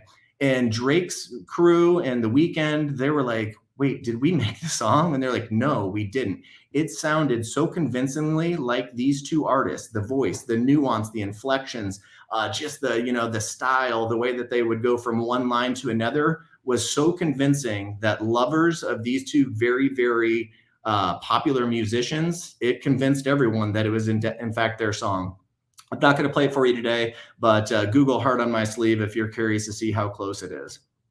All right, so kind of let those examples sink in. This is where I cue myself to take a glass of water, or a drink of water, is that ChatGPT, just in the past 6 months, in some of these generative AI tools, it was able to complete the bar with the 90th percentile. It was able to trick humans into completing a TaskRabbit chore of I'm not a robot when it is a robot. And it was able to trick music fans into thinking that it was, in fact, Drake and the Weeknd So it's just really fascinating how powerful and how powerful these tools are, but the imagination behind them, right? And the ways that people are using these tools to do pretty crazy things. So give me the basics. All right, so here we go. AI versus AGI. This is just real quick. Artificial intelligence is a non-self-aware technology that can simulate a lot of things we do as humans. So going back to that TaskRabbit example, the AI didn't, it's not aware. ChatGPT-4 isn't aware that it's doing these things. It was just giving a very defined task. Hey, we need you to complete this CAPTCHA by any means possible. And it was able to figure out a way to do it. But ChatGPT-4 doesn't know that it really exists, right? It has no self-awareness. Artificial general intelligence, on the other hand, if you think of anything from sci-fi, when we think of artificial intelligence, that is very aware. So that's a sentient machine that has agency. And what agency means is that the intelligence, the computer, the machine, whatever you want to think of it, it knows that it is active. It understands its place in the world. It knows its power and capabilities, and it can begin to choose whether or not it wants to respond to human requests or if it wants to start to do its own thing. So as you think of some of these doomsday scenarios down the road, of AI, artificial intelligence kind of taking over the world, it is a real fear. And so we'll kind of get more into that a little later, but that's the difference between artificial intelligence, non-self-aware, and artificial general intelligence is a sentient machine with agency. Here's some just high-level basics. You're going to hear a lot of industries saying, "Hey, this new technology has machine learning." You know, Apple had their latest show where they released the new Apple Watch, new iPhone. It says it has machine learning, and then you hear deep learning, and it's like, what are all these things? How do you consolidate all them together? On a high level, you probably need a PhD to understand a lot of this stuff. I certainly don't. Is artificial intelligence is the overarching science of making machines smarter. Within that, machine learning is taking the algorithms and the statistical data and training them to do things, to perform tasks, to get you to predictive outcomes based on the training that you do. So that's the machine learning actively doing it. And then deep learning goes a second or an even lower level. It's a subfield of machine learning where you're trying to mimic pretty much brain neural networks, right? So human brain behavior is what I'm trying to say there. Sorry, stumbling over my words. The human brain is made up of billions and billions of these neural networks, and deep learning is trying to mimic that same kind of core belief in order to achieve some really, really fascinating things from an intelligence standpoint. One way that I like to consolidate it in my mind is artificial intelligence is the iPhone, machine learning is the operating system, iOS, and then deep learning is the apps, right? It's the apps on your phone that are very, very intelligent. They learn from your behavior, what you do. They help you complete these very, very nuanced tasks, right? It's not a perfect metaphor, but it's kind of some way that I can wrap my mind around it. All right, so how does generative AI work? So the basics, all you need to know is tons of data. Tons of data goes into these training algorithms, and then you're able to do predictive functions. I believe it was our second presenter this morning was just talking about data. That's everything. As AI continues to expand and these tools get smarter, data, the companies, the organizations that have the most data, the most diverse sets of data, they're pretty much going to rule the world. And so one example that I love to share with people, and it helps them kind of wrap their minds around it, is do you remember when Google Suggest was first released? This is almost a decade ago. And you were used to Google, you knew how it worked, right? You completed the request, right? What you were searching, you completed it, you pushed enter, and it gave you a bunch of results. Google Suggest comes along, and all of a sudden you started typing something in, and Google completed it or gave you like pretty much 5 or 6 options. And you're like, damn, Google, like, how did you know that I was going to search restaurants near me? And it's because, like 98 million people before you who had typed the letters RESTA, they were going to perform the search restaurants near me. So Google, with all of this data, knowing all of these millions and millions of searches, that's how Google search kind of came to be. And from a model standpoint, how these things get smarter and smarter is the dog treat mantra, right? So every time the system performs a predictive function correctly, and you say, yes, that's the correct thing, it knows that it's a little better, it's a little smarter. You're kind of patting it on its head and saying, good job, AI, you got this predictive function correctly.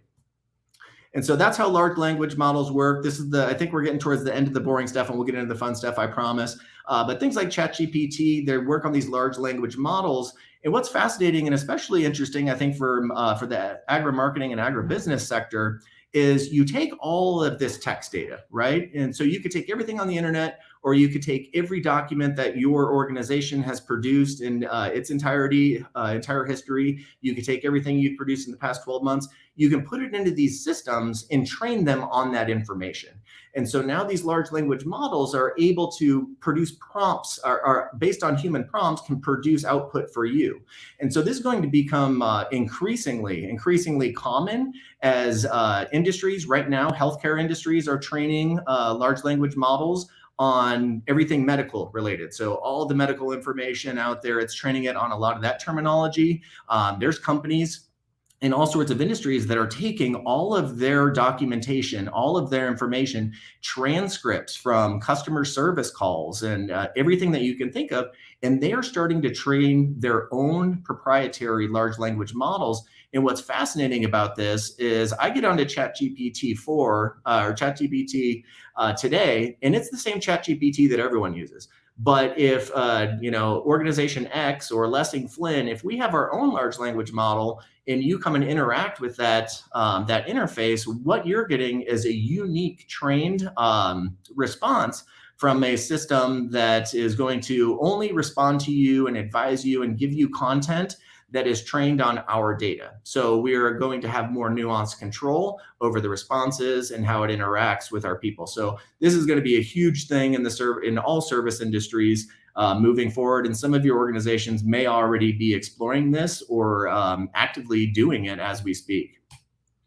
All right, so let's get to some examples, right? That was a ton of stuff. I apologize. I wanted to get through all the boring stuff, just kind of give you some background of AI, what it is, kind of how it works. But now we'll kind of get to some of the fun stuff. So here's some of the basics. So here's AI at work. So YouTube suggests, Gmail finishing your sentences, Facebook, targeting you with ads, Spotify learning the music you love, Alexa and Siri being able to answer your questions, TikTok personalizing your For You page, Amazon predicting your next purchases, right? You bought a golf driver one day, all of a sudden it's suggesting new golf shoes 3 days later, right? Netflix always recommending shows and movies based on your search and play history. That's, I always say Netflix, if you open Netflix, if everyone on this call opened Netflix, it would look different for almost everyone because all of our watch and search histories are so unique and so different. Google Maps routing you to your destination. Apple being able to use facial recognition technology to scan your face and unlock your phone. Tesla autopilot steering and controlling cars. Zoom transcribing recorded meetings. LinkedIn curating your homepage. These are all examples of AI at work. So it's so again, we're seeing all of these great breakthroughs in AI, and we don't realize how many times a day, every day over the past 5-10 years, AI has actually been assisting us in our daily lives. All right, so why all the buzz now is the generative AI phenomenon. So I've kind of hinted at this up to the lead in, and this is the main portion that should hopefully get you excited is the generative AI phenomenon. So if you take one screenshot of my presentation, I suggest it's this one. Everyone should be screenshotting this or just writing them down. If all of these look familiar to you, then hat tip to you. That means that you are a generative AI nerd like myself. So they kind of break down into different categories. And these are only the leading players. There are literally dozens and dozens and dozens. I couldn't fit them all on one side if I wanted to. But you have the chat bots. So that's things like ChatGPT, Inflection Pi, Google Bard, and Claude 2 from Anthropic, that they create text based on prompts, right? I can put in information. I can ask it to generate something for me. I can have it summarize something for me. It's everything that it does is based in text, and it can even help with coding. Then there's text-to-image tools like Midjourney, which I've already alluded to, and DALL-E 3, that you type something in, you say, hey, give me a submarine that looks like a dolphin, and it generates it. DALL-E 3 is actually owned by OpenAI, which owns ChatGPT. So that's just a little background there. The thing that's really going to be taking off that's super exciting is text to video. So Runway Gen 2 was just recently released, and it went from, if you can now generate video based on text prompts. So the same thing, I could say, give me a video of a man attempting to hit a golf ball for the first time and failing miserably. Gen 2 is not only better at generating that type of content, but it now will give you video up to 18 seconds. So Runway Gen 1 would only give you 4 seconds of video. It was still really fascinating, but nobody could really wrap their minds around of, okay, like how long before this actually becomes useful for marketers or brands to use. Gen 2 being able to give you 18 seconds of video shows that, oh my gosh, are we 6 months or 12 months or, like 24 months away from being able to do 5-minute videos, 10-minute videos? Anytime that you kind of try and predict how long it's going to be, it surprises you. Text to voice is another one. If you want to do some VO samples, things like Well Said and Murph, you can put in a radio script, and it will give you a selection of professional voiceovers to choose from. Boom, it gives you some pretty good output that then you can kind of edit the inflections or kind of spacings here and there, and you can get some pretty close to professional voiceover. And then rethinking search, Google and Bing, they are both integrating AI into their search methodology. So now it's going to, in the future, search is going to look a lot different. We're used to the Google search page, right? There's ads on the right, maybe a suggested ad up top. That's how Google gets its money, right? All those clicks. Well, we're going to move towards an era where it's more of an AI assistant that is almost more conversational with you. You ask it a question, it gives you some information, and then it gives you citations of the websites and web pages that it pulled that information from. So if you, I've always been interested in SEO and search. If you are, definitely continue to watch this. All right, so here's the mid-journey evolution. I've already alluded to it. V1 back in February 2022. This is them. The prompt was, give me Tom Holland in the rain. People were blown away. Like that, that doesn't look like Tom Holland. But when this technology came out, people were like, oh my God, that kind of looks like Tom Holland. And then fast forward 2 months with V2, 4 months with V3. And as you can see, we're getting closer and closer and closer to V5.1. This is May 3rd, 2023. That actually kind of looks like Tom Holland in the rain, right? Like Tom Holland from Spider-Man. And this is May 3rd. So if I had an updated version of this graphic 5 months later, I imagine that it would look more like Spider-Man than Spider-Man himself. So some of the skills you're going to want to learn is the prompting aspect. And why this is important is I love this stat from Marketing AI Institute. 80% of what knowledge workers do every day will be intelligently automated within the next 1 to 2 years. So basically everyone on this call, right? Like pretty much a lot of the stuff that we do, it can be intelligently automated or enhanced using AI. So those of us that embrace these tools and use them part of our organic workflows on a day-to-day basis, we're going to have a huge professional advantage. Here to the right, I just gave a prompt to ChatGPT. I was like, develop a 5-phase plan for a product launch in agribusiness. And this thing generated the 5-phase plan. There's only 2 phases that I'm showing. It did this in like 6 seconds, right? So like, think of how long you as an agri-marketer or the people within your businesses, like for them to develop these plans, it takes a lot of time and a lot of thinking and a lot of structure and strategy. These tools can help give you a lot of a huge head start. So some of the things that I love to use ChatGPT for is classifying information, drafting. I can say, hey, just give me a quick draft on something and then I'll fine tune it. Editing, I'll put my text into ChatGPT and say, hey, give this a once over for me. Or maybe change the tone, right? Like, hey, this is how I want it. It's a little humorous, but maybe make it a little bit more serious. It'll do that. It can ideate. I can, like this plan here, or I can say, hey, give me 50 headlines for a new product that one of our clients is launching, or give me 50 ideas for a wedding gift, for a couple that, I know, and it will do those things. It can optimize content. It can personalize it. So if you have a letter that's going out to a boss or, your spouse or whoever, it can personalize these things. All of these things can be accomplished with ChatGPT. Just a fascinating tool. All right, here's another one that I highly recommend if you haven't used it already. It's called SciSpace Copilot. It's a plugin for Google Chrome. You can go out, search it today, and it will analyze and give you feedback on anything you read in any web page that you're on. So I just I typed in, I believe my search was, give me an agribusiness marketing research report. And I just clicked on this one because it was the top one. So I haven't actually read this myself. But then I said, what are the key takeaways from this? So you can see on the right-hand side. And so it analyzed everything in this report and gave me the key takeaways. I can ask Copilot questions. It'll respond. So in the same manner that a ChatGPT would. And as you can see, I could click that arrow below the blue box. And there are 7 or 8 different kind of just prompts that I could ask it to do to digest, summarize, rethink, all of the content on a page. So this is like just a really nifty tool, especially for some of you that maybe like have a lot of white papers and super technical information that as marketers, you need to take from people in your organization or your industry, and then you need to digest it and repackage it, right? This tool will be a huge lifesaver in making you super more efficient. All right, I'm going to attempt to play a video here. Give me a heads up if the audio doesn't play. Somebody just shout out, "Hey, this isn't working," right away.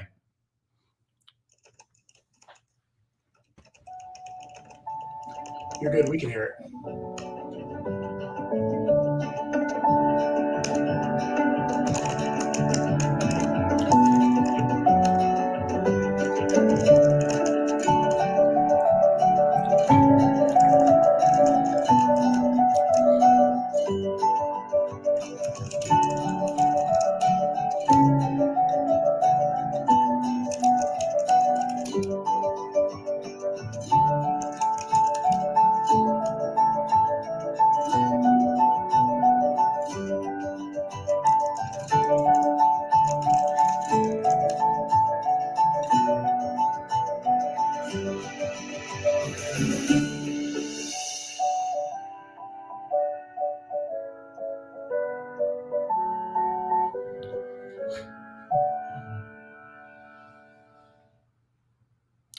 All right. So, didn't need to play it again. All apologies there.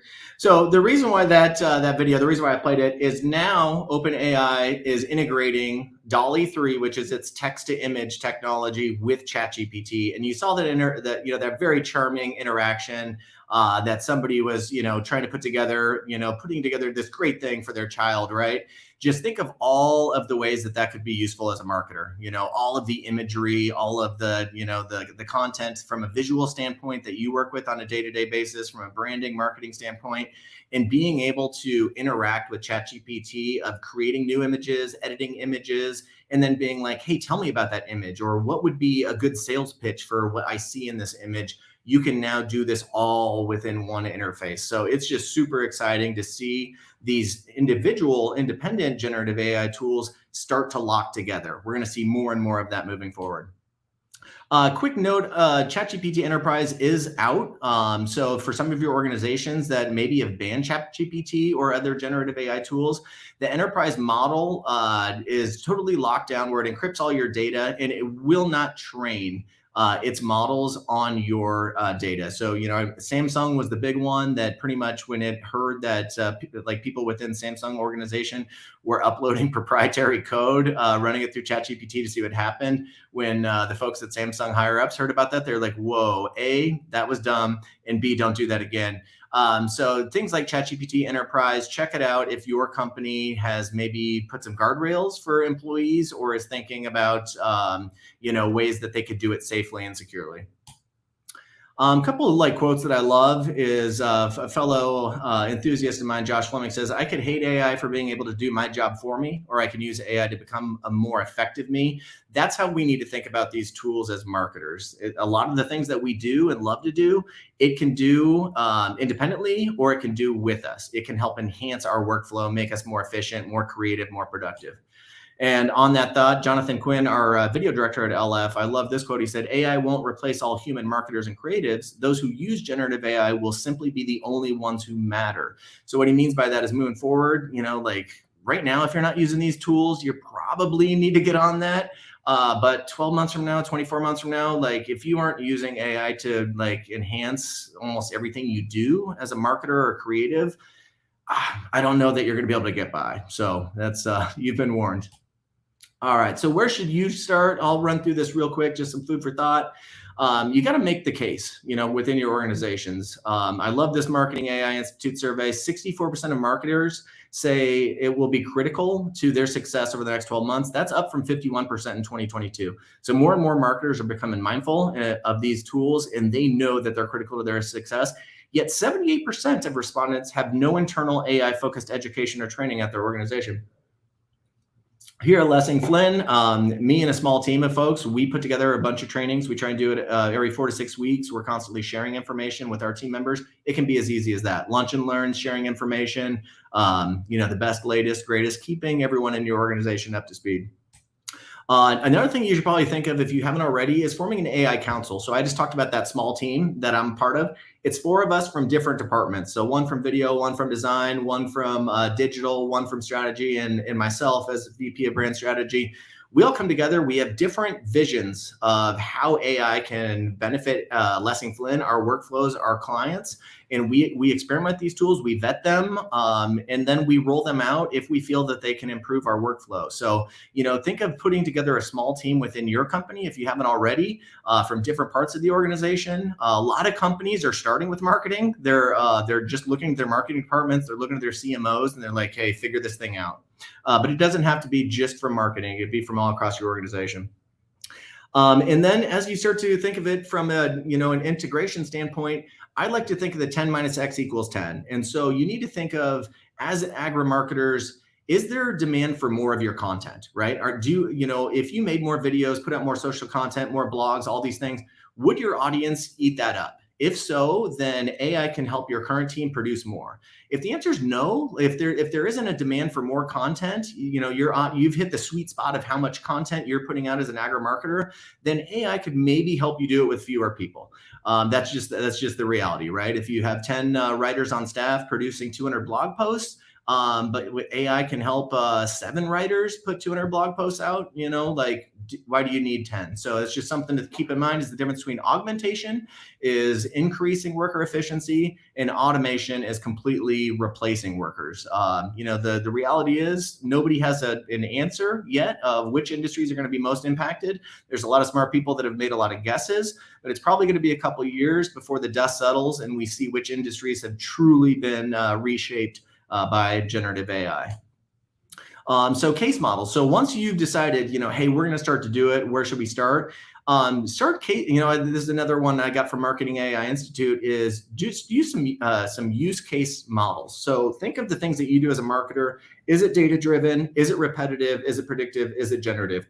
If so, AI can probably help you do it, if not do it for you. So just think of the things that you do every day, every week that you are always doing, right? Like this thing is always due every Tuesday, or this thing is always due every month. Look at that, look at the functions that it takes to get there. And there's probably AI tool or tools that can help you do it more efficiently. And then the problem-based. So this is a big one, is, sometimes there's just not enough people to do the things that, need to be accomplished. Accounting, 300,000 accountants have have left the industry in the past couple of years. It's predicted that 1 million fewer accountants are going to be in the industry here in the coming years. So who's going to do all that accounting work? Well, probably AI. Same thing with data analytics and sales and marketing teams. They're struggling to fill seats. So that's the thing with AI, is it may not replace people, but it may actually fill the seats that are just empty. There's labor challenges all across the industry, especially in ag and in manufacturing. And so it's AI can come in and help supplement. All right, is it foolproof? We're getting towards the end here. Hardly. So here's a little Terminator 2 shout out for anyone that's a fan, such as myself.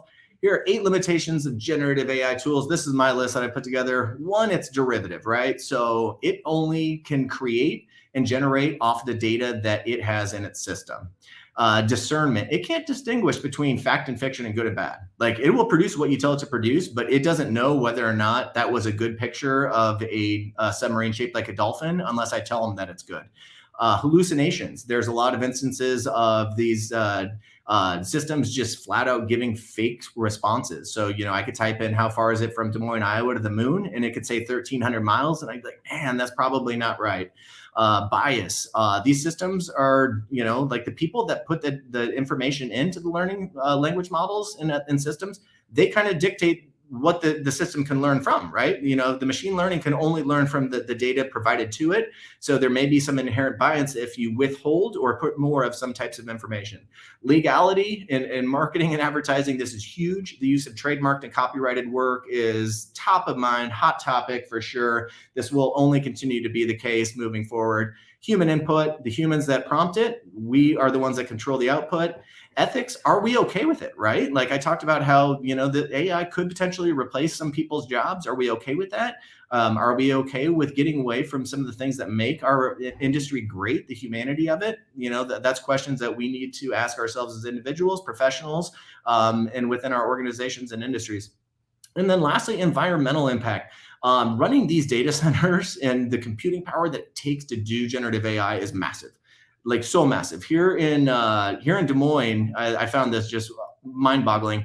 Microsoft has a huge data center here in West Des Moines, Iowa, and it is one of the core data centers for all of their generative AI. And they used 6% of all of the water for West Des Moines in the first, I think, 12 months they were here. So 6% of all of the water used in an entire city of nearly, I think, like 75,000 people was literally one data center powering AI. So you need to be thinking about that, just the energy and environmental impact that goes towards using these amazing tools. All right, so if you only do one thing, get ChatGPT Plus. This is my tip to you. It costs $20 a month. It's totally worth it. It's the best and latest. Just use ChatGPT Plus. I cannot sing its praises enough, especially if you're a marketer. You can get the regular ChatGPT, I think 3.5 for free. That's great, but Plus is totally the way to go if you're seriously using this tool. And if you do three things, try DALL-E 3 and Runway Gen 2. So DALL-E 3, as I mentioned, is the text-to-image tool, and Runway Gen 2 is the text-to-video tool. Get these things. You can download apps on your phone. You can obviously do it on your computers. And just play around with it. Just create. Just put in just the silliest prompts, the craziest prompts, and you will be surprised. You may be a little disappointed up front, but you'll be surprised what it gives you, and then just continue to watch these things evolve. All right, lastly, will AI take over the world? I don't believe so, but here's 4 possible outcomes. The tech could just stall. We get to a point where it just kind of stalls. Or we get to a point where the technology is so powerful that the most rich and prosperous people, the Elon Musk of the world, they figure that, hey, we need less humans to do work. So that wouldn't be good. We could get to a utopia where it's post-work, right? We have these AI-driven machines do all of the things that we do, and we just kind of sit back and take all the fruits of that. That would be nice. And lastly, it could be doom, right? We could become the first species to literally have designed and implemented and grown our own successor. That would be terrible, but it could happen. All right, so long presentation, ton crammed in there. Sorry if I went over, but what questions do you guys have? Awesome, Joe. Well, thanks for that first off. And I'm a fellow AI enthusiast myself. I loved seeing all those names on there. And I like messing around in DALL-E or Midjourney every now and then. For sure. So we did get a few questions. First one is, in your opinion, how far can we go with AI? And what do you believe are the ethical limits? Yes. No. The reason why I always share the Midjourney example of where we were at with Midjourney V1 in February 2022 and where we were at V5.1 in May of 2023, so just a little over a year, leaps and bounds. And so anyone that follows this industry, again, I'm not an expert. I listen to the experts talk about it. They just don't even know anymore. They're like the stuff that we can do, especially as marketers, we thought it would take 5 years. It happened in 6 months. And so it's just crazy to think of where we'll be with some of these existing tools 6 months from now, but also what tools aren't even out there yet? What haven't we even thought of yet? And as we harness these tools and they get more powerful, what new things will they allow us to do? And so it's 5 years from now, we're going to look back, and the saying is that the AI that we're using today will someday be the least powerful AI that you can remember. Like, it's just fascinating where we're going to be 5 years from now.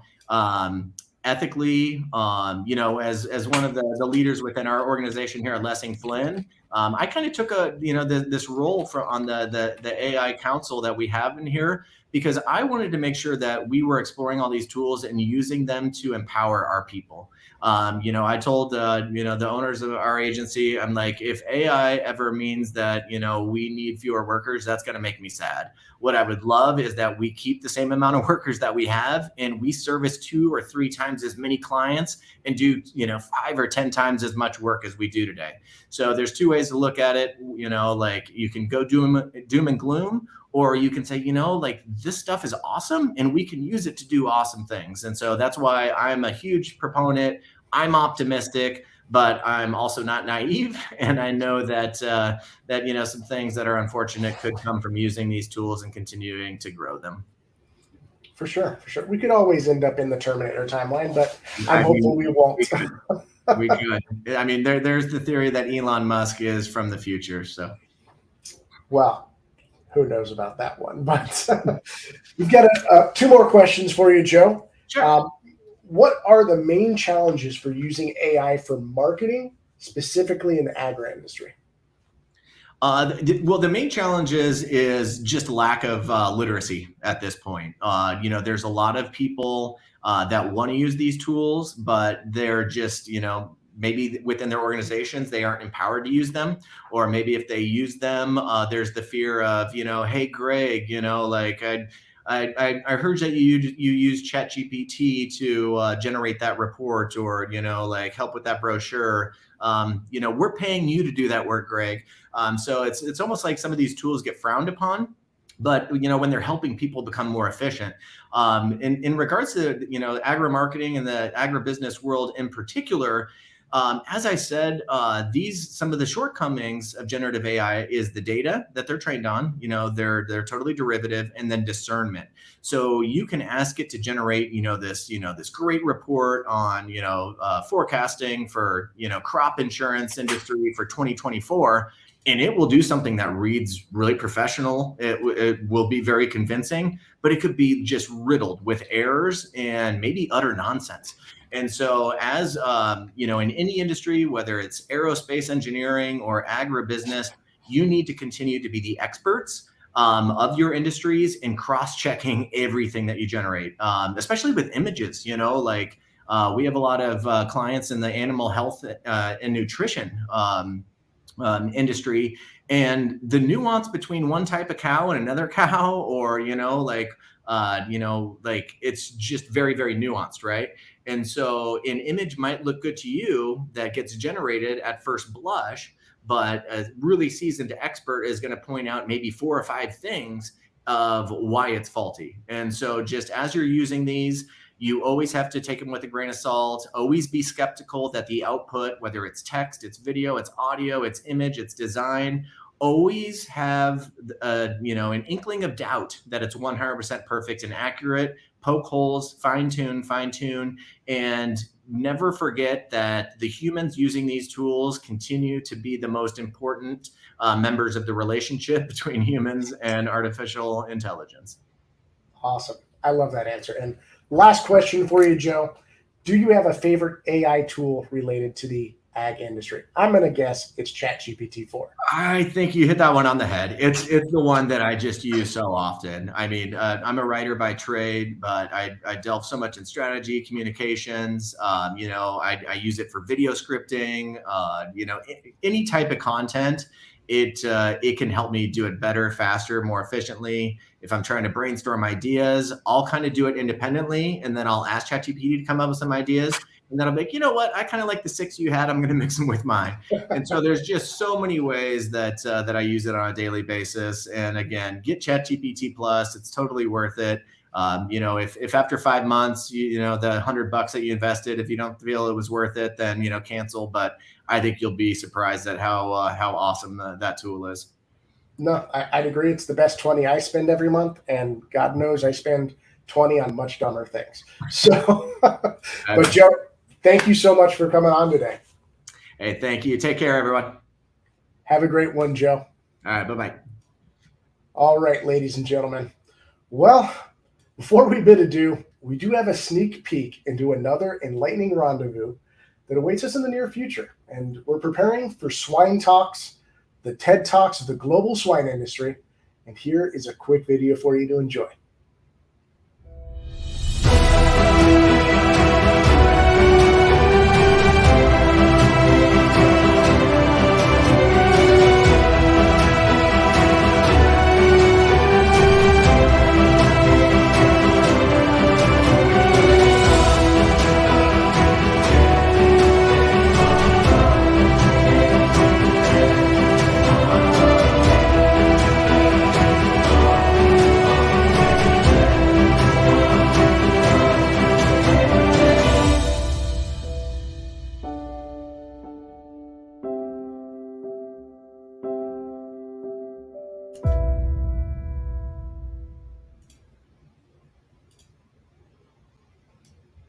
All right. Intriguing, wasn't it? Well, we're thrilled to announce here at Wisenetics that Swine Talks 2023, slated for the 6th and 7th of December, is now officially open for registrations. This year, our theme, Swine Strong, Unleashing Resilience, is not just a topic, but a tribute to our collective journey over the past challenging year. It symbolizes valor, endurance, and unwavering spirit that each one of you has demonstrated, echoing the profound narrative of the hero's journey. Amidst adversities, we battled, we overcame, and emerged stronger and more resolved, and crafted new paths with determination and solidarity. Swine Talks 2023 seeks to be a beacon, illuminating our path forward as we, with rejuvenated breath, look ahead, ready to explore new horizons with our capes of resilience securely fastened. We hope to see you there, sharing, learning, and further strengthening our community as we continue to unleash resilience in every step forward. Secure your spot today, and let's continue this journey of learning, triumph, and collective growth together. And you can see it at the website, www.swinetalks.com. In closing, I'd like to thank all of the Wisenetics team for their incredible job on putting it all together. A special thank you to all of our esteemed speakers for sharing their invaluable insights, and to our sponsors for their generous support. The knowledge, strategies, and innovations shared today have undoubtedly seeded thoughts that will sprout into fruitful endeavors in our respective ventures. As we conclude, let's carry forward the learnings, the connections, and the inspirations gathered here to cultivate richer and more sustainable futures in agri-marketing. If you really like this content and really love learning about what the minds in marketing and business are thinking in agribusiness, I invite you to listen to our podcast, the Wisenetics Podcast, to get even more. I'm happy to say I'm one of the hosts, and I look forward to hearing that you've listened. We look forward to reuniting at our next summit, and until then, stay safe, stay connected, and keep growing. We are restless. It's in our DNA. It's how we are and how we do. We believe that action is transformative. That's why we don't stand still. We inspire and train professionals. We connect and impact industries. We are where agriculture is. We are at the university, and we're also on the farm. We are in your ear and also on your screen. We are here to teach, but not to bore. We are here to ask the questions you want to ask, and when we don't have the answer, we go after it. We are also here to learn and never settle down. We look to the future with a smile on our face, because we will be a part of it. The world is changing, and if it's up to us, agriculture will not be left behind. Wisenetics, restless minds, technical content experts.